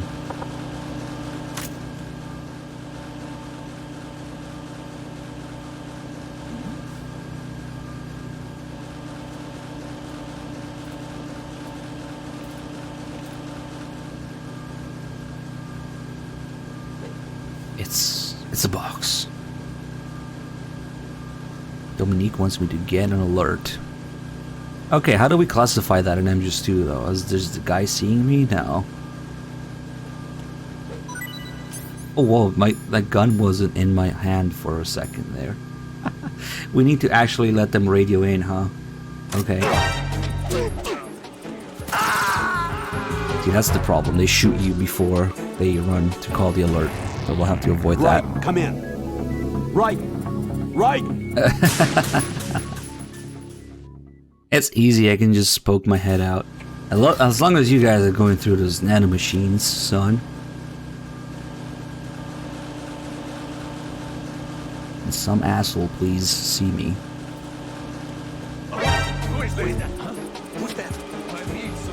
Alright. That's an actual alert. As classified by the score. Oof. I'm just gonna die again. You might as well get a game over. Oh shit, as soon as I step out there, he's gonna... Oof. Nice. Didn't hit me. The guy just stuck some rifle rounds to the chest. Okay. Buddy over there. Oh, fuck. Ah, I thought I had it. I was just gonna go behind that corner. This isn't happening. Jack, you have to answer finish me. killing Jack! him. Jack! Oh well. That's it. It was an attempt. Now I know I can step out here, actually.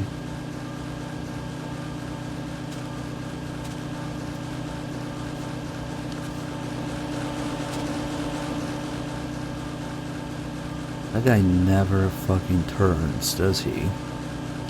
What an asshole.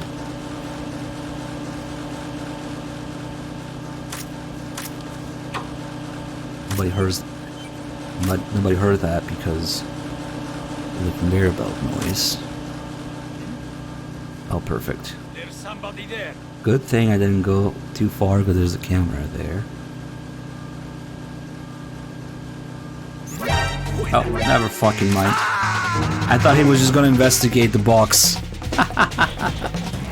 No. You can kind of lure them with the box. But maybe because he was already investigating something, or maybe because the camera also saw me. That didn't go well. Now let's just fucking lure him out here.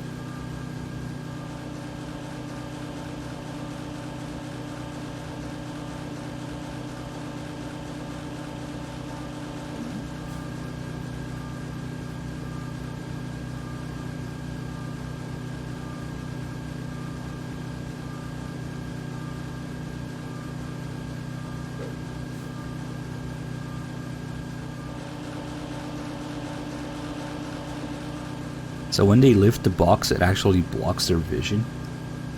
They can't see below it. So you can just move away. Freeze! Okay.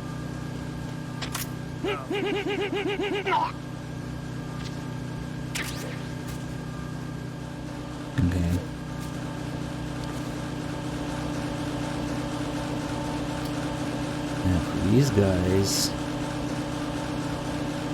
I don't think that guy ever turns, the closer one.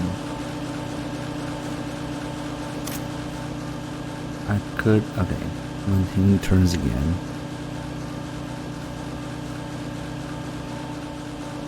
Goes back to that position. Not now. Move. Okay. Freeze! Freeze! Come on, there's no dick. I'm dead. Where is his dick? What the hell happened? Raiden! What a bunch of bullshit. He didn't have a dick.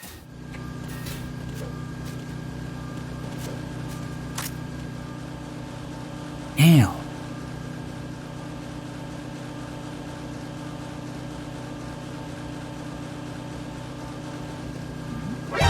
Ah, fuck. Ah, fuck. I moved too late with the box. Yeah, no. Right. Are you alright? It's a huge problem when you can't find people's dicks. In this game. I'm telling you. Sometimes just the angle isn't right. There's probably a better way of dealing with this guy. Can't go there because of the camera. Can't go there because of the guy always looking there. Nope. Yeah, no, it's fucked.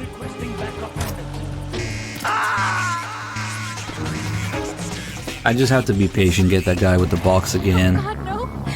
And hold him up again. So, I think what I can learn from this is that the ammo to zero redemption thing has a much bigger impact than the caution or the alert one, because it has lasting effect through the loading screens and shit. In fact, for the whole game, I'm gonna have less ammo now.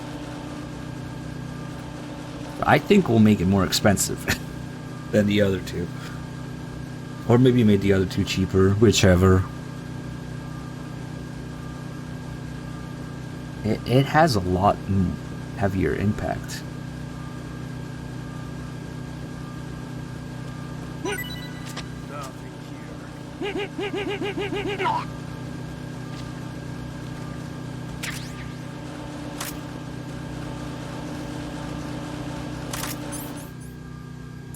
Freeze! Freeze! Okay, and see if we can find dicks now. Dick.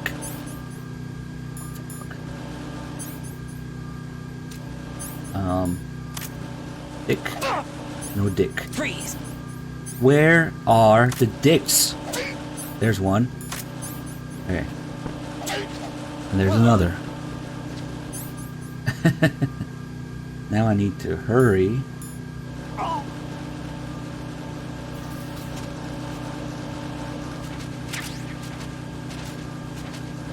God, that was a weird angle to look for dicks.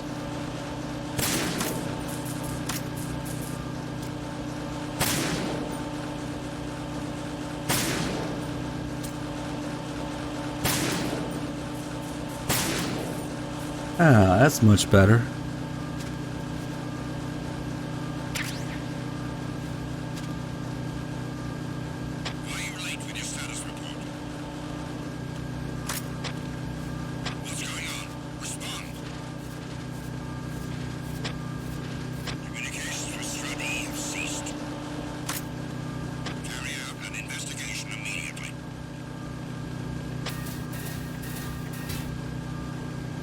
Huh? Huh? Oh.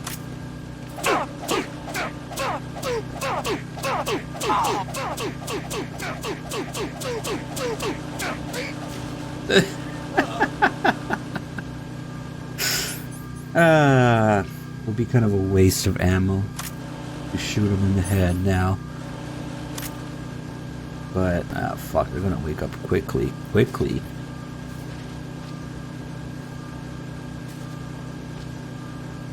Can I really? No. I gotta do it. At least one. Well, I strangled this guy.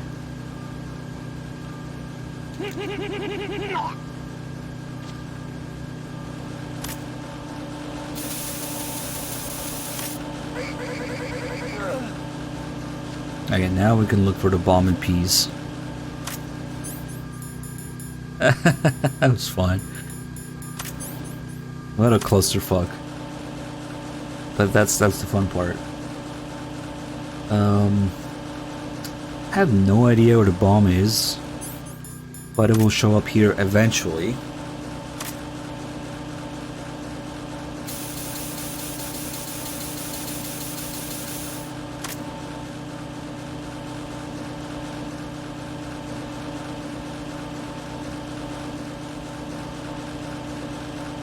Maybe it's better to leave and reload the area, but then they're gonna call for, they're gonna check in again. Oh, but the assault team is dead, who gives a shit? Okay. The best way is probably to just enter again.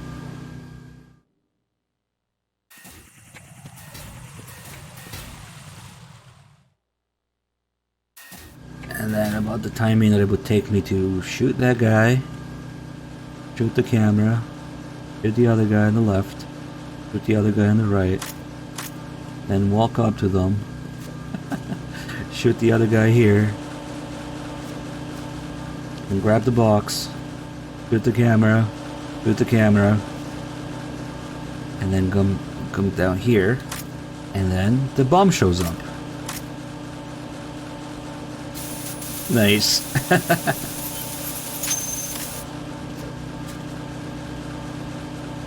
And we already got the one upstairs. God, it was a lot of fun though. Raiden reporting. All C4 in strut E has been frozen and disposed of. The baggage moving on the conveyor belt was set to go off. You're taking too much time. You should work a little faster. Who the heck do you think you are? There's no time, Raiden. I've got my hands full here, so it doesn't look like I can help you. It's in your hands. Well done. It looks like there are no more bombs in that strut. Now, head for the other struts. Yeah.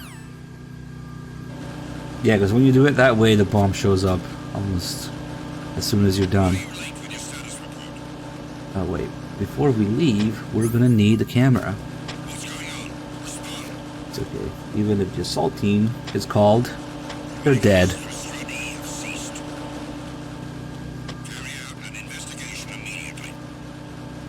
That gives me time to get the camera, which we are going to use a lot.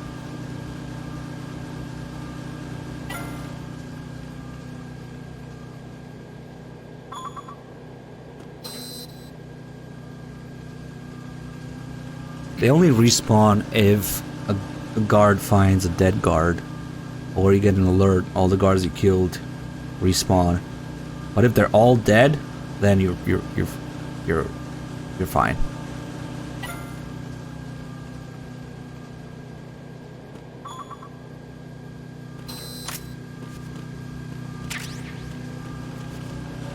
Digital camera.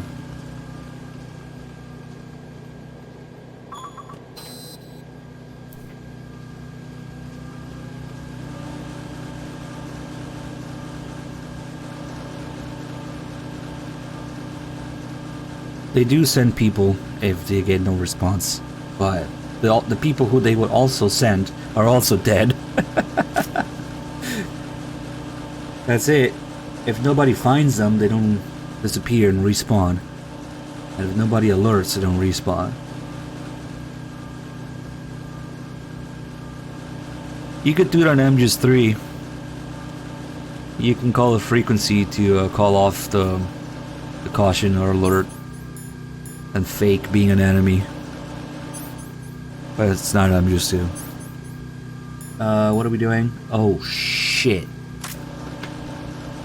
We had to do strut E? I mean strut D with no tranquilizer? Fuck me. That's gonna be the real clusterfuck.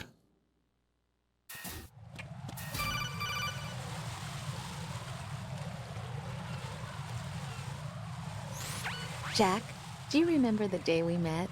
I'm kind of busy right now, Rose. You're right, sorry. I do remember. It was right after I transferred to New York. There are all these tourists around you in front of the Federal Hall.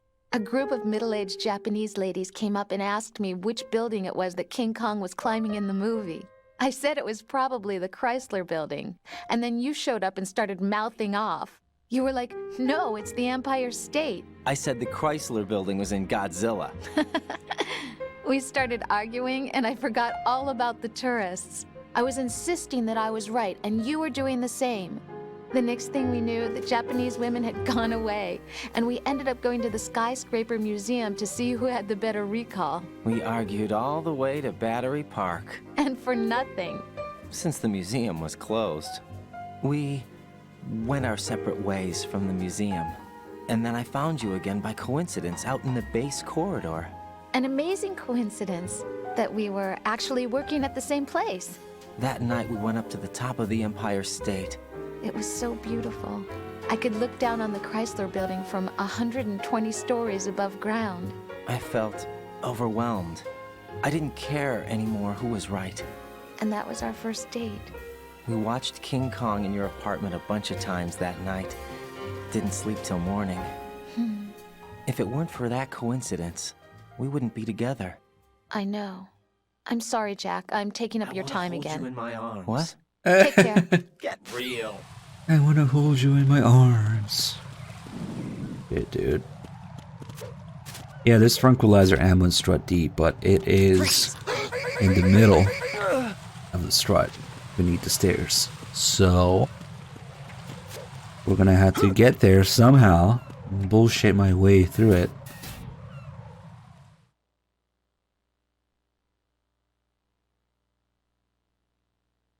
Strut. Oh, I think strut E has tranquilizer ammo. Wait, not E. Strut F. I don't think there's any in strut E. Strut F has some that I haven't picked up. And see, if I really can't do it, I'll go back and get it.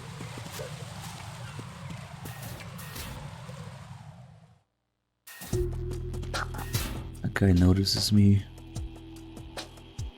Wait, he didn't notice me. That's fucking weird.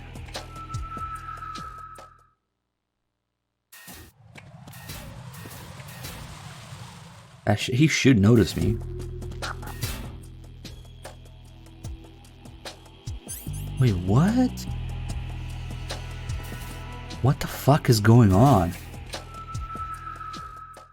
It's almost as if this is regular Extreme, not European Extreme, but it is European Extreme.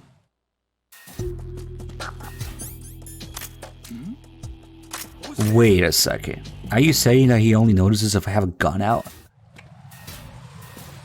Wait.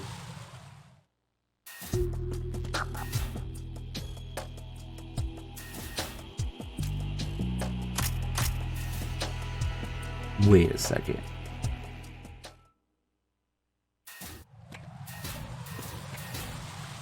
We have to be aiming at him though. Who's there? Is it because aiming your gun makes you slightly closer to them? Because you're extending your arms? I never knew that. Who's there? Normally I preemptively hit that guy in the face. It literally is just stretching your arms forward.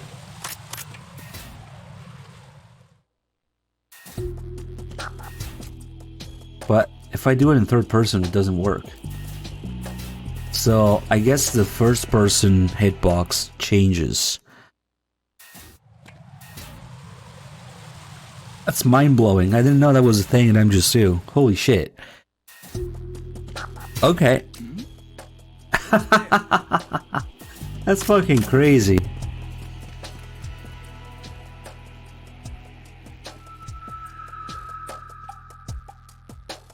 Okay. Wait, no. Wait. Fuck. Oh, well. I forgot. Freeze!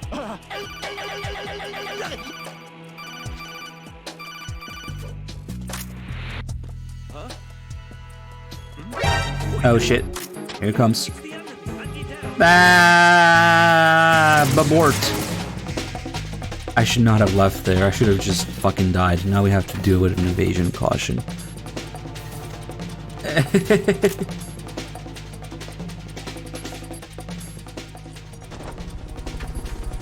Oh boy, Strut D with no ammo. No, no, no, what are you doing? No, no, can we please? Oh well. There's no... oh fuck. Fuck! Are they behind me or some shit? Yep.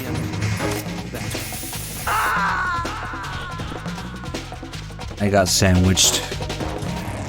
Raiden, what's going on? Raiden! Raiden! See how long of consequence ammo to zero has? No way, it has to be more expensive. Oh fuck. Oh fuck. I need some help here. We're dead.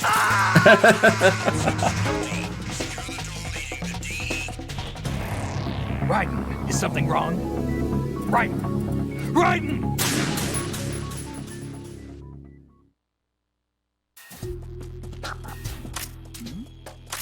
Who's there? I can lure this guy here. And he also has to notice the box this time. There you go. Nothing here.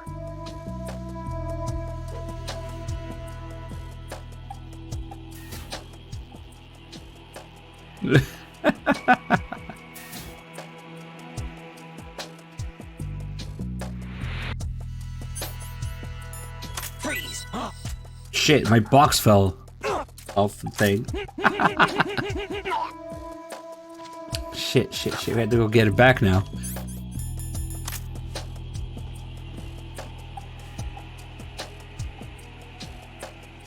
Move away. Nothing here.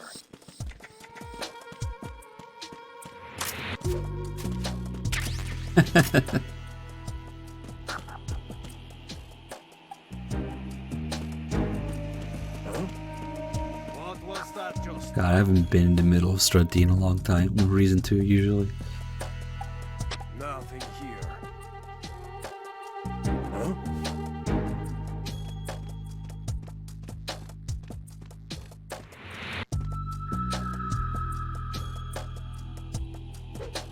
See if we can do the MGS3 thing and bump into them, maybe. That's kind of dangerous. Nothing here. If they notice it, they always lift it. Freeze! Don't you fucking dare throw my box in the water. I wonder if that can happen. I think we got two of them.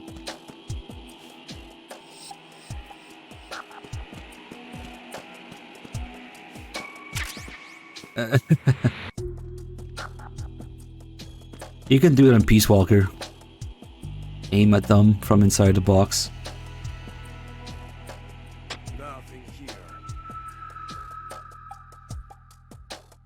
It's just the guy who reports a lot. And this guy, oh shit. What's that? Freeze! Oof, that was close. Nope, nope, nope, nope, nope. Shit.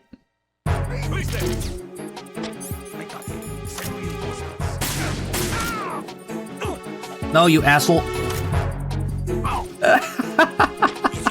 Shit. Hold on, hold on. Fucking hell. I can't hide this guy's body in time. If they come from behind me, I'm completely fucked. Oh. Okay. Now everybody is going to respawn that I killed. Send a replacement guard for the area. But at least I got ammo.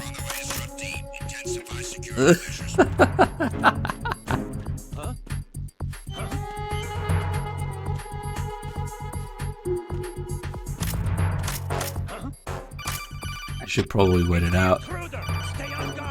Send a replacement guard for the area. Understood. Reinforcements are on the way to Strut D. Intensify security measures.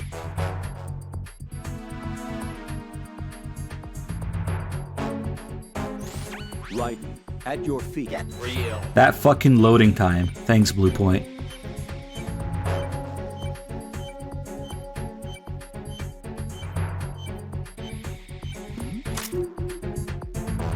Oh shit. Strutty is a fucking disaster.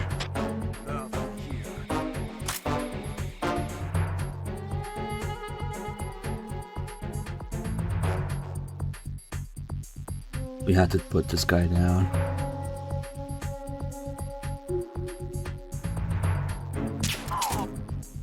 And that guy is gonna find him most likely. Maybe not.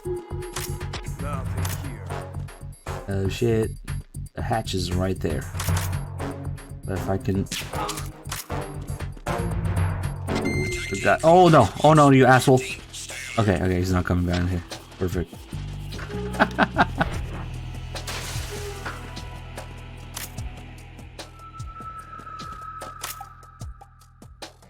I think we're okay.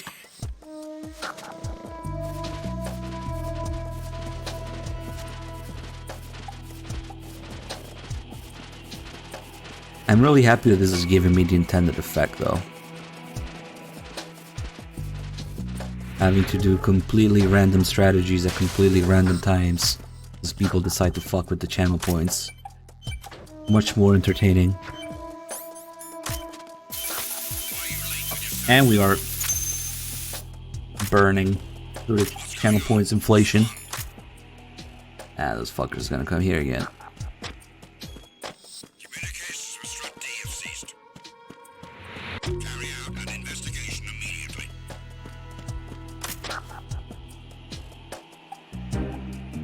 I don't know which way they're coming from.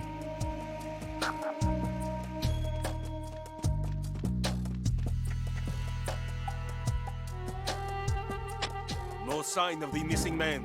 Everything else is normal. Okay, get the fuck out of here now.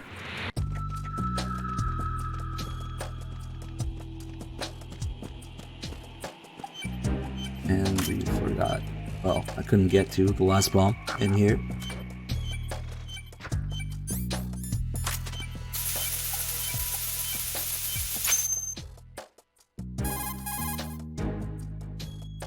This is Raiden.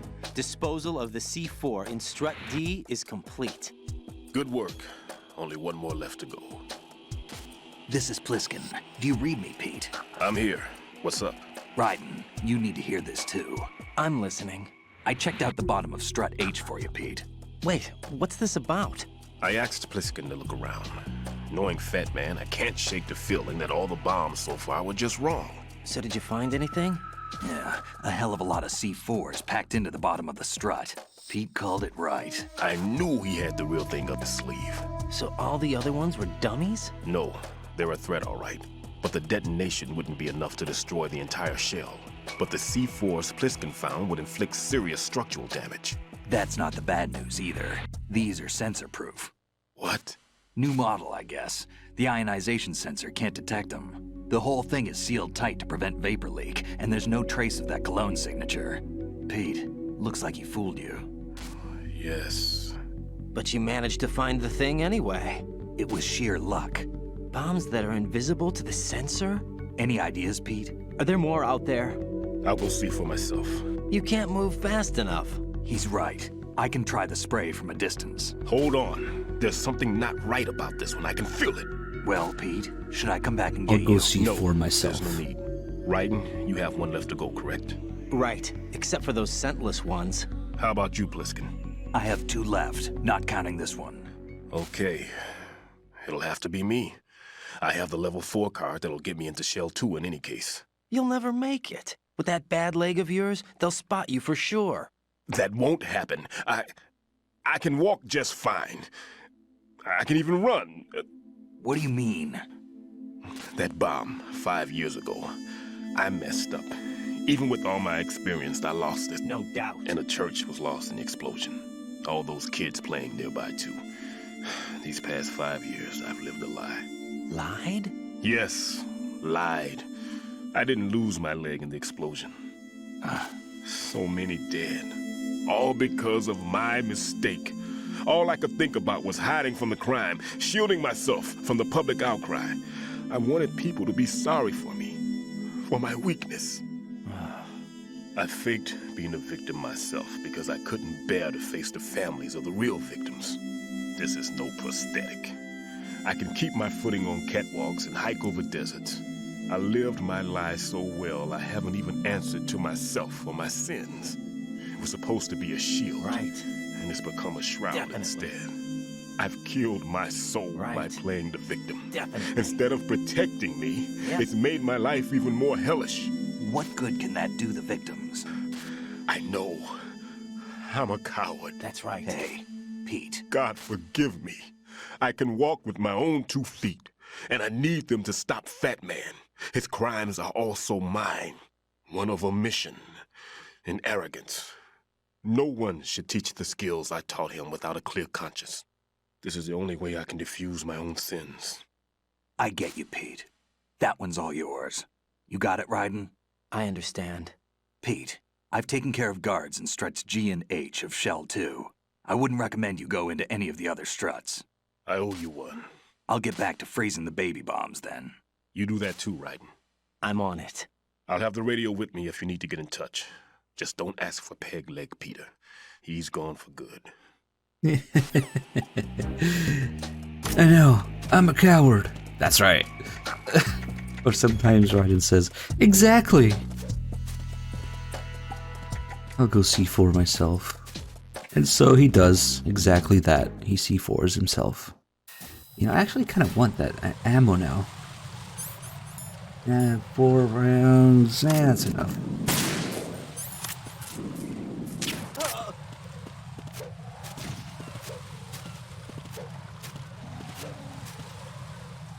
Fuck, I said I was gonna torture this guy, but we're back here and we also don't have enough ammo. Alright, just wait here for a second. I'll be right back.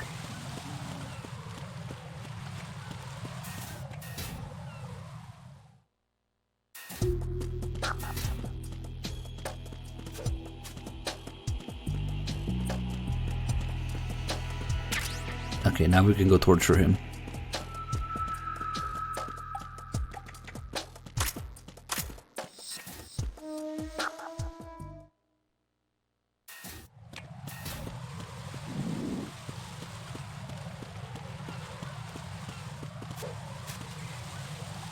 Perfect. Freeze!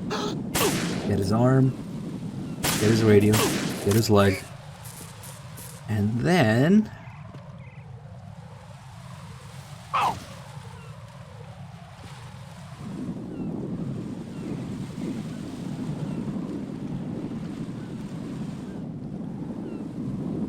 Come on, you can do it.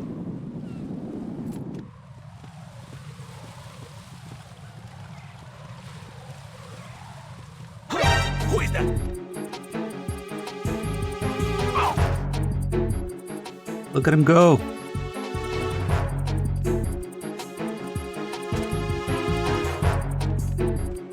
I always hold this poor man. I'm not sure I'm completely comfortable with the word hole being used as a verb. I'm going to hole you.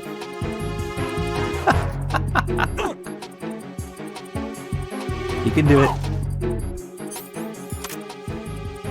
Who wants to be holed?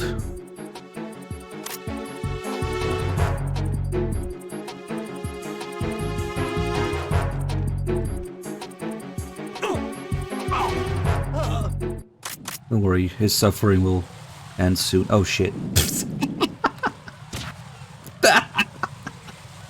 That's how we wake him up. Here.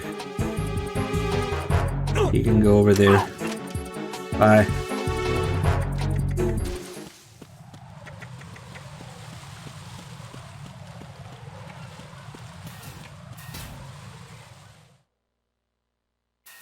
I'm going to hole everybody in the chat now. You have created a meme, Boxy. Congratulations. Would you like to get holed too? No, viewer is helping spread it. It's over. Now it's a thing. Is Stillman sufficiently ashamed of his words and deeds? What the fuck?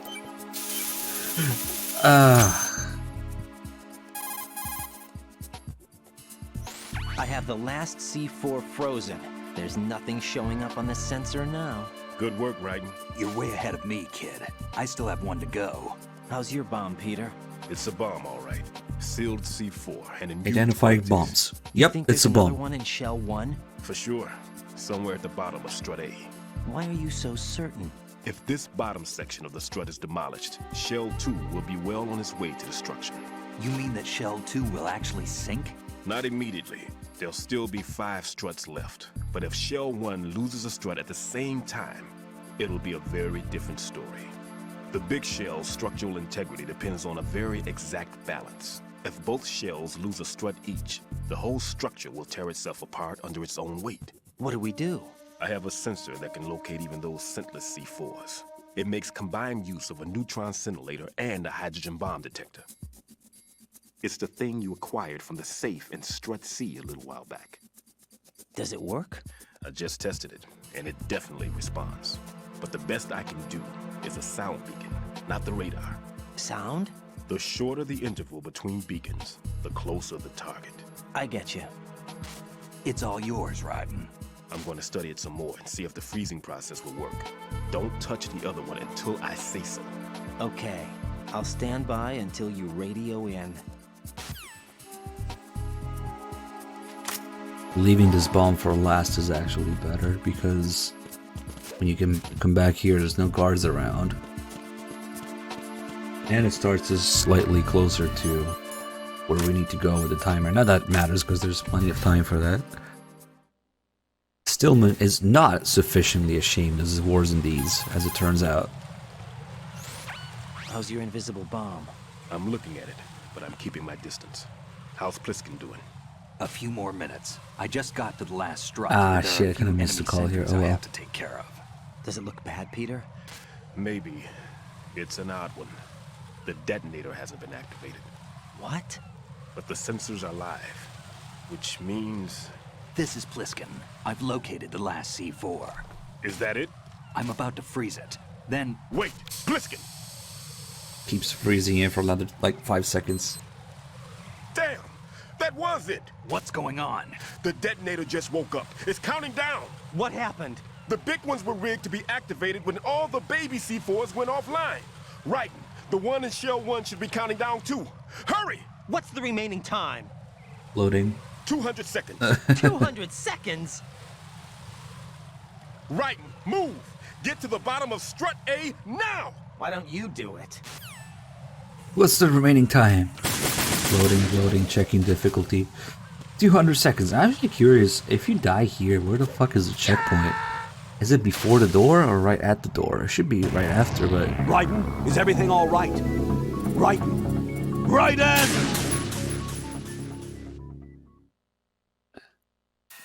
Yeah, okay.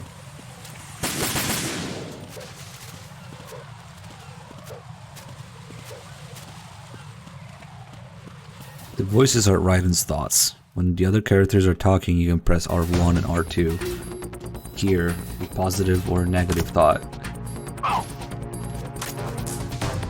Also, it's pressure sensitive, so if you press R1 lightly, it will give you a different one than pressing it all the way. So there's a total of 4 inputs.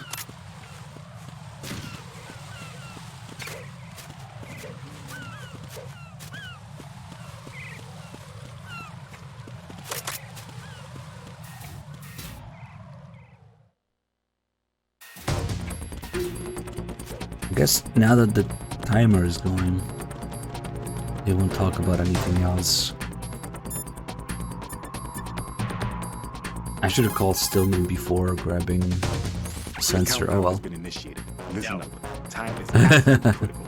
Hurry to the bottom of strut A by the shortest possible route. Yeah. Should I apply coolant to the bomb in the same way as before? Wait, I'm still not sure yet. I'll try testing it out here first. For now, get yourself to the bottom of strut A ASAP. So he does try to freeze it.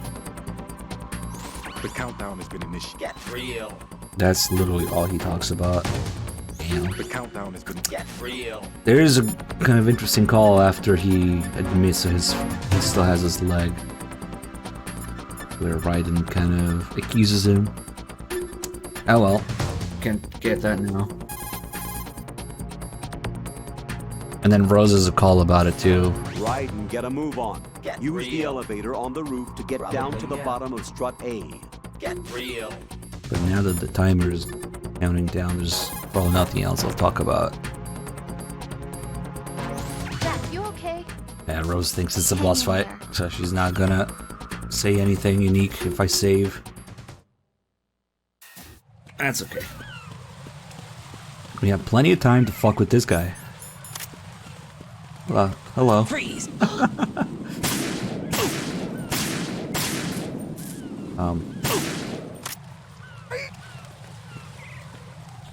Ooh, there's ammo here. That's actually useful right now.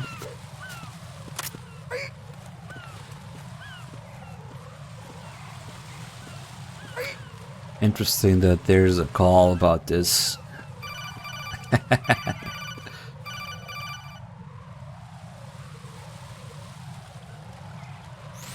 Raiden, the elevator won't move when enemy soldiers are in it. Draw enemies out of the elevator. Not a chance. We don't need to do that, Colonel. He's gonna leave on his own.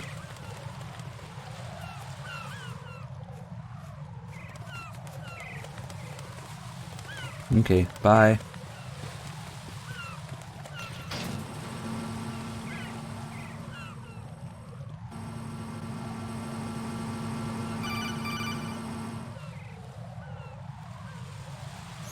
Raiden, Pliskin, listen carefully.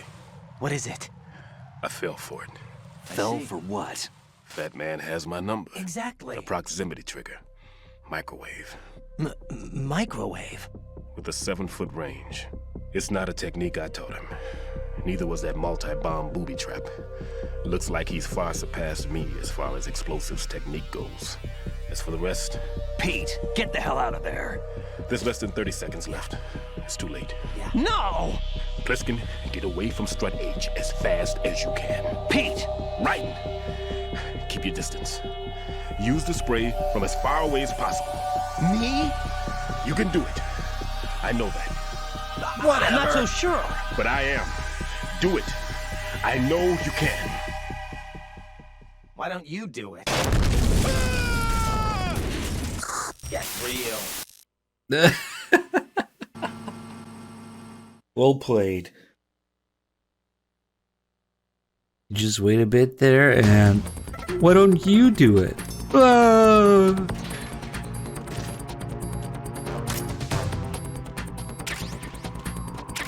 Now you can actually hear in Raiden's voice that he's a little shaken up. Probably the best line. Colonel, Stillman is dead. I know. Pull yourself together, Raiden. I can't. I can't do this alone. Jack, are you listening? All right, calm down. Stillman is dead. There are no more explosive specialists. You're fine. I won't let you die. Rose. All right then. Is Sensor B equipped? Yes. See if it responds or not. That is it. Jack, no matter what, you have to bring an end to this crisis. Okay. Pliskin's not available anymore. Stillman's dead. Yep.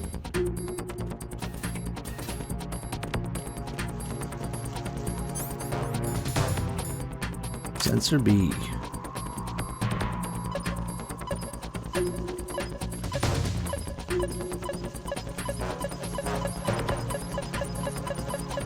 So the 7-foot range microwave trigger is not a thing. Maybe only Stillman's bomb had that. They're definitely closer than 7 feet, and it's not going off. This is as close as you can get to it.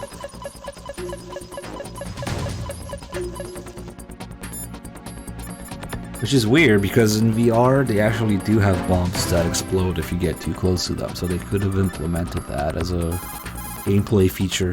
But no, you can just run up to it, freeze it. Colonel, the sensor's picking up something. It must be somewhere nearby. We're running out of time. Locate the bomb as quickly as you can.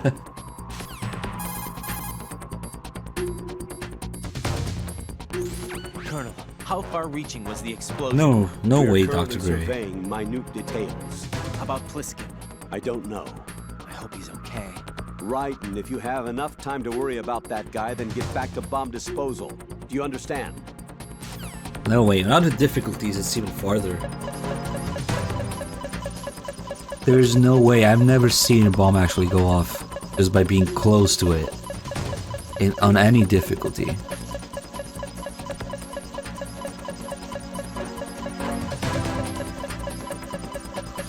You think you have to leap for it? Yeah, okay. Pretty sure that's farther than 7 feet. Oh no. Source my ass, but okay. No, it just does it. It just doesn't go off by proximity. I've never seen the main story bomb go off by proximity, so...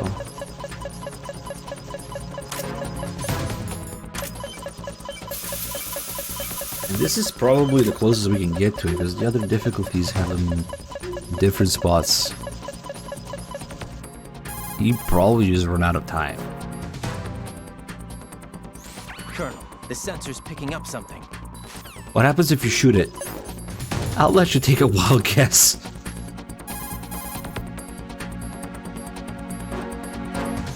Right, there's a C4 somewhere on the bottom of Strut A where you are. No, really? Select Sensor B and get... Definitely not. Alright. What could possibly happen if you shoot a bomb? You win, yes. Colonel, I've neutralized the bomb. Good work, Raiden. It was a great loss for everyone. Yes, it was. Colonel, any damage report on the explosion? Seems that the duct for diverting the contaminated seawater was destroyed, and the central section of Shell 2 is flooding. The explosions ignited the oil slick on the surface. What about the toxins? The chemicals stayed in containment. There's no immediate danger. Is the big shell stable? Shell 1 was unaffected. The price was high, but the threat of the bomb is over for now. What's the next objective? Rescue the President. Get back to the upper level. Roger that. Always thought it was weird that call doesn't... It just fades into gameplay without closing the codec call with the animation for it.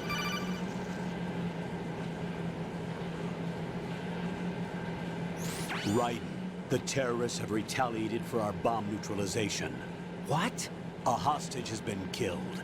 Shot in the That's head. bullshit too. They shot one of them on the roof too far. just to make sure That's we going a caught bit it. too far. One of our satellites caught it clear as day. Shot in the head. That They hurts. announced they would kill one every hour from now on. What are my orders? What should I do? Stay with your mission objective. Rescue the President. What about the other hostages? President Johnson is your first priority. Priority my butt. They're all in danger. Jack, be reasonable. I know what you're feeling, but you can't save them all. No, not by myself. Are you expecting that Pliskin to come through? Well, looks like he's turned his radio off too. I can't complete this mission by myself. That man was not included in the simulation. He is not a factor in this mission. What do you mean by that, Colonel? Your mission must remain a solo effort. What about the SEALs? No second attempt? They haven't even gotten to planning that. All we can do is wait. In the meantime, you're our only hope. I understand. Raiden, go and rescue the President. You can start off by getting to the upper level of Strut A. Strut A. Yeah, that's exactly what I was thinking too, Dr. Gray. So he didn't specify how to get to Strut A, so I'm just gonna do it a fun way. Raiden's like, fuck this, I'm out of here. Wait, I know how to... We already got this conversation, I don't know why. Oh, because we didn't dive. Stroke the water and... Swimming controls. Go on, Raiden, be free. But since we can swim in the air, we can look at where the bombs would be normally. So, on normal difficulty, the bomb would actually be here, right under the submarine. On hard, the bomb would be on the side of the submarine, here. But you have to... Oh god!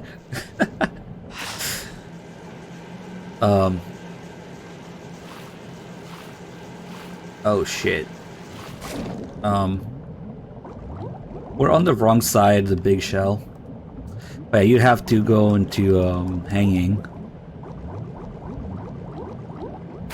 Oh shit.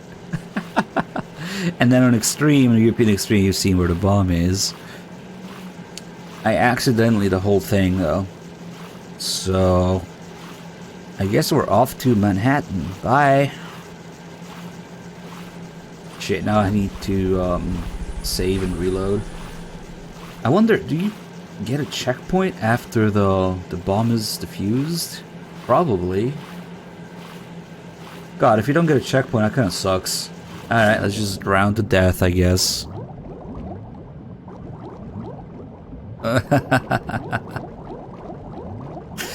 Okay, Kel, thanks 4 to 16 months. Thanks Tony Phil with the 31. Thank you. Chaotic Steps earlier with the 32 months. Thank you guys. So I accidentally the whole thing. Shit, I need to come up. Let me see if I die. Now that the bomb is defused, do we get a checkpoint here or do I have to do it all over again? Fuck. We'll see. Okay, bye.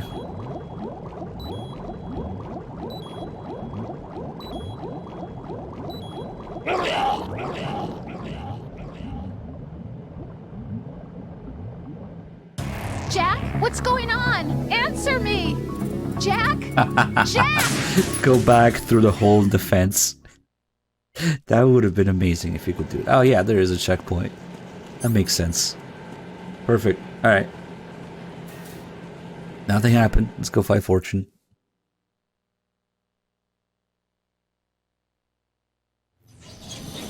What is this for? Nobody voted no for holding. Why is a ration an insect? That's my pet ration. My pet insect. Arnold. Oh, the bugs are not bugged for once. Usually these don't show up on HD. I can't tell you how happy I am that you were alive after all. I knew this moment would come. Show yourself and finish me. Like you finished off my father. Maybe to continue? Otherwise, you'll be the one to die. Oh, crap.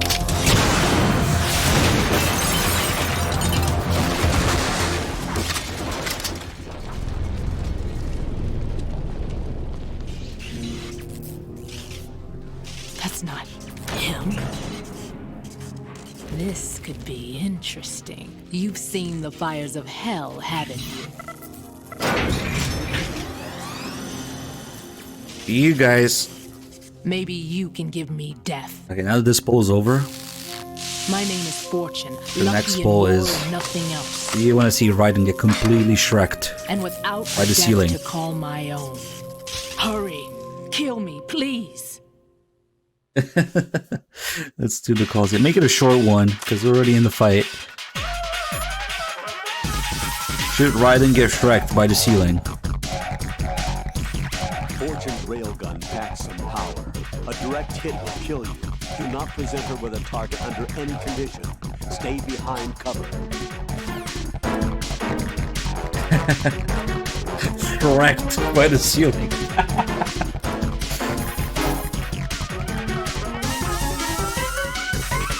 Right. Rose did a bit of research on Fortune's weapon. The big rifle that she carries appears to be a personal railgun. Railgun?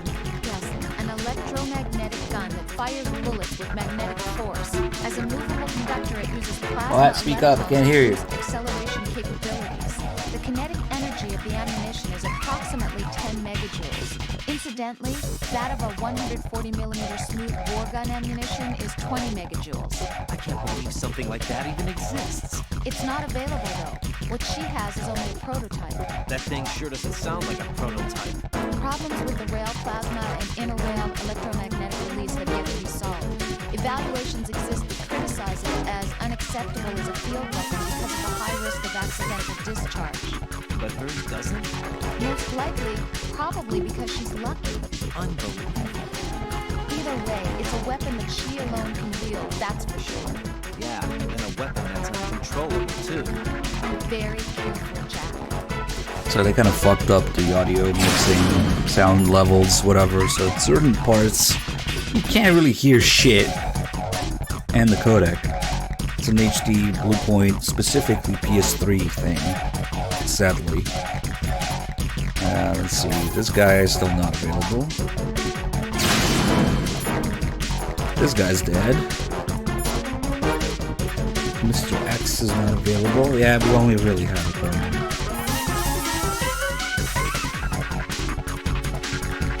Fortune's railgun. Why don't you do it? Alright. So...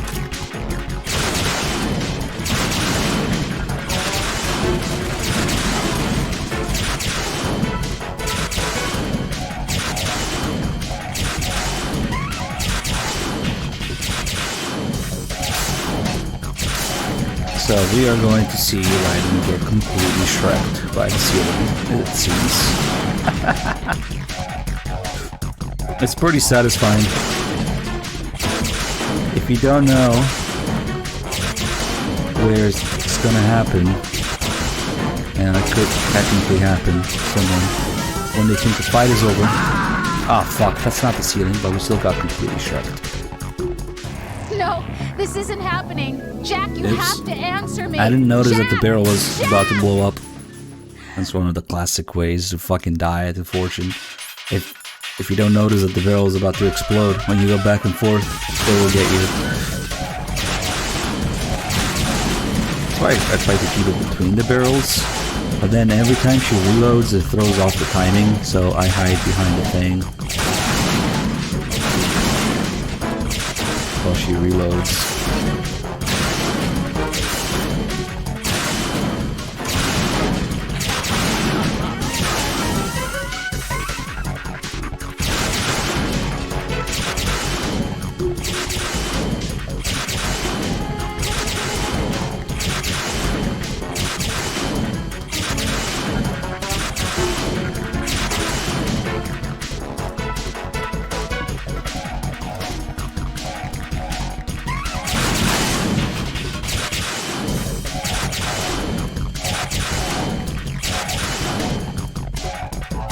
Reload again.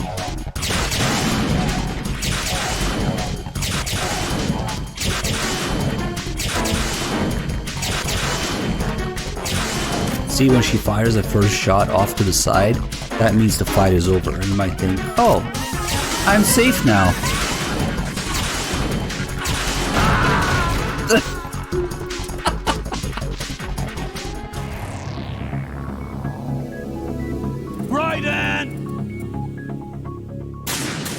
That's what I meant by being completely shreked by the ceiling. Alright, now we can do it for real.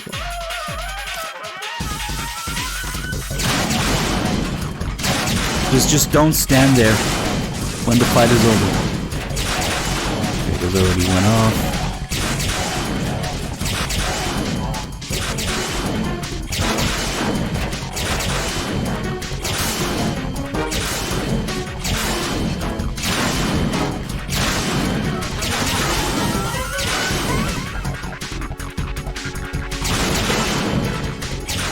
So the good thing about the box in this fight is that it lets you turn quickly. Turning radius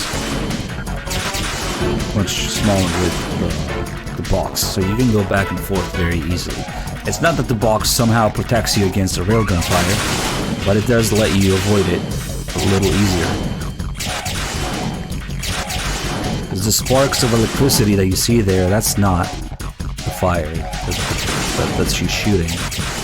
It's the little trails of white smoke that she leaves behind. Those are the bullets that she's firing.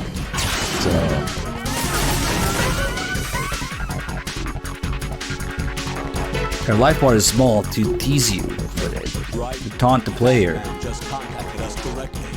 That man called us? Yes. Looks like he placed a bomb on the heliport. What? Speak up, Colonel. Can't hear you. What? He's killed off Peter. Now he's after you. Why me? How should I know? Look, this is really not a good time for this. The countdown's already begun, right? Great. How much time do I have left? I'll show you the count. 200 seconds remaining.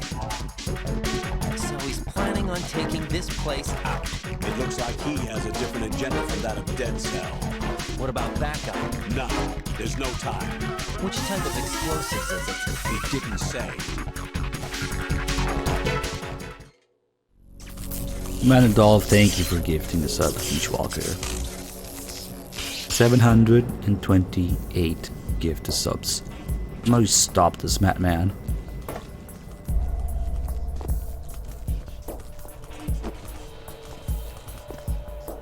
I'll take over, Queen.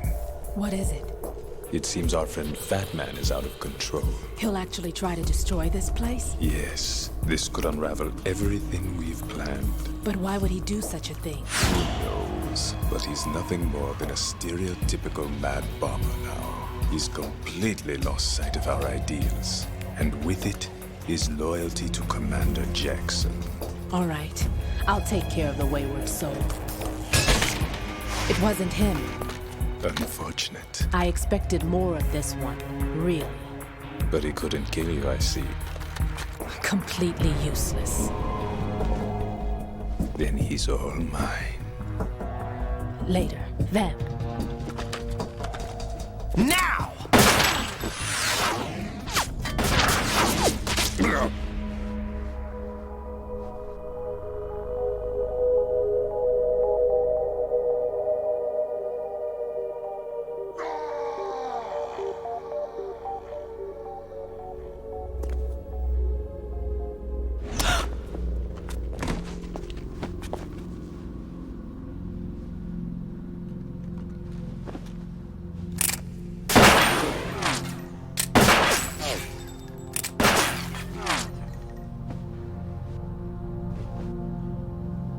Damn!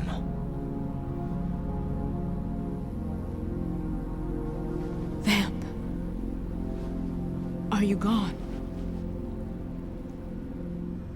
No. No, that death was meant for me. Why am I the only one that can't die? Alone again? Cheated out of death again? How long will you force me to live? How much longer, Dad? You've punished me enough.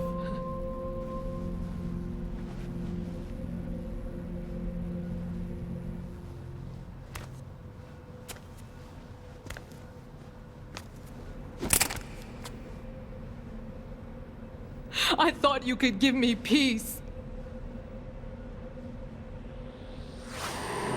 but you couldn't kill me either. 200 seconds after the cutscene is over, and the elevator comes up. Batman's a good guy. He actually waits until the elevator is all the way up to start the timer.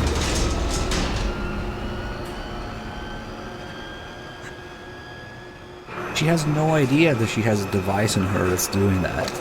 That's the thing. We never see the device on her either.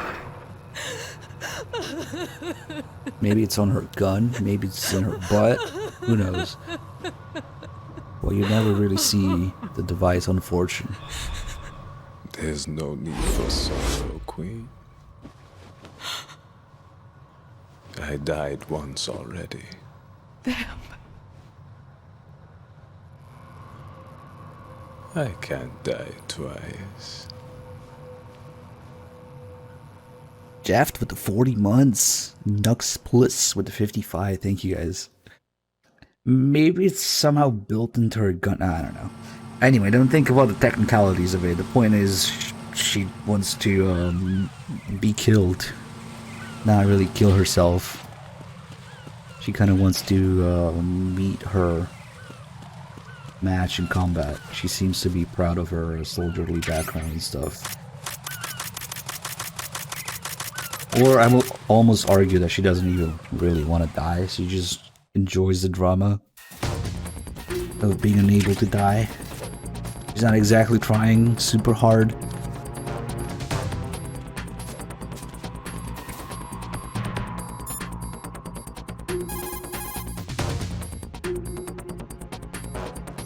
The clock is ticking, Raiden. Get to the heliport on the roof of Strut E. Probably, yeah.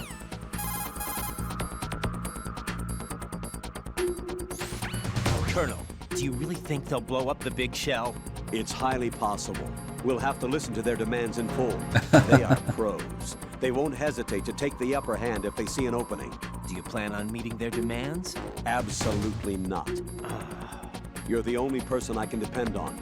You must remove the explosives quickly.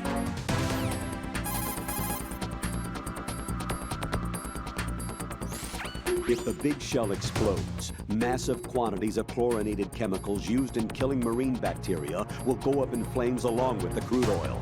If that happens, expect a large amount of harmful chemical substances, including dioxins, to be released into the atmosphere.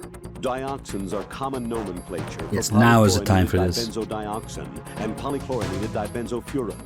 They are organic chloride compounds that are highly acute and toxic, and are powerful chemicals that can cause cancer, genetic disorders, and birth defects. On top of that, they do not decompose easily, nor dissolve in water, making it easy for them to accumulate within the bodies of living organisms. The environmental impact on the bay and coastal area ecosystem would be unfathomable. Environmental restoration would likely require several generations. That is why we cannot allow them to blow up the big shell. Raiden, you must disarm the C4. I've gotten this call before, but never during the fucking timer here. That's hilarious. Here, let me explain to you what dioxins are while the timer is ticking.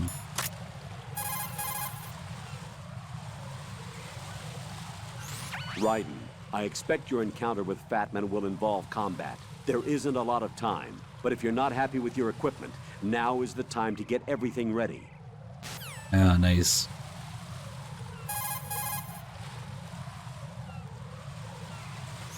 Tell me what you know about Fat Man. Okay, hold on a minute. I'll look him up. She can look him up during the timer. Oh, this is too fucking good. Hold on a minute.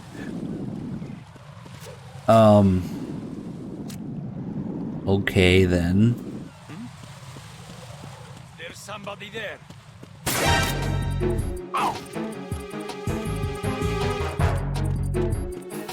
Nope.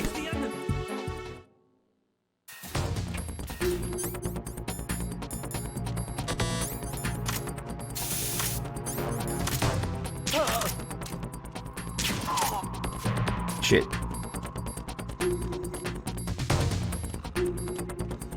I always thought it's interesting that the music stops when you're on a bridge, because it's like more peaceful outside or something. There's a countdown going on, but the music doesn't play on the connecting bridges. Jack? Be careful, Jack. So she said she was gonna look up Fat Man, but Jack, tell me you're alright. now she thinks it's like a boss fight, and when that happens, usually her calls don't say anything. She doesn't say anything after you save because she just thinks it's a boss fight. Don't give up. Yeah, so you can't look up Fat Man during a fucking timer. That was a weird call that we got.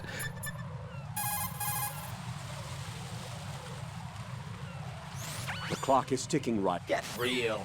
Whatever.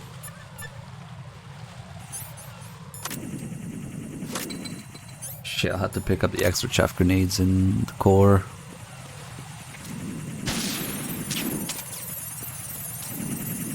Shit, he just distracted.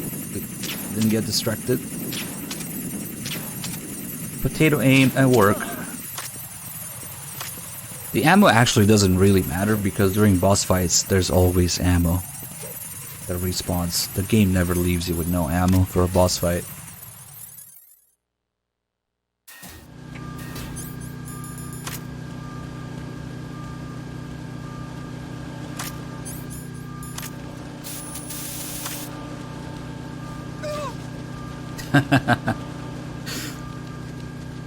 I wonder if you can genuinely miss the guys who dance to music like that. Yeah.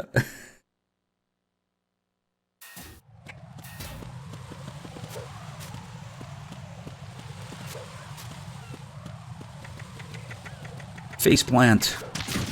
Good job. I wasn't quite face planting. Okay.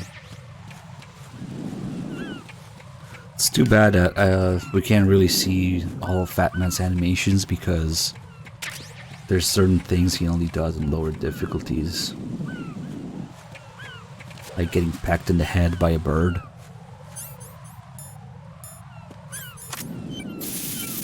Ooh, where could the bomb be, herder?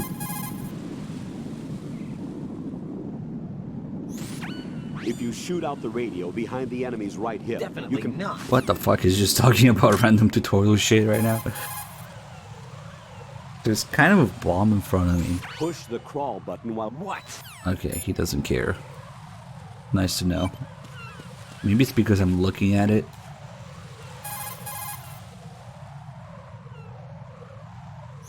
Lean the left stick. That's not it. Very odd. He's just talking about random tutorial stuff. But okay.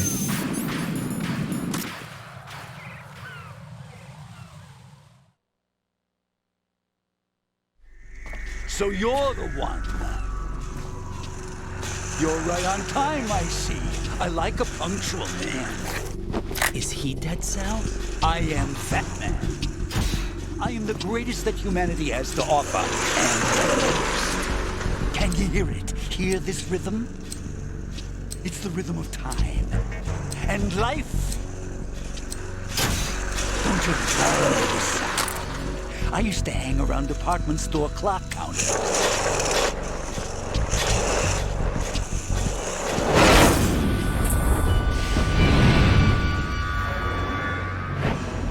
Life is short. Bombs tell the time with every moment of their existence, and nothing else announces its own end with such a fanfare. Glad you could make it. The party's about to start.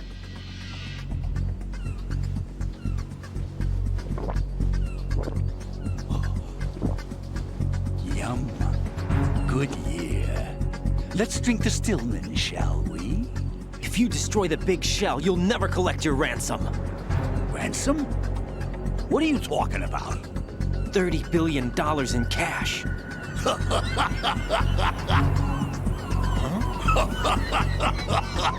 So that's what's going on, huh? What the hell are you talking about?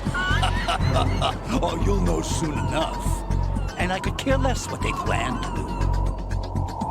My ambitions are much more simple. To be the most famous bomber of them all. You're nuts! No one's gonna give a damn about you! Oh, yes, they will. I'll go down in history as the man who beat Peter Stillman. That's the only reason I assisted them. Like hell you beat Stillman. He had your number. What did you say? You have nothing of his courage. Or... What are you laughing at? That croc died a dishonorable death 6 months ago. 6 months ago. The liquidation of Dead Cell. Call it what you want. Only the right stuff survived that hell. It set me free, you know. Opened the way to a new dimension. So that I could become the Emperor among detonation devotees. You're nothing but a common criminal, and that's the only way people will ever remember you. How dare you! I'm an artist! That is why I dislike boorish military types. It's time to start the party. This is how it works. I plant a bomb, and it'll explode soon after that. If you prefer to stay in one piece, you'll have to disable my bombs. Laugh and grow fat. And grow fat. Let's move!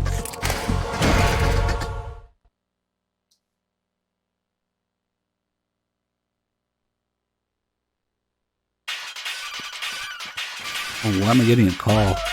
Backseating from the get-go? Right, as you can see, Batman is wearing a blaster suit. That's really weird. You can do very little damage. You usually get this call if you die to him a few times. To go for the head. The blast suit can't protect him from the impact of the shot itself. A series of rapid fire will knock him off balance and create an opportunity for attack. Use it. I wonder if it's because we didn't play a tanker in this save. That's weird.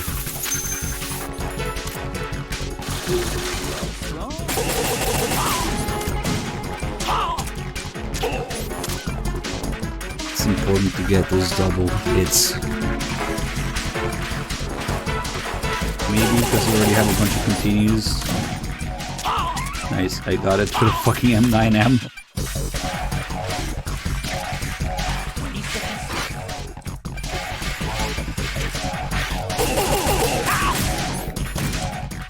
Shit.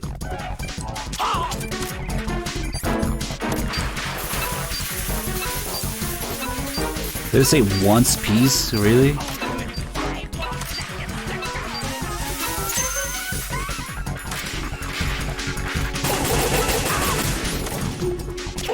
Now he's gonna do his little dance. Oh, come on. How did that not hit him? Bullshit.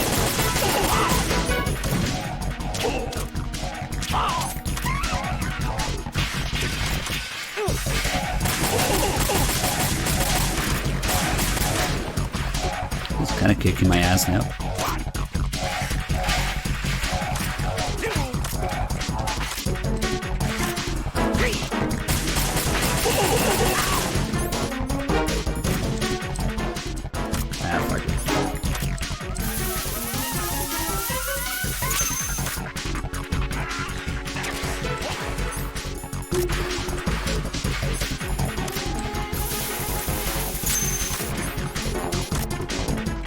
So on higher difficulties, it's very possible that he will place more bombs that you have time for. This one's pretty close. Okay, hopefully it's in the open here.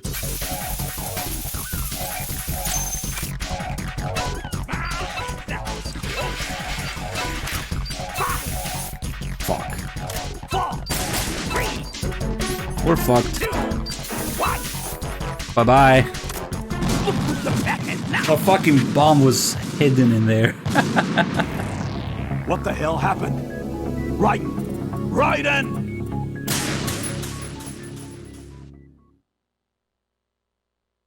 Yeah, the timer is not very forgiving on higher difficulties, so if you let him out of your sight, if you let him go, you can easily place more bombs that you have time for. And you're kinda screwed.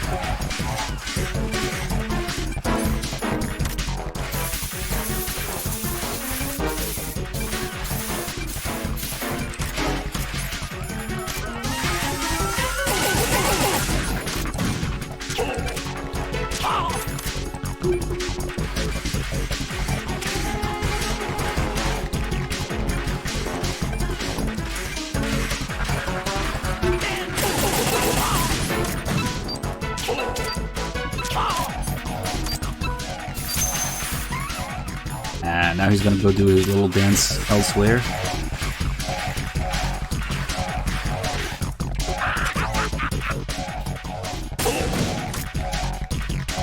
Maybe you should start aiming for his legs more than his shoulder blades. I don't know.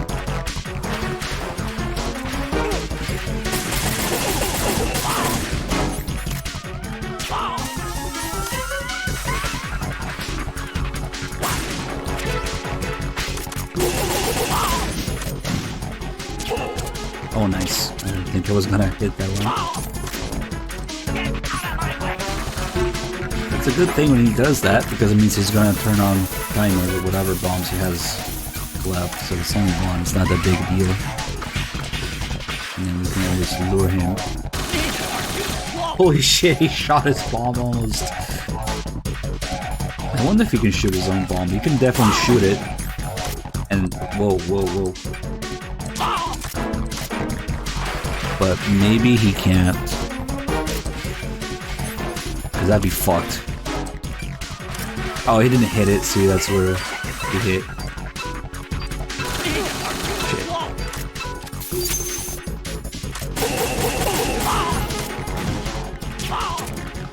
Before I end the fight,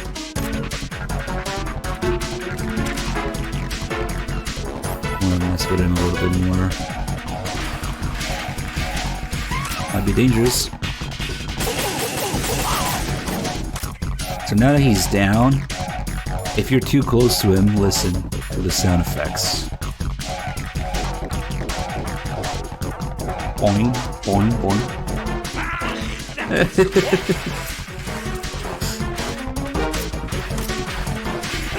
Oh, fuck it. Okay, now it's dangerous. Let's end it. But first... Shit, I couldn't... I thought I would have time. Whatever. We already kind of got the main call. Anyway. Why the sound effect? Because he's fat.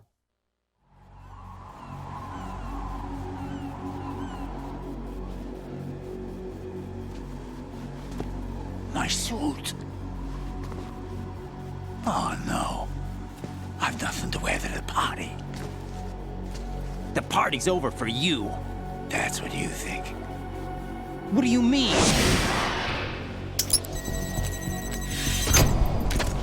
What did you just do? What is this?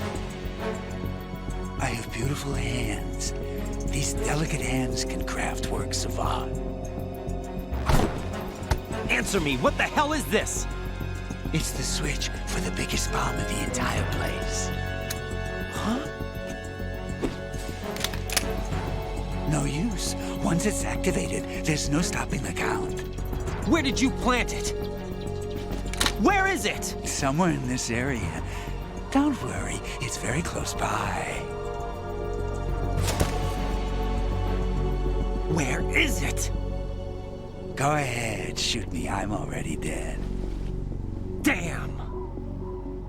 Think you can find it? When it goes off, it'll take the big show with it. Tell me where I can find the bomb! That's your problem. This is the highlight of the party. Bring it on, I say. They'll be happy too. I die here and start my legend. Too bad you won't be around to see the movies. Laugh and grow fat.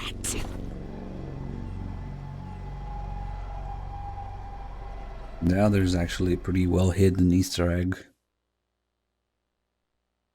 Call that only happens if you have about 10 seconds left on the timer, so we're gonna fuck around for a little bit.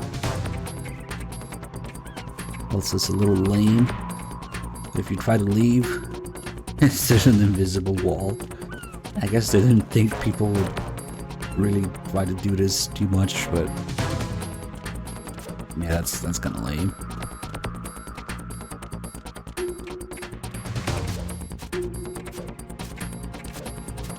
But yeah, the calls will change depending on how much time there is left. But we'll wait until about 10 seconds. And then it will be a follow-up call with Rose about it. You can admire Fat Man's manicure. Like he says, he has beautiful hands. It's giving himself manicures. You can see it here.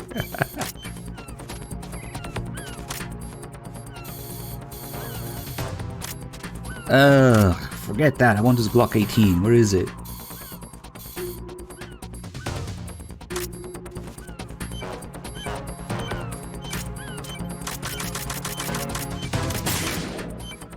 Oh shit, that was kind of dangerous.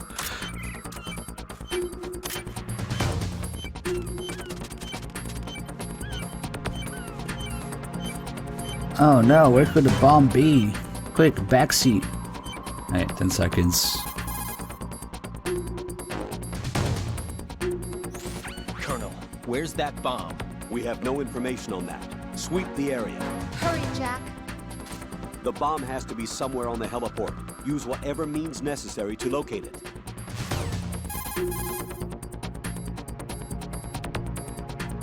Raiden, have you located the bomb yet? No, not yet. Hurry, Jack. We don't have a lot of time left. He wouldn't have had the time to find a good hiding place. It must be somewhere near him. Take a closer look.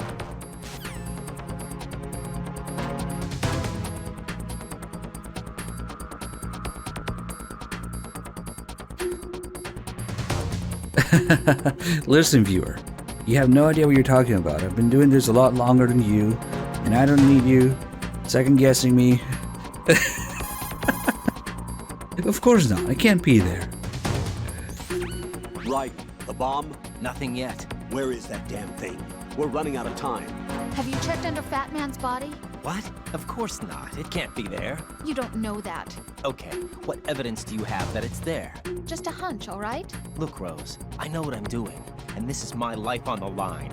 You don't have any experience. With my life on the line. Right. Don't turn down a good suggestion when you hear one. Check it out. So they just straight up tell you where it is. If there's no time left. Huge C4.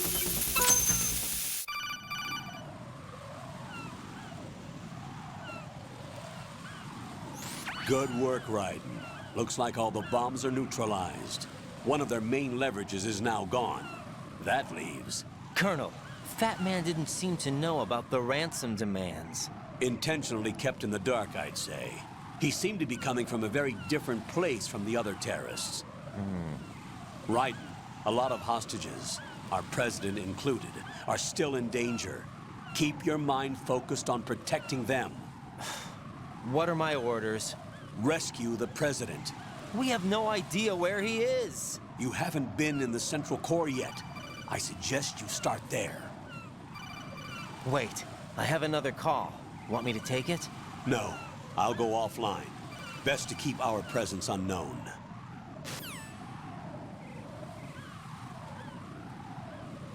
How you doing, kid? Pliskin, is everything all right? Could be better. Looks like I was out cold for a while. How did you manage to stay alive? Had a little help from a friend. Friend? What about the bomb? Diffused. And Fat Man, too. That's good news. How's Shell 2? It's a mess. The bomb crippled H-Strut. What about the toxins? The what? If the big shell blows up, the explosion is expected to produce massive amounts of toxins.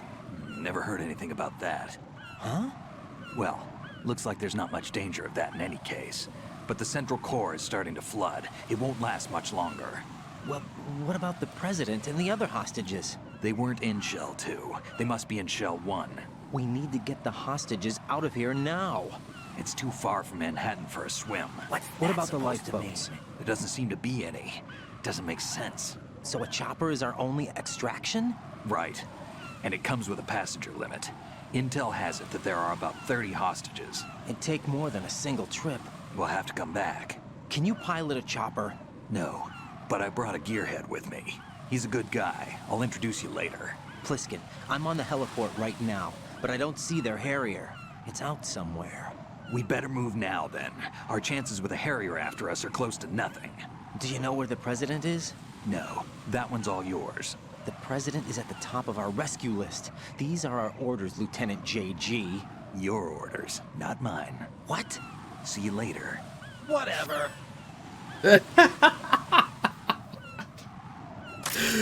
Oh, fuck.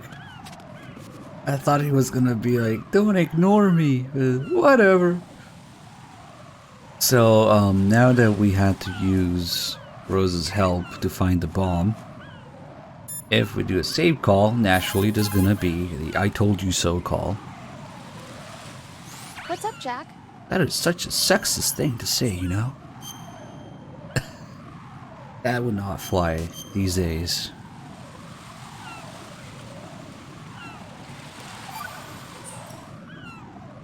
Jack. What? You know what I'm talking about. All right, all right. The bomb was where you guessed it would be. You were right, and you saved my butt. As long as you realize that. I was pretty surprised, though. I never expected to find it where I did. You must think I'm pretty clueless, huh?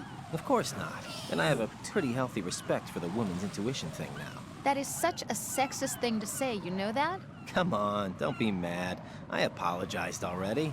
Don't sweat it. I'm Get just messing real. with you. I want you to recognize I that I don't can know. help you through this thing, and that I care about you. Get real. Rose. Hang in there, okay? That's not it. I want to hold you in my arms. So, unfortunately, we can't not ride Fat Man too far from here. Ride it automatically. Let's go, Vin. I guess he's too heavy. Also, I'm pretty sure the animation to drag him around is a little different. Like, Raiden's arms are wider because he's too big. We cannot hold him. No, sorry. There should have been an Easter egg where if you throw him off the big shell and into the water, the resulting wave tsunami will give you a game over. I mean, since they're already talking shit about fat people in the codec anyway, you might as well. We cannot yeet him off the shell, sorry. Extra wide grip. A tsunami game over, yeah, that should have been the thing. Lovely.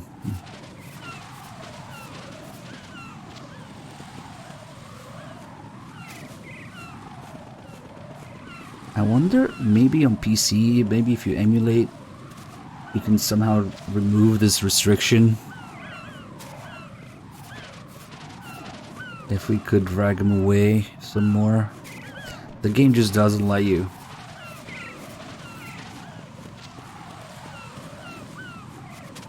Because they knew the people would fucking eat him off the big shell, for sure. They probably knew. Anyway, there. So now that the ninja's about to show up, the ninja is one of the worst offenders in terms of complete wrong choices for voice casting in the English version. Because we know that the ninja is Olga, even though the original idea was to for the players to never find out who the ninja is. Can you imagine if they actually went with that, how butt blasted people would have been? They were already completely, what's another alliteration, anally annihilated by MGS2 as it was in the first place, with all the things it left unanswered. If they also kept the ninja's identity secret, people would have been even more butt blasted. So now we know that it's Olga, but originally it wasn't supposed to be revealed who the ninja was. But anyway, since it's Olga, it's English, it's fucking Olga's voice, Olga's accent, which doesn't make any sense because, yeah, fucking Russian ninja. In Japanese, that's not an issue because they don't have any sort of accents. Everybody just speaks, you know, neutral Japanese. So there is no Russian, Japanese, or whatever accent. So, but more importantly, since the ninja is supposed to repeat lines from MGS1, and not from just one character, but like 2 or 3. What happens in the Japanese version is that they would actually play those MGS1 lines with the MGS1 voice actors. Not re-recorded, but actually taken from MGS1. copy and pasted. If I remember correctly, they had to do that because like the Japanese voice actor for Gray Fox died, if I remember correctly. So they just literally copy and pasted Gray Fox's voice from MGS1. So the ninja has 3 voices. It has the neutral ninja voice, it has Gray Fox's voice, and also it has the DARPA chief's voice. Because the ninja has its own voice, and then when the ninja first appears, one of the first things that you hear is "I'm like you, I have no name," which obviously is an MGS1 reference, and in Japanese that is actually Gray Fox's voice saying that. And later when we get the card from the ninja, we get another word-for-word explanation on how the pan card works, just like Decoy Octopus or the DARPA chief's voice explained in MGS1. So in Japanese, you would be hearing the DARPA chief's voice coming from the ninja. They didn't give a fuck about any of that. In English, they just, made Russian ninja with Russian accent and just rolled with it. So this was even more mind-blowing in the trailers, where they really went out of their way to make it seem like Gray Fox is back, because they went as far as replacing Raiden's model with Snake's model, and having Gray Fox appear with Snake and him saying, "I'm like you, I have no name," with Gray Fox's voice. And also the scene in the trailer took place somewhere that kind of looked like Rex's hangar. I think it was actually in the tanker holds, where it's just it's a big gray room with gray walls and stuff. So if you look at that trailer, it really looks like Snake is meeting Gray Fox again. So people would have been like, what the fuck, especially in English, where it sounds like Gray Fox. But yeah, we didn't really get any of that. Yes, English got the short end of the stick with MGS2 on so many aspects. And another original idea that they didn't really roll with, they sort of did with the different voices, but originally it was supposed to be because since both Raiden and the ninja are sent by the Patriots, Raiden's nanomachines would interface with the ninja's suit, and basically the nanomachines would manipulate which voice Raiden would hear coming from the ninja whenever he's nearby the ninja. The nanomachines inside Raiden and the ninja suit would interact to kind of trick Raiden into hearing different voices, because of all the stand-ins voice characters that should have been in the fucking game in English, but no. So yeah, that's it. It's just what we get. Russian accent ninja. I'm like you, I have no name.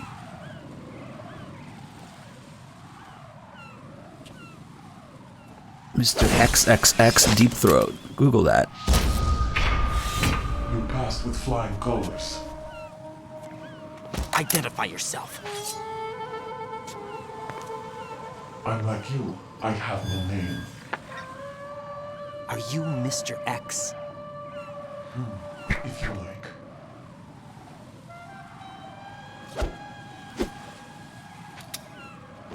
But come, let's get out of the open. Follow me.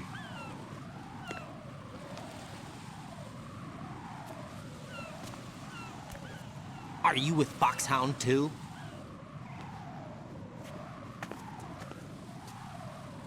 Neither enemy nor friend. Just a messenger from the Lali Lulelo.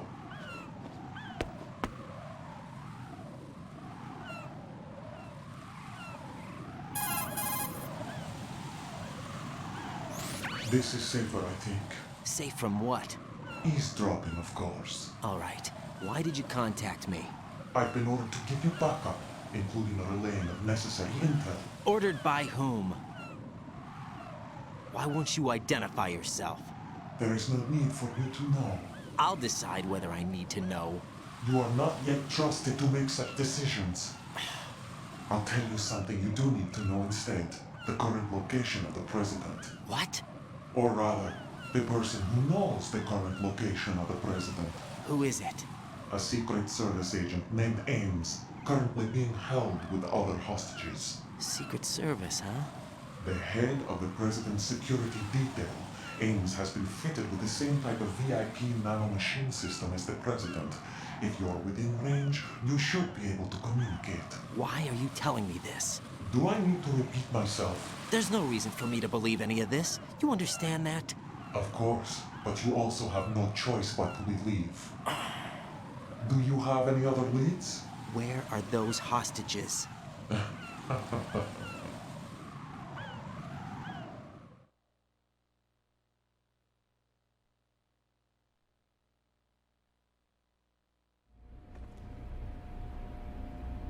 The hostages are being held in the B1 conference hall in the Shell 1 core. You'll find Ames there. What does he look like? We don't know if it is indeed a he. I've never met this person either. How am I supposed to look for someone without even a description? Use your ears. What's that supposed to mean? Ames has a pacemaker. You'll be able to hear the machine sound in the heartbeat. You expect me to walk up to these hostages and listen to every one of their heartbeats? The sound is too minute to detect unamplified. You'd be captured immediately. So what am I supposed to do? Use the directional microphone. There's one somewhere in the core.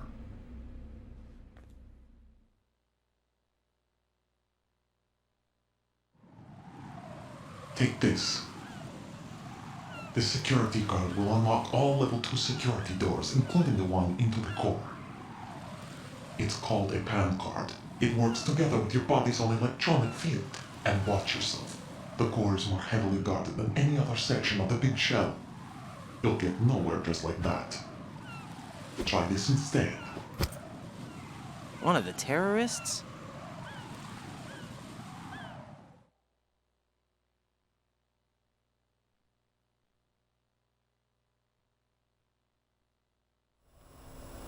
The surveillance camera won't let you on the elevator without the right uniform. You want me to disguise myself? Men assigned to the core and those on perimeter duty are given different colors to wear. Your new outfit will work in some areas, not others.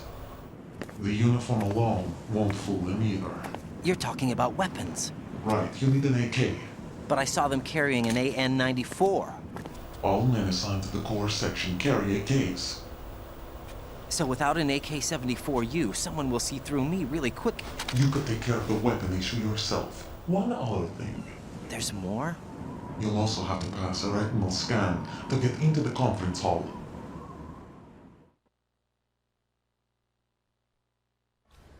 Biometrics. Crap. Nothing but the real thing will suffice. Deception is not an option here.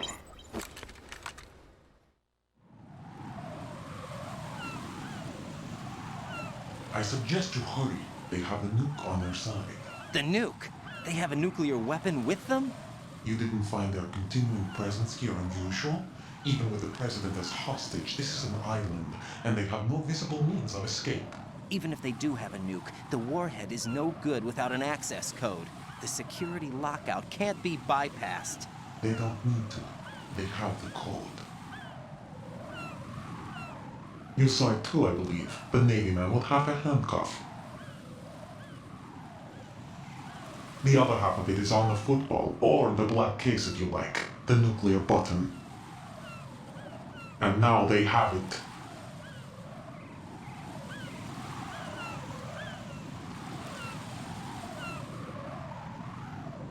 Why did they have to bring the football along? To a decontamination plant of all places. But they did have to. Because, after all, the big shell is the farthest thing from a cleanup plant there is. What? Dead Cell didn't have to bring a nuke along with them. It was right here to begin with. Nothing in this affair is what it seems. A cover-up? But why? For what? For Metal Gear that is housed here.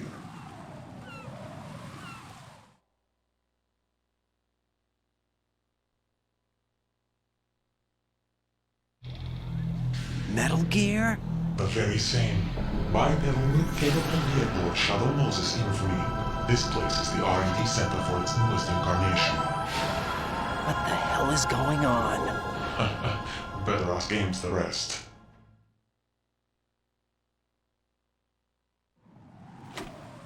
What's this for? You might be glad you have it. Keep the controller's vibration function on. What do I need a cell phone for?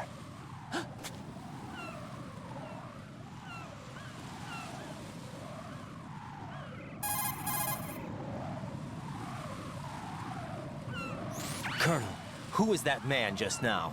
He's not one of ours. No, we have no one like that in our unit.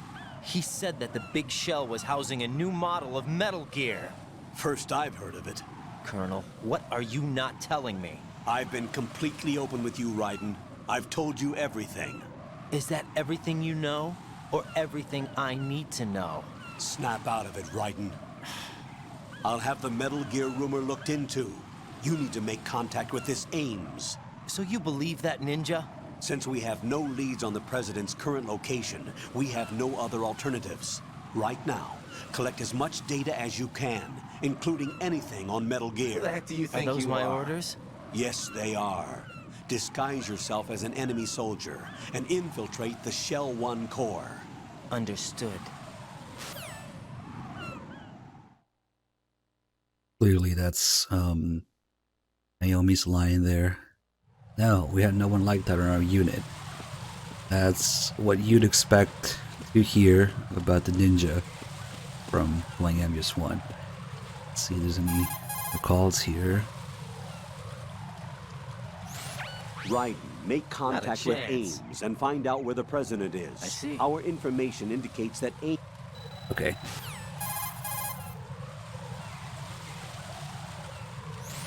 Raiden, make contact with Ames. All he says? Should I really believe what he says?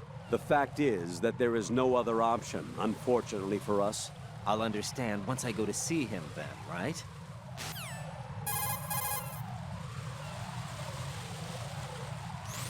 Shell 1's core has extremely tight security. Impersonate an enemy personnel to infiltrate the section. For a proper disguise, select the enemy field uniform you receive from the ninja. This will allow you to blend in. Hey, come on. But you still need one more thing. It will look suspicious if you're not carrying the standard equipment. All personnel in the Corps are equipped with AK-74Us. Select your own AK when you're in disguise. Find yourself an AK. You have a level 2 car. Okay, whatever. Let's probably check there to see if I already have it in my inventory or not. Stop for a second. Pliskin wasn't killed. You look happy, Jack. Yeah. Raiden, don't trust him. What? Don't you think it's suspicious that he alone came out unscathed? Things don't add up. Raiden, don't put any faith in that guy. You will carry out your mission alone. That guy. Do you understand? What?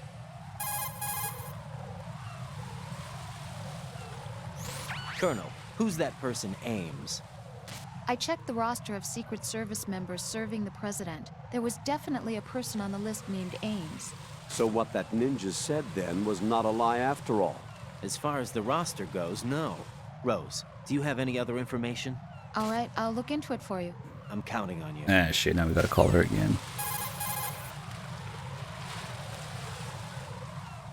Even the most successful disguise can't protect you if you decide to blow your own cover. Yeah, okay. Raiden, don't act in any way that will excite the enemy's suspicion. A perfect disguise. Traxo, you were never part of the simulation for 82 months. Thank you. Forget about it and carry out your duties. Pliskin, do you read me? What's up, Raiden? I just ran into a guy decked out like a ninja. A ninja? Yeah. Do you know anything about this? No. Can you trust that costumed freak? I don't know. But the Colonel told me to follow the guy's instructions.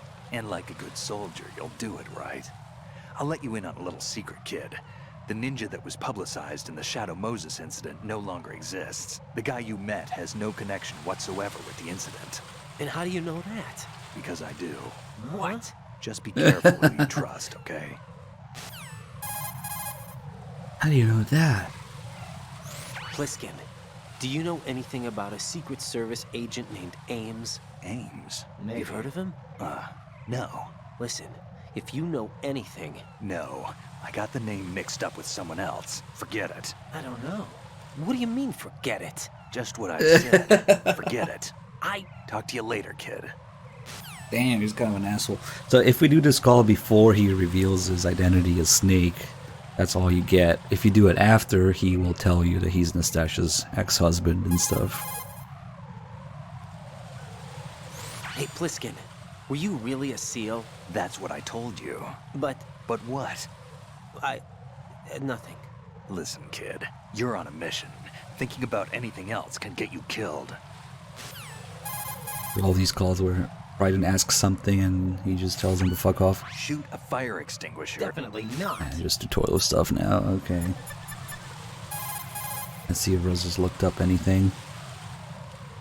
What's up, Jack? What's that supposed to mean?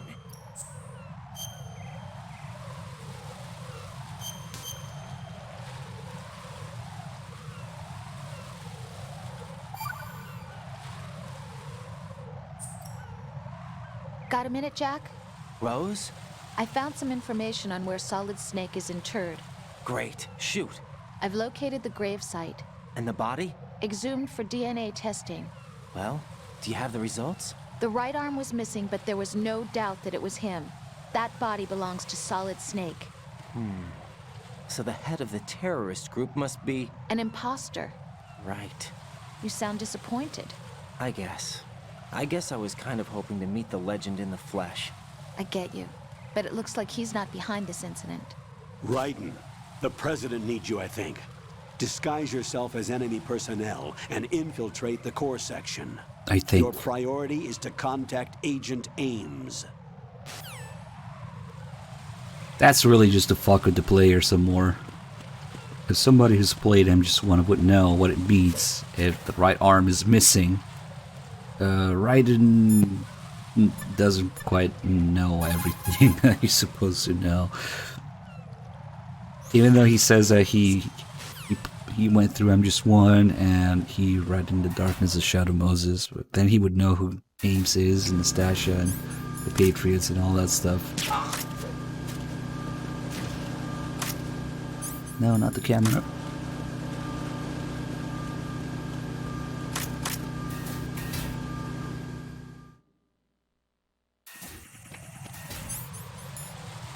Oh shoot.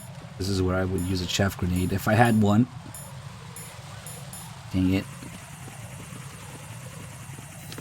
We'll have to improvise. This is still damage from having to empty my ammo earlier. I can't quite shoot these because there's a guy on top who will hear it. I think. Maybe not. Oh shit. Maybe he's not there? This is not gonna end well. Okay, maybe. Okay, he's not there, it seems. Where is this other cipher?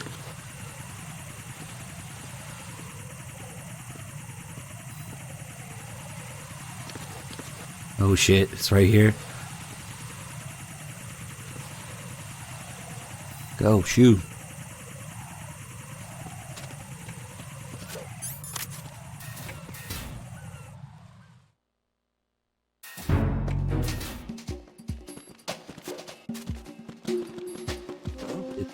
Oh shit.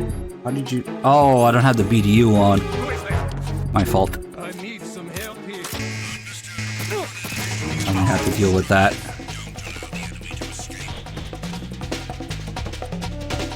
Hello. What's up? Don't try to freeze people during an invasion. Fuck. Ah! Oh shit.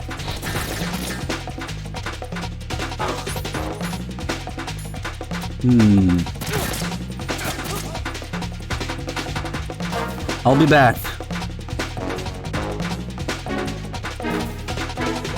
I wanted to do the emergency coolant, but I was facing the wrong way, unfortunately. I have no idea what's going on here.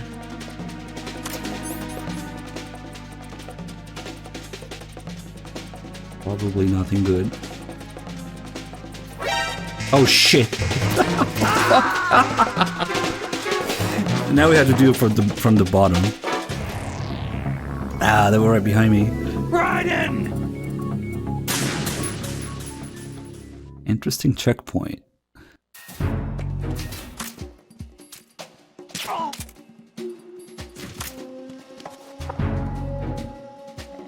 Maybe that's all I need to do? Shit. It's my own fault for not equipping the BDU. Because even if this guy... What the fuck is this guy asleep over there? Okay. Guy's waking up.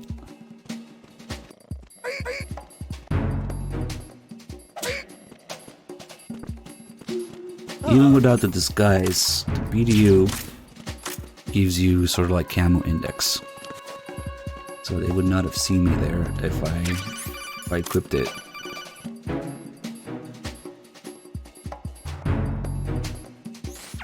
Looks like you've got an AK. Probably. If you wear an enemy's field Probably, outfit and yeah. carry an AK, you can pass for one of them. Listen up, kid, and don't forget this. Only the guards in Shell 1's core are armed with AK rifles. Right. The others are armed with the AN-94, the official rifle of the Russian army. If you hope to disguise yourself as the enemy, you don't want to be carrying an AK outside of Shell 1's core. Yeah, if you get a hard shot, they go down instantly too. Although the hard hitbox is a little finicky. No. Sorry, loading screen. Alright, guys. I'm gonna save. There's a lot of shit to do in the Shell 1 core. What's up, Jack? We'll do it next time.